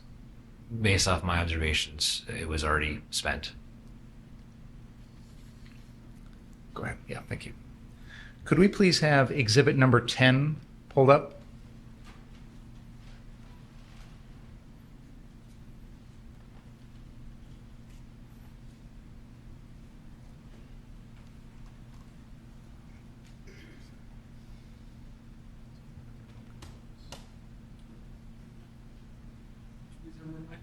It's right here. Oh, sorry. It's back on your desk.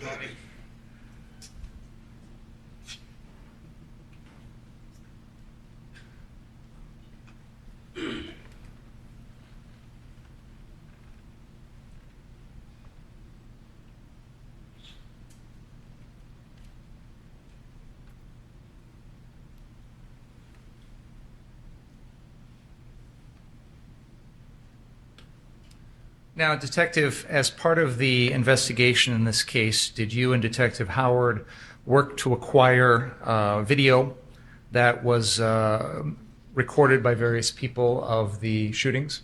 Yes. And do you recognize the video that's up on this screen? It looks like one of those, yes. Okay, and this is the recorded by someone called Ford Fisher, News to Share. Is that fair to say? Yes. Okay. Could we begin playing this video? I'm going to have it stopped here in just a second, but let's go ahead.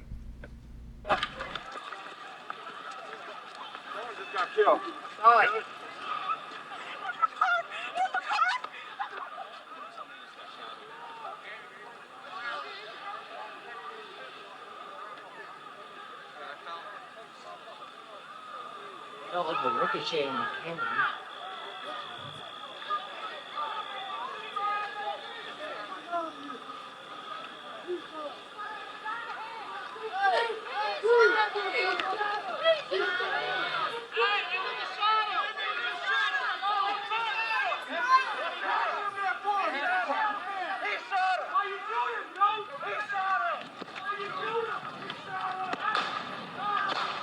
Shit.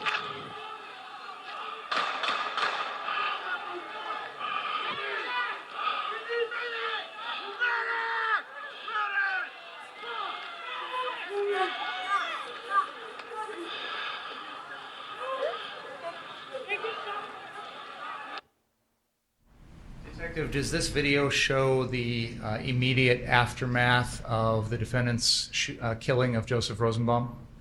It appears so, yes. I'd move Exhibit 10 into evidence. Is there objection? No. Received.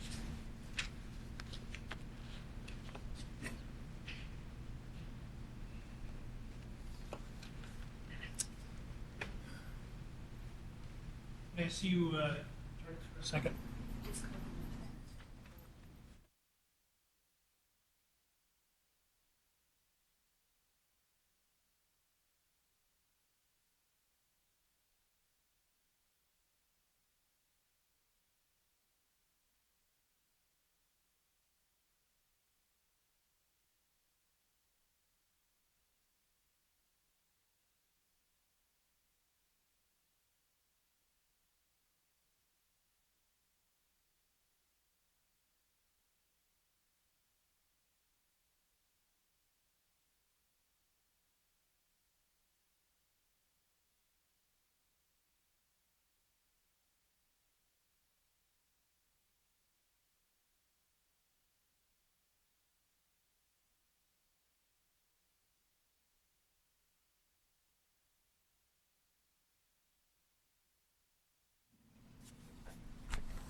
Okay, and then finally, Detective, can we please pull up, I think it's Exhibit 73. Is that the one I gave you?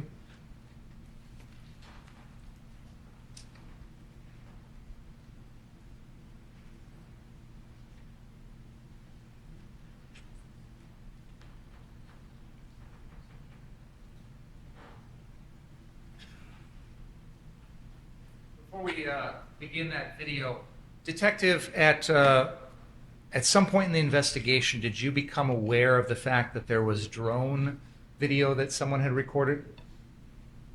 If you know. Yeah, early on, I don't know the exact date, but early on we did see on a news segment, I believe it was a Fox News segment, that there was drone footage that we hadn't found at that point in time. Do you have any idea what the source of that drone footage was? I believe it was accredited to Urban Aired.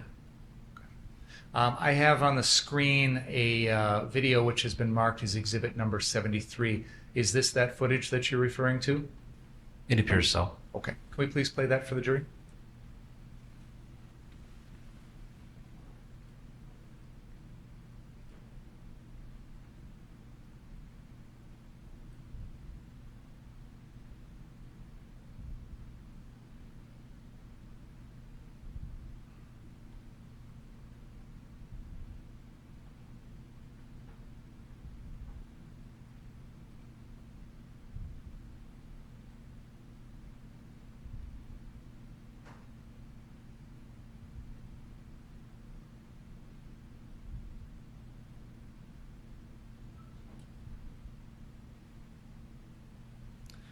Detective, just to help everybody understand, that was footage taken from a position south of the 63rd car source lot looking north into the lot. Would that be roughly accurate to say?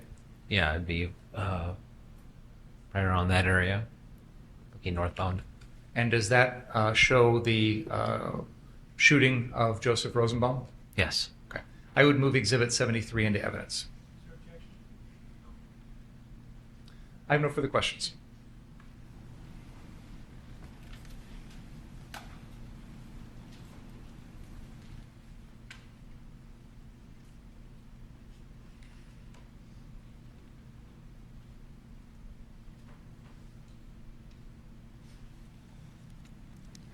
Good afternoon, Detective. Okay. Did you, I know that you've shown us the gun. Did you ever measure the barrel on that gun? I never personally measured it. I believe on the E-trace form that I think Officer Van Week performed on, it would show that barrel length there. But I never personally did. It's not a short, you don't believe it's a short barreled rifle, do you? No, I do not. Now, you were asked some questions initially by Mr. Binger about if anybody else was killed that evening. During those time of those riots, there were people that had been seriously injured, correct? Yes. Law enforcement officers had been seriously injured, is that right? Correct. One officer was struck in the face with a brick. Is that right? Yep. And then a man who came out to help that officer, somebody had filled I think it was a bottle with cement and hit that person in the face. Is that right? Breaking his jaw? I don't have firsthand knowledge of that aspect, but the brick one I know for a fact.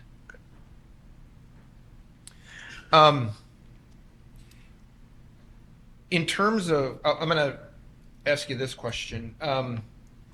One of the things in your role as a detective was you had gotten information regarding a specific group called Armed Citizens to Protect Our Lives and Property. Is that right? Correct. And that video or that Facebook post listed specifics, August 25th, 6 p.m., things like that, right? It was like a Facebook group meeting. Okay. Your report indicates there are no indications in the email that Kyle Rittenhouse liked or showed interest in the Facebook post or the group itself, correct? Correct. And you've been present for all the testimony, is that right? I have. And so you heard some of the questions regarding Detective Howard, regarding kind of what your role as a detective is, right? Yeah. You don't work for Mr. Binger, do you? No, I do not. If I said that a detective is really kind of a truth seeker, you don't care which way the evidence goes, you just want to get it right. Would that be fair? Yeah, throughout the investigation, we referred to ourselves as the fact finders. So you're not supposed to, and I'm not saying you are, you're not supposed to take sides, correct? You're just supposed to, wherever the evidence leads you, you go. Correct. We remain neutral. So when you arrived, I know that you said you arrived at the Antioch Police Department. It was about what time, if you remember? I honestly don't recall. It was a long night. Early in the morning? Yeah, absolutely. Like 3 or 4 in the morning? Sound about right? That would sound about right, yes. And at that point, can you tell me what, if anything, you had reviewed in the way of evidence? We had seen at that point, I believe, 2 videos that were circulating on social media that were pretty grainy, shared secondhand. You know, we really didn't have the original source of it that showed, I believe, the first shooting of Joseph Rosenbaum, and then I want to say the next 2 as well in separate clips. At that point, you didn't have any, because of the time, you didn't have any, no statements had been taken yet, as far as you knew, correct? None that were relayed to me. And obviously at that point, none of the forensic work or anything like that certainly was maybe being collected, but it wasn't completed. Correct. Okay. And this was even before Gaige Grosskreutz's interview with police. True? Yeah, because first shift conducted that, and that'd be sometime after 6 or 7 a.m. The interview with Mr. Grosskreutz occurred somewhere after 6 or 7 a.m. when day shift came on. So our interactions down in Antioch were closer to 3 or 4 a.m. And you had, if I'm right, you had placed Mr. Rittenhouse under arrest for these offenses at about 6-ish in the morning? That sounds about right. Okay. And again, I'm not being critical. You had basically seen some grainy footage of the videos, and that's what you had at that point. Fair? We had his admission that he had been involved in the shootings, and then, yeah, some video, absolutely. And the next day, meaning the 27th, you are meeting with the DA's office to formalize charges against Mr. Rittenhouse, correct? To draft a criminal complaint. At that point, had you been made aware of or reviewed the statement by Richie McGinnis about what he had observed? Do you remember? I don't recall if I saw that exact one yet. We really didn't sit down and read all the reports for at least a few days, given everything and how fluid the situation was. Okay, so to be fair, he was charged prior to all of the information actually coming in, correct? The criminal complaint was drafted prior to us concluding the investigation. I would agree with that. And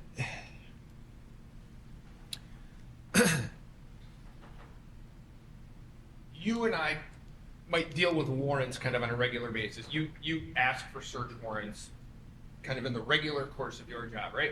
Correct. And so how it works is you write an application for a warrant, putting forth why you believe there's probable cause that the thing that you're looking to search will contain relevant information in your investigation, right? Correct. Commonly referred to as an affidavit. Okay. And you swear that affidavit out, right? Correct. And you present that to a judge, and the judge reviews that. If the judge reads it and says there's probable cause, then the judge will sign that warrant, and then you can execute it. Is that fair? Correct. Now, in this case, you drafted an affidavit to get the phone belonging to Gaige Grosskreutz, right? I don't know if it was me who drafted the affidavit or Detective Howard, but between the two of us, an affidavit was drafted, correct? And that affidavit was presented to a Kenosha County judge. Correct. Who reviewed it and signed it. Correct. Right? Yes, sir. So you had a valid, in your mind, certainly a valid search warrant, correct? Correct. I know there's been information or conversations about this Marcy's Law and things like that. You've been an officer for how long? 10 years? Yes, sir. Have you ever had a search warrant signed by a judge that you did not execute? Yes. Okay. Have you ever had a search warrant that you did not execute in a homicide investigation? I don't recall. It's possible. Sometimes you have warrants where you just maybe you realize you messed up an affidavit. There's been times I have not served an affidavit or a signed search warrant. I can't say with certainty whether or not it was on a homicide investigation, though. If you don't execute it, is it most of the time because of what you just said, you believe there might be something faulty with the search warrant? That's the common reason, but you can have times where new information comes forward and you determine you're not going to execute said search warrant. Did new information come forward in this case as to why you would not execute a search warrant for Gaige Grosskreitz's phone? As was discussed previously, we were advised, given Marcy's Law, it would not be ideal to execute that search warrant. Who advised you of that? I believe it was a conversation with the attorneys. I don't know who brought it up initially, though. So when you say the attorneys, Mr. Binger was one of the attorneys? I believe so, yes. So, tell me if I'm right, the prosecutors in this case advised you not to execute the search warrant for Gaige Grosskreitz's phone? That sounds correct. Have you ever had a prosecutor say to you, Detective, you have a valid search warrant. Don't execute it. Not that I can recall, no. Beyond the previous one we just discussed. Fair. Have you, since Marcy's Law went into effect, I don't want to say this improperly, have you ever relied on Marcy's Law not to execute a search warrant since it's gone into effect? We've had conversations in the aftermath, but I don't recall not searching one solely on that basis. So this is, if I'm fair, it is the only one that you recall using Marcy's Law as the basis for not doing it. Correct. And it's the only one that you recall ever getting a direction from a prosecutor handling the case not to do it. Pursuant to Marcy's Law, yes. Okay. Now, you, being the lead detective on the case, you also had an opportunity to try to interview Gaige Grosskreutz about a month or so. September 24th. Okay. And certainly he's an important, in your mind at that point, he's an important piece in the case, right? Correct. And so you set up a time to get his statement. Fair? I don't think I was one that set it up, but there was an agreed upon meeting time, correct? Had you already reviewed, if you recall, his original statement to Officer Birch? Yeah, I had. And had you reviewed the video in the case as well, involving Mr. Grosskreutz? Yeah. So you knew that he had lied about dropping his gun, correct? There was definitely a discrepancy between what the video showed us and what his original statement to Officer Birch showed. And when you interview Mr. Grosskreutz in September, once you kind of get to the meat and potatoes about what had happened with him, he refused to answer your questions. Is that right? He consulted with his attorney, and yeah, we did not get all of our questions answered. Did you have an opportunity to confront him with the, as you describe them, inconsistencies or discrepancies with his original statement? Did you have an opportunity to kind of talk to him about those? I attempted to, yeah. Would he answer those questions? No. No? No, he would not, sorry.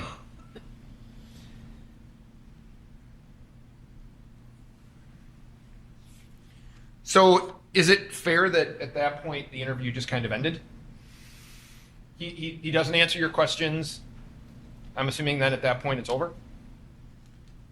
For the most part, it sounds correct.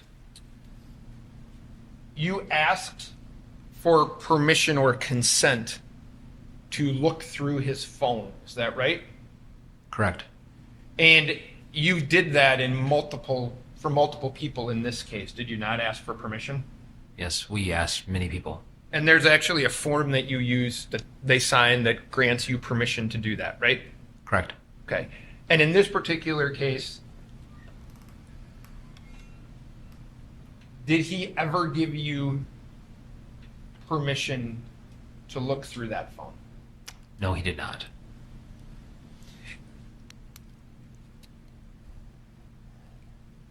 There was, and you've heard about this skateboard in this case, the skateboard belonging to Anthony Huber, right? Correct. Okay. Do you know a person, when I mean know, are you aware of a person named Hannah Giddings? Yes, I am. And that is was Mr. Huber's girlfriend? Correct. You were informed that Miss Giddings had that skateboard. Is that right? I'm going to object. Calls for hearsay. It sounds like hearsay. I'll ask it to you this way. Did you ever request a search warrant to get that skateboard? No, we never had a solid idea as to where it was. Did you ever ask any potential witness if he or she might have it? We were in communication with Hannah Giddings to try and obtain that skateboard, yes. And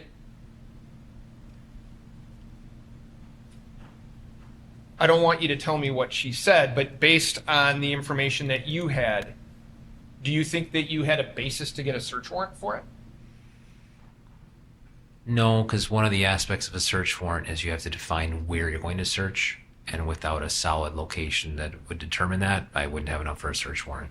Did you ever ask her to just turn it over? Yes, we did. Do you have it? It's not in our evidence, and I don't personally have it now. I'm sorry, that's kind of what I meant. You were asked by Mr. Binger about if anybody asked you to do any other DNA testing on that gun, right? Correct. Now, he can make that request, right? Mr. Binger can say to you, detective, I want you to do some follow-up. Correct. Okay, did he ever do that? No, he did not. You were aware that Richie McGinnis had made statements about whether or not Joseph Rosenbaum ever grabbed or touched the barrel of that gun, right? I believe based off his statement, he described it as him juking away from him, so there was no indication that there was contact. So based on the fact that, well, I'll ask it to you this way. You didn't tell Officer Van Wee where to swab, right? Correct, I did not. And would there be any harm in swabbing the barrel of that gun looking for DNA? When you say harm, the crime lab limits us to swab submissions on the front end. So traditionally, we have a standard operating procedure for firearms. So I don't feel comfortable saying harm. We have a standard procedure, and that's what we followed. Okay. How about you wanted to look through Mr. Rittenhouse's phone, correct? Correct. And you got a search warrant to do that? Either me or Detective Howard, yes. All right, and I think the evidence or the testimony has been that the make or model of the phone that he had would have made that impossible at that point without him giving you the key or the code. Yeah, the iOS, the software in the phone was beyond decryption.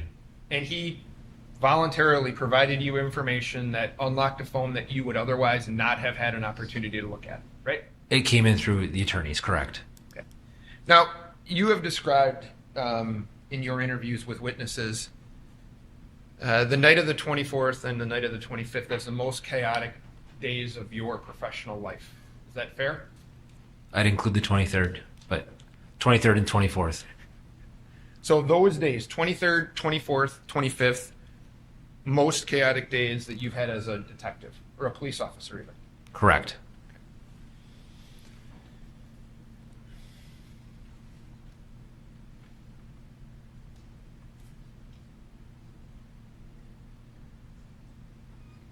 So it's Exhibit 39.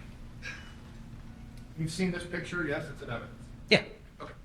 So that gentleman whose body's cut off, but with the camo pants on, that's Joseph Zeminski, right? Joshua Zeminski, right? Yeah, on the left-hand side. Right. And his wife is pointing at him. That's Kelly? Kelly Zeminski, or Kelly Dunn. Okay, fair enough. And he's, I don't know, you see that he's holding a pistol in his right hand? Agreed. Okay. Now, you see him, if you, after a couple of seconds, you see him throughout the evening, throughout your investigation in various videos and things like that, correct? Correct. Did you conduct, or somebody in your department conduct an interview with Mr., I don't want you to tell me what he said. Did you conduct an interview with Mr. Zeminski? Yeah, Detective Howard and I interviewed him. Did you attempt to locate that pistol? Yes. Were you able to locate that pistol? No.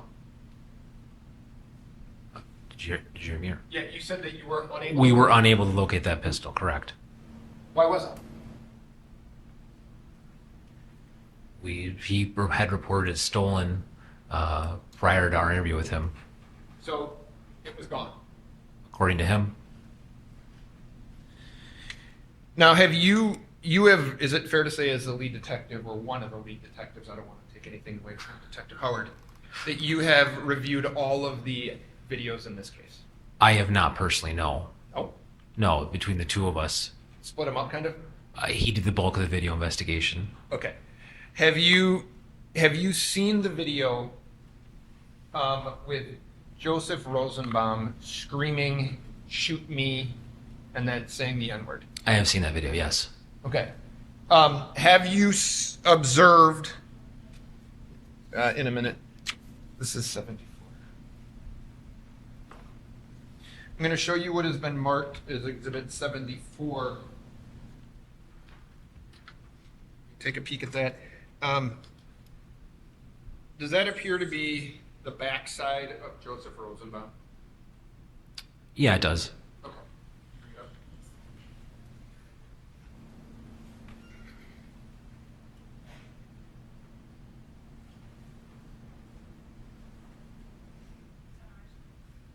Let's come in there. And does it appear that Mr. Rosenbaum, it looks like he's moving, right? Like he's walking? Yeah, I'd like to see it in motion to say it with certainty, but Is that a video or a still? Okay. He's carrying in his, what would be there, his left hand, what looks like a chain, is that right? correct. Based on the testimony that you've heard, he didn't have anything to lock up that evening, did he? As far as you know? As far as I know, no. Okay.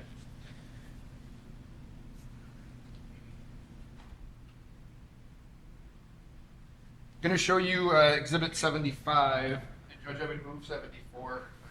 I don't think I did. No. See? 75, is that a picture of Joseph Rosenbaum there in the middle? It looks like it, but the lighting's really bad. It almost looks like he has a red sleeve on him. So I don't want to say with certainty. So you're not certain that that person right there with the mask over his face is Joseph Rosenbaum? The mask is consistent with what I saw him wearing in the latter half of the night, but just based off the lighting there, I'm a little hesitant to say with 100% certainty. Okay.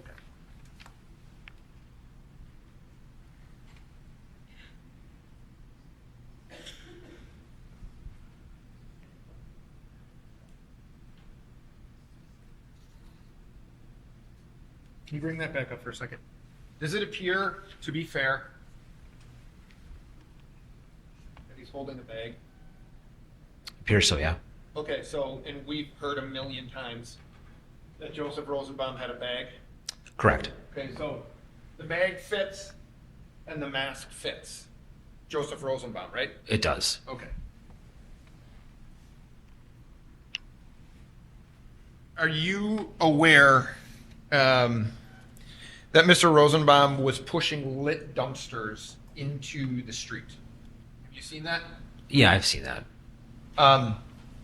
It's right. Tell me if you recognize or remember seeing.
That's Joseph Rosenbaum who was pushing the lit dumpster in the street, right? You can see him right there. Yep, he's on the right-hand side of the screen, T-shirt on. And so you see him, you're aware that he's screaming racial epithets. You're aware that he's got the chain. He's pushing dumpsters. You also see that he tipped over a porta potty, right? I don't remember ever seeing that personally, but that's been relayed to me, yes. You That's been relayed to me. I don't remember seeing it personally, though. you didn't see this in your investigation.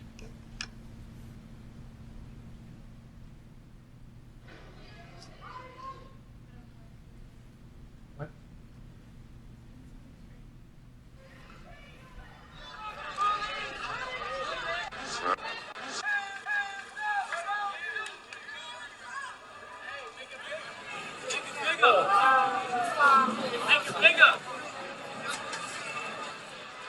Downstairs.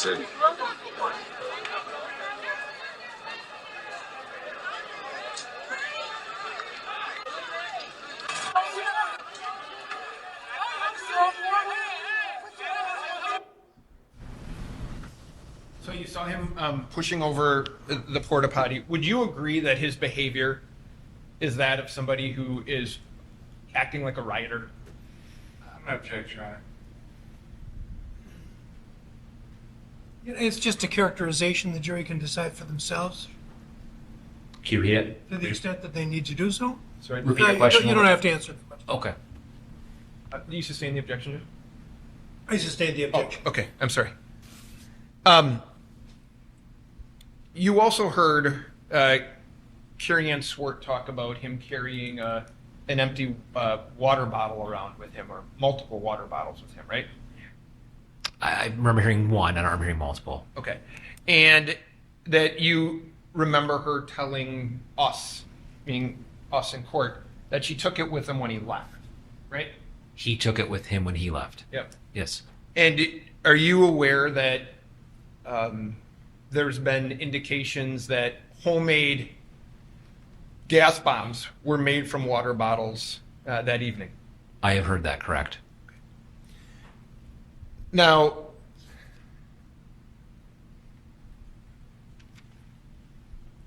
can you bring up the FBI? So this is, what's the number on this? It's the same one. It's the same as.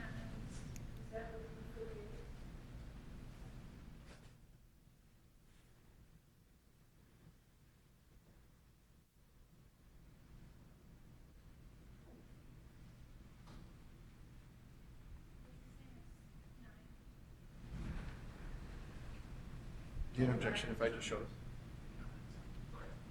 So, and this is the FBI fixed wing video, right? Correct. Okay. So, go ahead.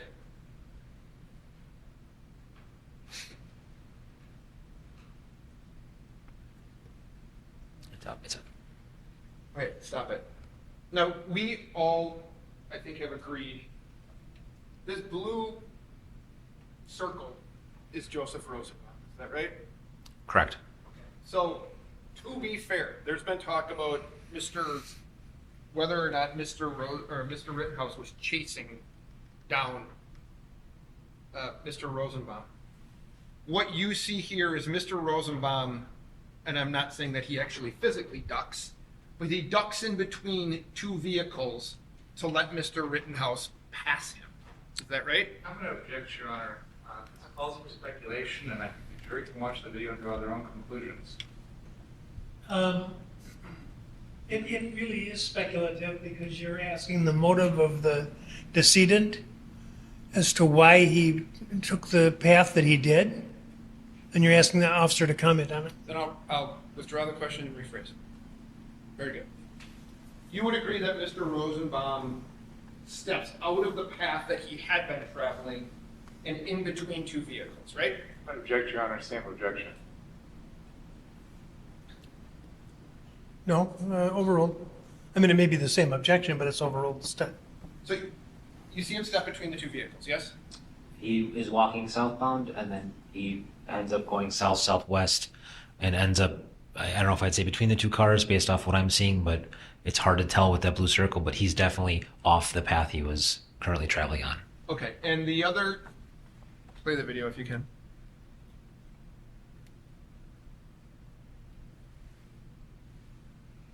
And when Mr. Rittenhouse passes him, he then comes out from the area by the two cars and is now back traveling this way, right? Once the white dot is south of those cars, the blue dot appears to come north-northeast slightly, then continue southbound. And Kelly Zeminski and her husband are right there, correct? When you say right there, they're the green and pink dot, I would say. Yeah, so they're right next to, or the two closest people to Mr. Rittenhouse and Mr. Rosenbaum, right? At that time, it appears so, yes. Okay. Did you hear, I don't know if it's been played yet, did you hear a portion of a tape? So we know Kyle Rittenhouse says, or you believe that you hear friendly, friendly, friendly. That's been discussed, right? I haven't said that, but it's been said, yes. What also was testified to by Detective Howard was gun, gun, gun, you ain't gonna do shit, motherfucker, right? You won't do, I think is what is said, but something along those lines, yes. And we know that's from Rosenbaum. I'm going to object, Your Honor. There's no evidence on that. He testified that it was that he said it. That's different than we know. If he wants to ask this detective what this detective thinks, but ultimately it's a jury question. You're saying that Detective Howard said that? Yes. That was his opinion as to who was the speaker. Did you listen to that tape? I hear those phrases. I don't know if I could confidently say who says what, though. At this point, then, have you listened to the tape and have you heard the phrase, get him, get him, get him? I have not heard that, no. You haven't heard that? No. And that would be right before Joshua Zeminski shoots the firearm in the air. Your Honor, he just answered he hasn't heard it, so how can he say when it happened? The detective just said he hasn't heard these words. The next question is, those words happened at a certain time. The detective's already said he hasn't heard it, so. Start over. So it's your testimony that you do not hear someone say, get him, get him, get him. This question's been asked 3 times. I want to make sure that is that true? I have not heard that, correct. I want you to listen to the tape and tell me if you can hear that.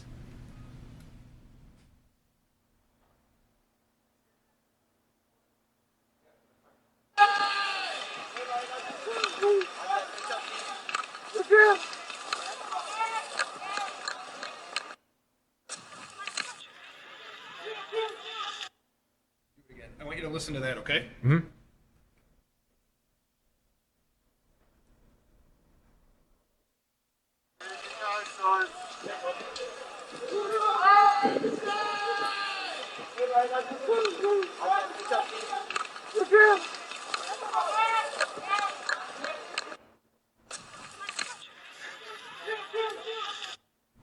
Did you hear that? I hear something along those lines, but I couldn't confidently say that's get him. But it's definitely the same phrase repeated 3 times. And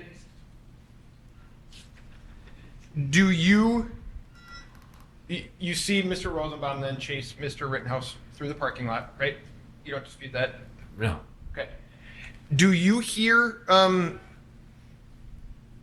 have you heard the videos where the one gentleman says, cranium that boy? Yeah, I've heard that. Okay, what does that mean to you? I would assume it's someone talking about hitting someone in the head is my best guess. Okay. And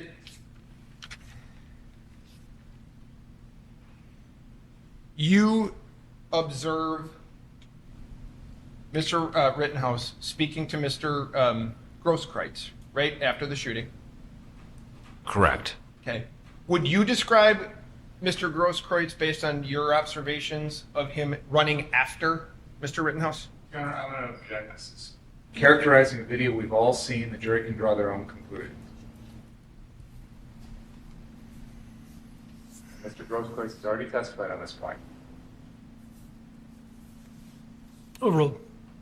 Could you repeat what you asked, please? Did you, based on your training and experience as a police officer, watching the videos, did it appear to you that Mr. Grosskreutz was chasing after the defendant?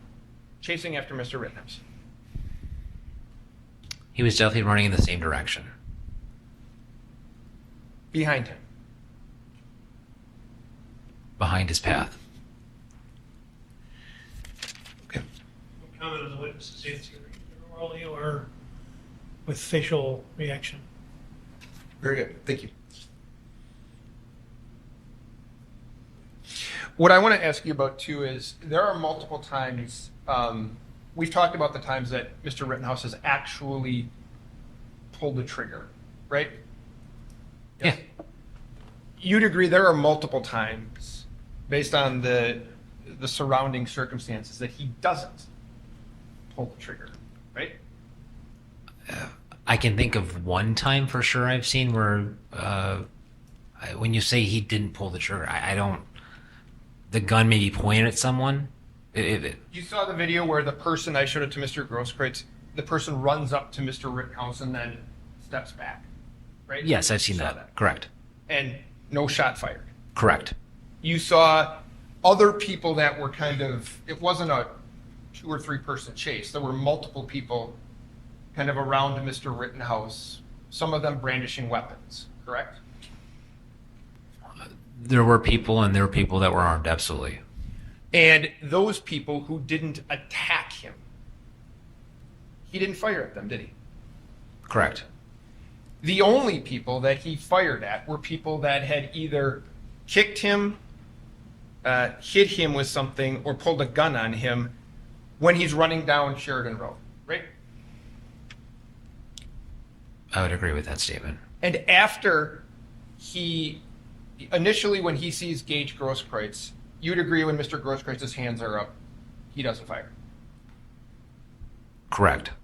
There's a person to Mr. Grosskreutz's, it would be his left, with a metal pipe. Do you remember that? I know earlier we saw, you called it a wooden club. I don't know, I remember seeing a wooden, or fairly off the distance, there's a metal pipe, yes.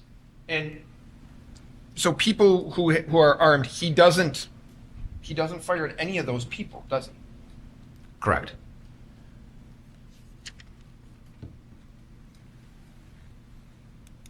After the shooting, I counted, and I'm not asking you for the specific number, but there's multiple shots fired after Mr. Rittenhouse fires his last shot, right? Correct. I counted about 10, but there's multiple, right? Agreed. He never turns and fires in that direction, does he? No.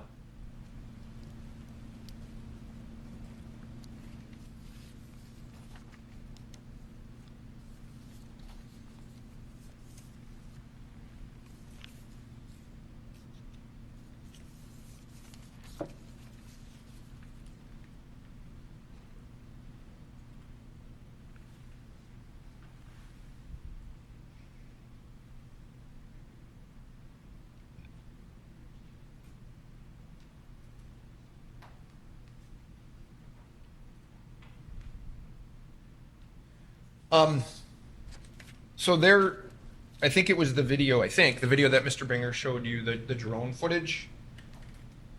He showed you that on direct examination. Okay. Do you know where that came from? How you got it? Or whether you got it? Do you know where it came from? Someone turned it over to us. And do you know when that was? I want to say Friday late morning.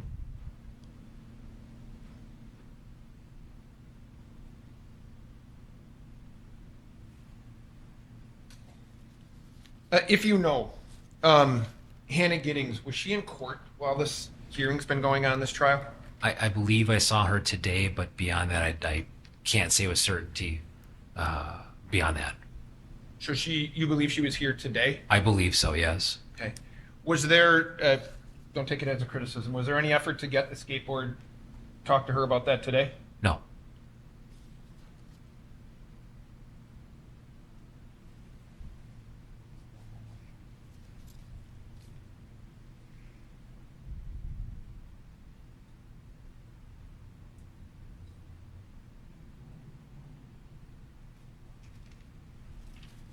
Thank you for your time. Your direction.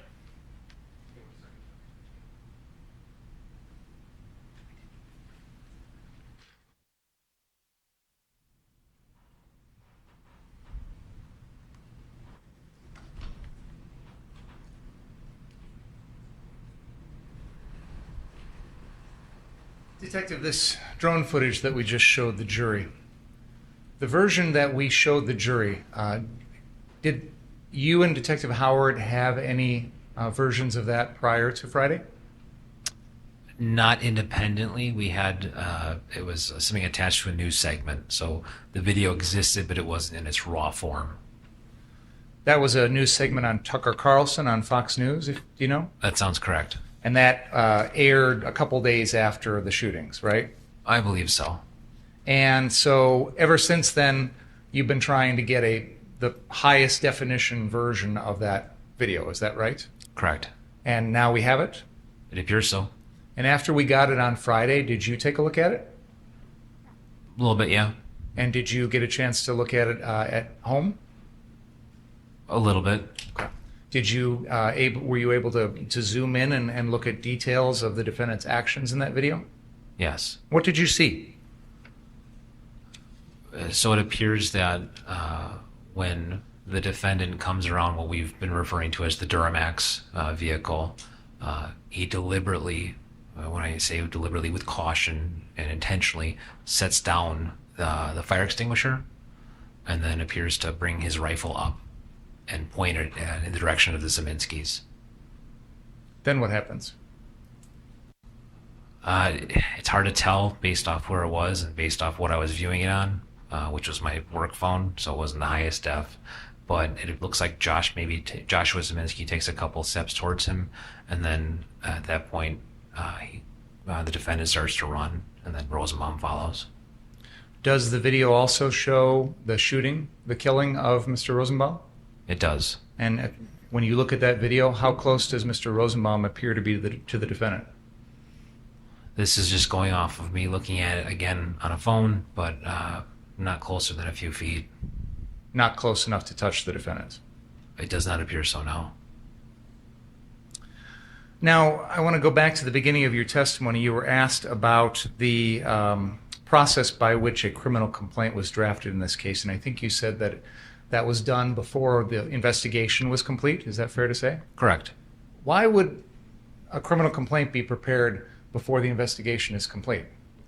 It's not atypical for that to happen, especially in a major case, a homicide.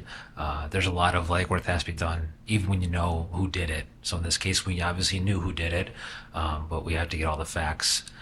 So we'll typically, in this situation, because there was an extradition issue, the defendant was in Illinois and we needed him up here to be heard for court. We had to get a warrant entered in to have that done, which is why you typically would do an early probable cause statement versus waiting until the investigation completed. Are there also time limits in terms of how long someone can be held in custody pending possible criminal charges? Yeah, I believe it's 48 hours. Is it fair to say that after the complaint was drafted and filed with the court that you continued to investigate the case? Absolutely. And Detective Howard did as well? Correct. Did any of the subsequent investigation you did, any of the new information you gathered, change your original referral to the district attorney's office for criminal charges against the defendant? I haven't read the criminal complaint in a long time, so I can't say with certainty, but I don't recall any changing the grand scope. You were asked questions about Gaige Grosskreutz's phone. Without having possession of his phone, did you have access to his Facebook Live video? We had a copy, but I don't believe it was the original copy. Again, it was one of these things where it wasn't the highest possible resolution of it? Yeah, I think someone used like a screen capture software program and saved a copy. Based on what you saw in that Facebook Live video, do you feel like, without having his phone, you knew what Gaige Grosskreutz had done that night before the defendant shot him? In the immediate time beforehand, not the rest of the night, though. You were asked some questions about Anthony Huber's skateboard. When you watch the videos of the defendant killing Anthony Huber, were you able to see that skateboard clearly? Yeah. Are you generally familiar with skateboards yourself? No. Have you ever ridden a skateboard? No. Do you know anyone who has? He knows anybody that's ridden a skateboard. What is the relevance? Well, I think the point is we need this exact skateboard, and I'm exploring his familiarity with skateboards in general. Because once you've seen one, you've pretty much seen them all. Fair enough. You also were asked about, and there's been references in the testimony to some video in which Joseph Rosenbaum says, shoot me, followed by the N-word, shoot me, followed by the N-word. I don't know that we've actually played those videos, but do you have any idea what was leading up to that? It appears there was some back and forth in the parking or the service station at the southeast corner of 60th and Sheridan. Was he upset because someone had shot a gun at him? Or, I mean, pointed a gun at him? It appeared he alluded to that, yes. Speculative. Disregard the answer, please. You were asked questions about this empty plastic water bottle.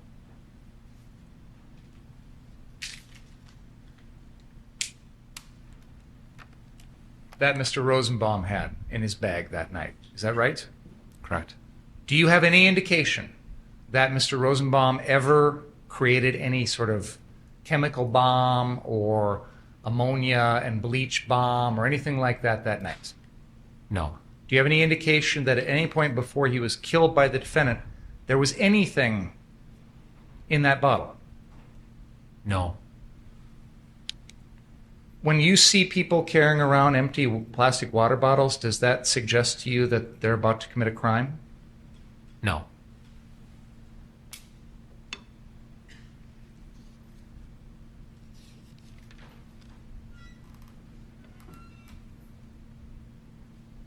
You were asked some questions about the defendant's usage of his gun and the other people around after killing Joseph Rosenbaum, after killing Anthony Huber, after shooting Gaige Grosskreutz. He gets up and he walks away from the scene, correct? Correct. You mentioned that there were some gunshots after that. What did the defendant do in response to those gunshots, if you know? I don't recall. I have nothing further. You cross. You turn around and look at that video first. I connect you with detective. Showing you 73. So this is the drone video that you say that you believe that you can see Hold on a second. This video, you think, make sure I'm right. You can see Mr. Rittenhouse pointing his firearm. Is that right? Yeah. Okay. Do you see Mr. Rittenhouse at this point? No. Okay. Play it for a second. All right, stop. Do you see him yet?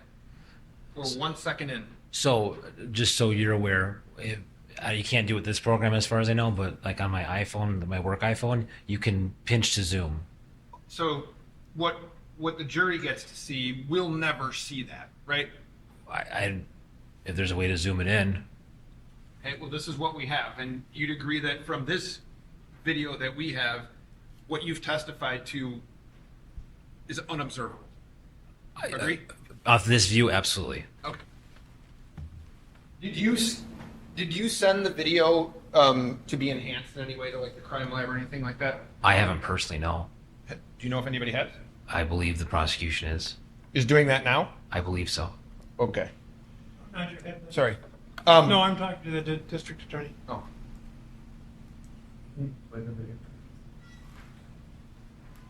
So this is the video where hold on. That's Joseph Rosenbaum, right?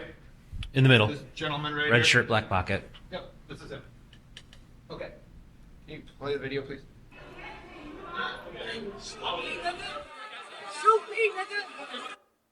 Behind him was who? It's not in the frame right now, but he was behind him a second ago. Just can you go back just so I can confirm? Sure. I'm guessing it's Joshua Zeminski, but yeah, Joshua Zeminski. Okay. Go ahead. Wait. Shoot me, nigga! Shoot me, nigga!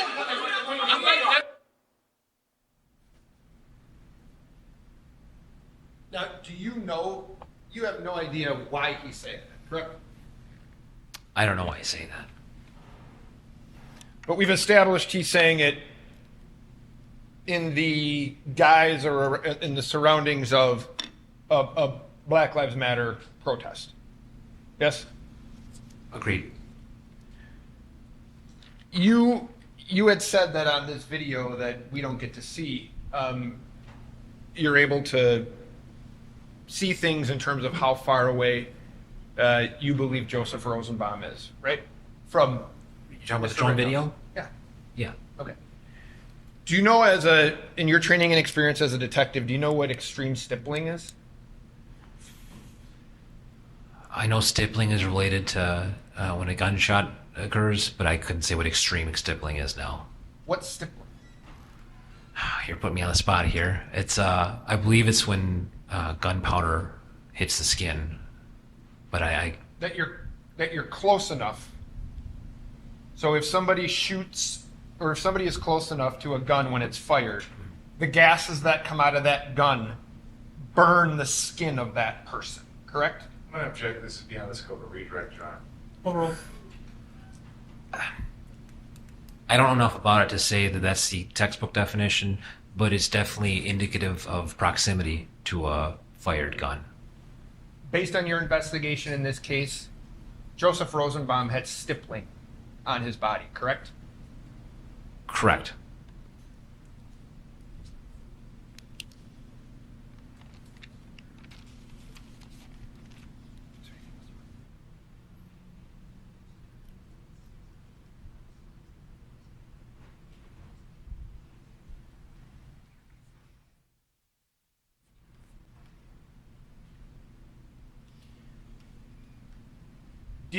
Through your investigation, do you know if Mr. Rosenbaum had stippling on his hand? I'd have to see the medical examiner's report to say yes or no. You don't have a recollection of that? I don't. Do you have a recollection of where you observed it? I remember seeing it in the preliminary autopsy results, but I don't remember exactly where now. It was a bad question. When I say where, I mean where on his body? I don't remember, no.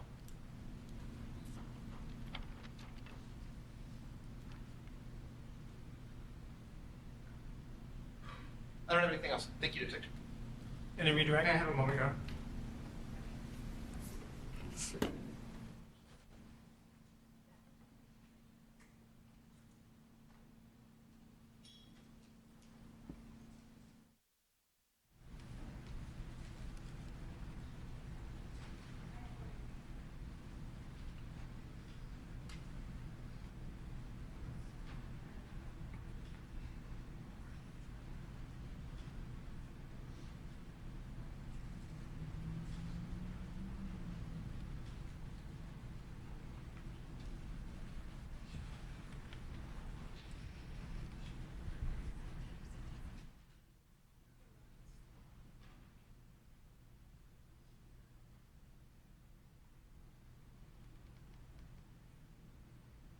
Trying to locate the full video that was just shown to the jury there. Could I just have a minute to see if I can find that?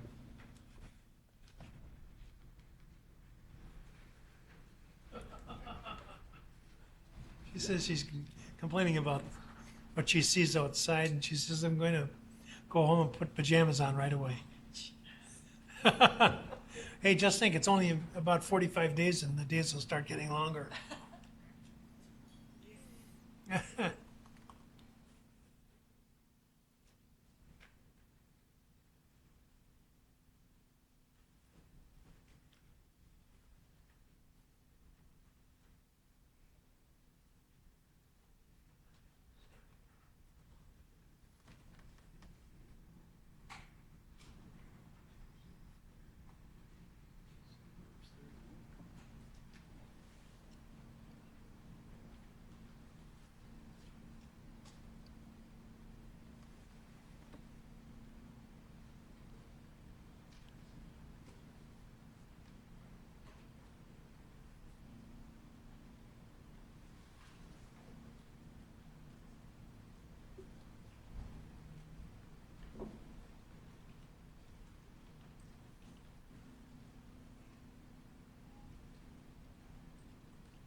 as I indicated, the building is almost 100 years old, and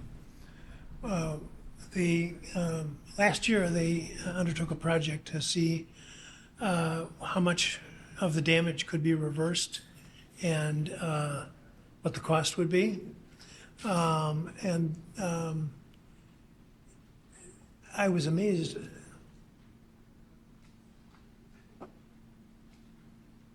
Interrupt. Go ahead. No, we're getting set No, up. So. I could go on for hours, as anyone who works here knows. But we'll. I'm getting the rest of that video. Okay. There was an excerpt just played for under the rule of completeness. I'd like to have the whole thing played. So I'm getting that ready to go. Okay, let me know when you're ready. Yep, it should be in a couple seconds.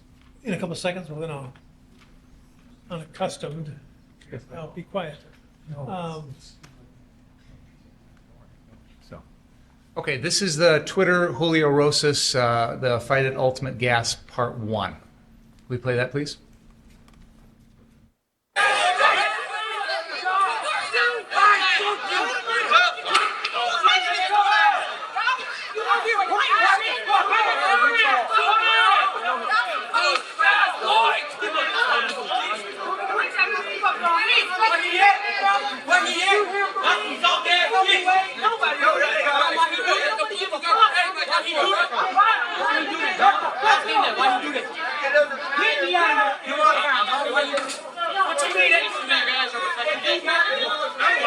Oh, you're with the group? We just don't want to.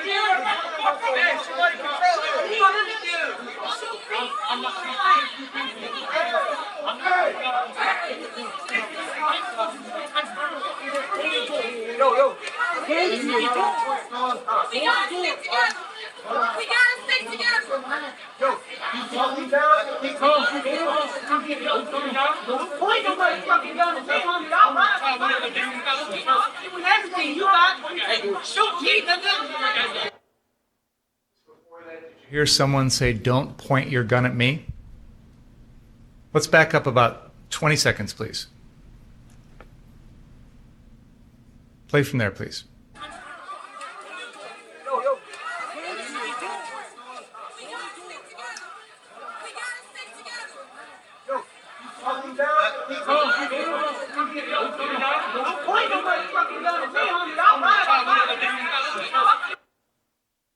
Hear someone just now say, "Don't point your motherfucking gun at me"? I honestly did, no. Okay, let's play that back again, please. 10 more seconds, please. Go ahead.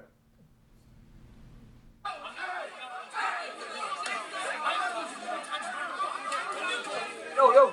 We gotta stick together. Yo, he's talking down. Point nobody fucking gun and say Did you hear it there? I heard part of it, but Okay, let's play this to the end, and then we'll play the next clip, which just to give the whole sequence.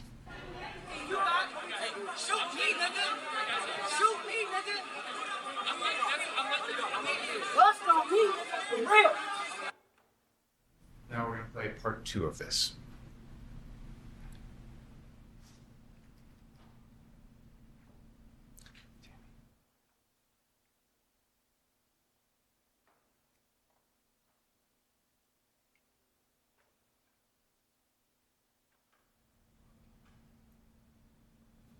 So.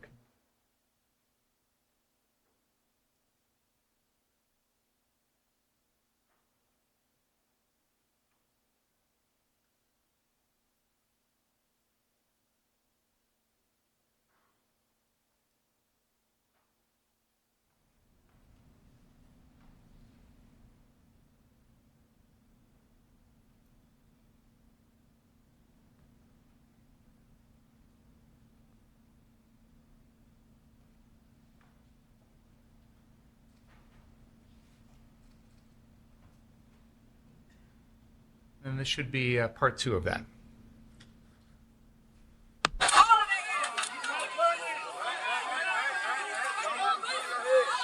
Nobody's giving y'all hand. He's pulling their ass some fucking cloud. Lucky. We are not trained for that. My city. I support Black Lives Matter. We're in the police station. We're in the police station. You're not out. Hey, let's go. Let's go. Let's go. Let's go.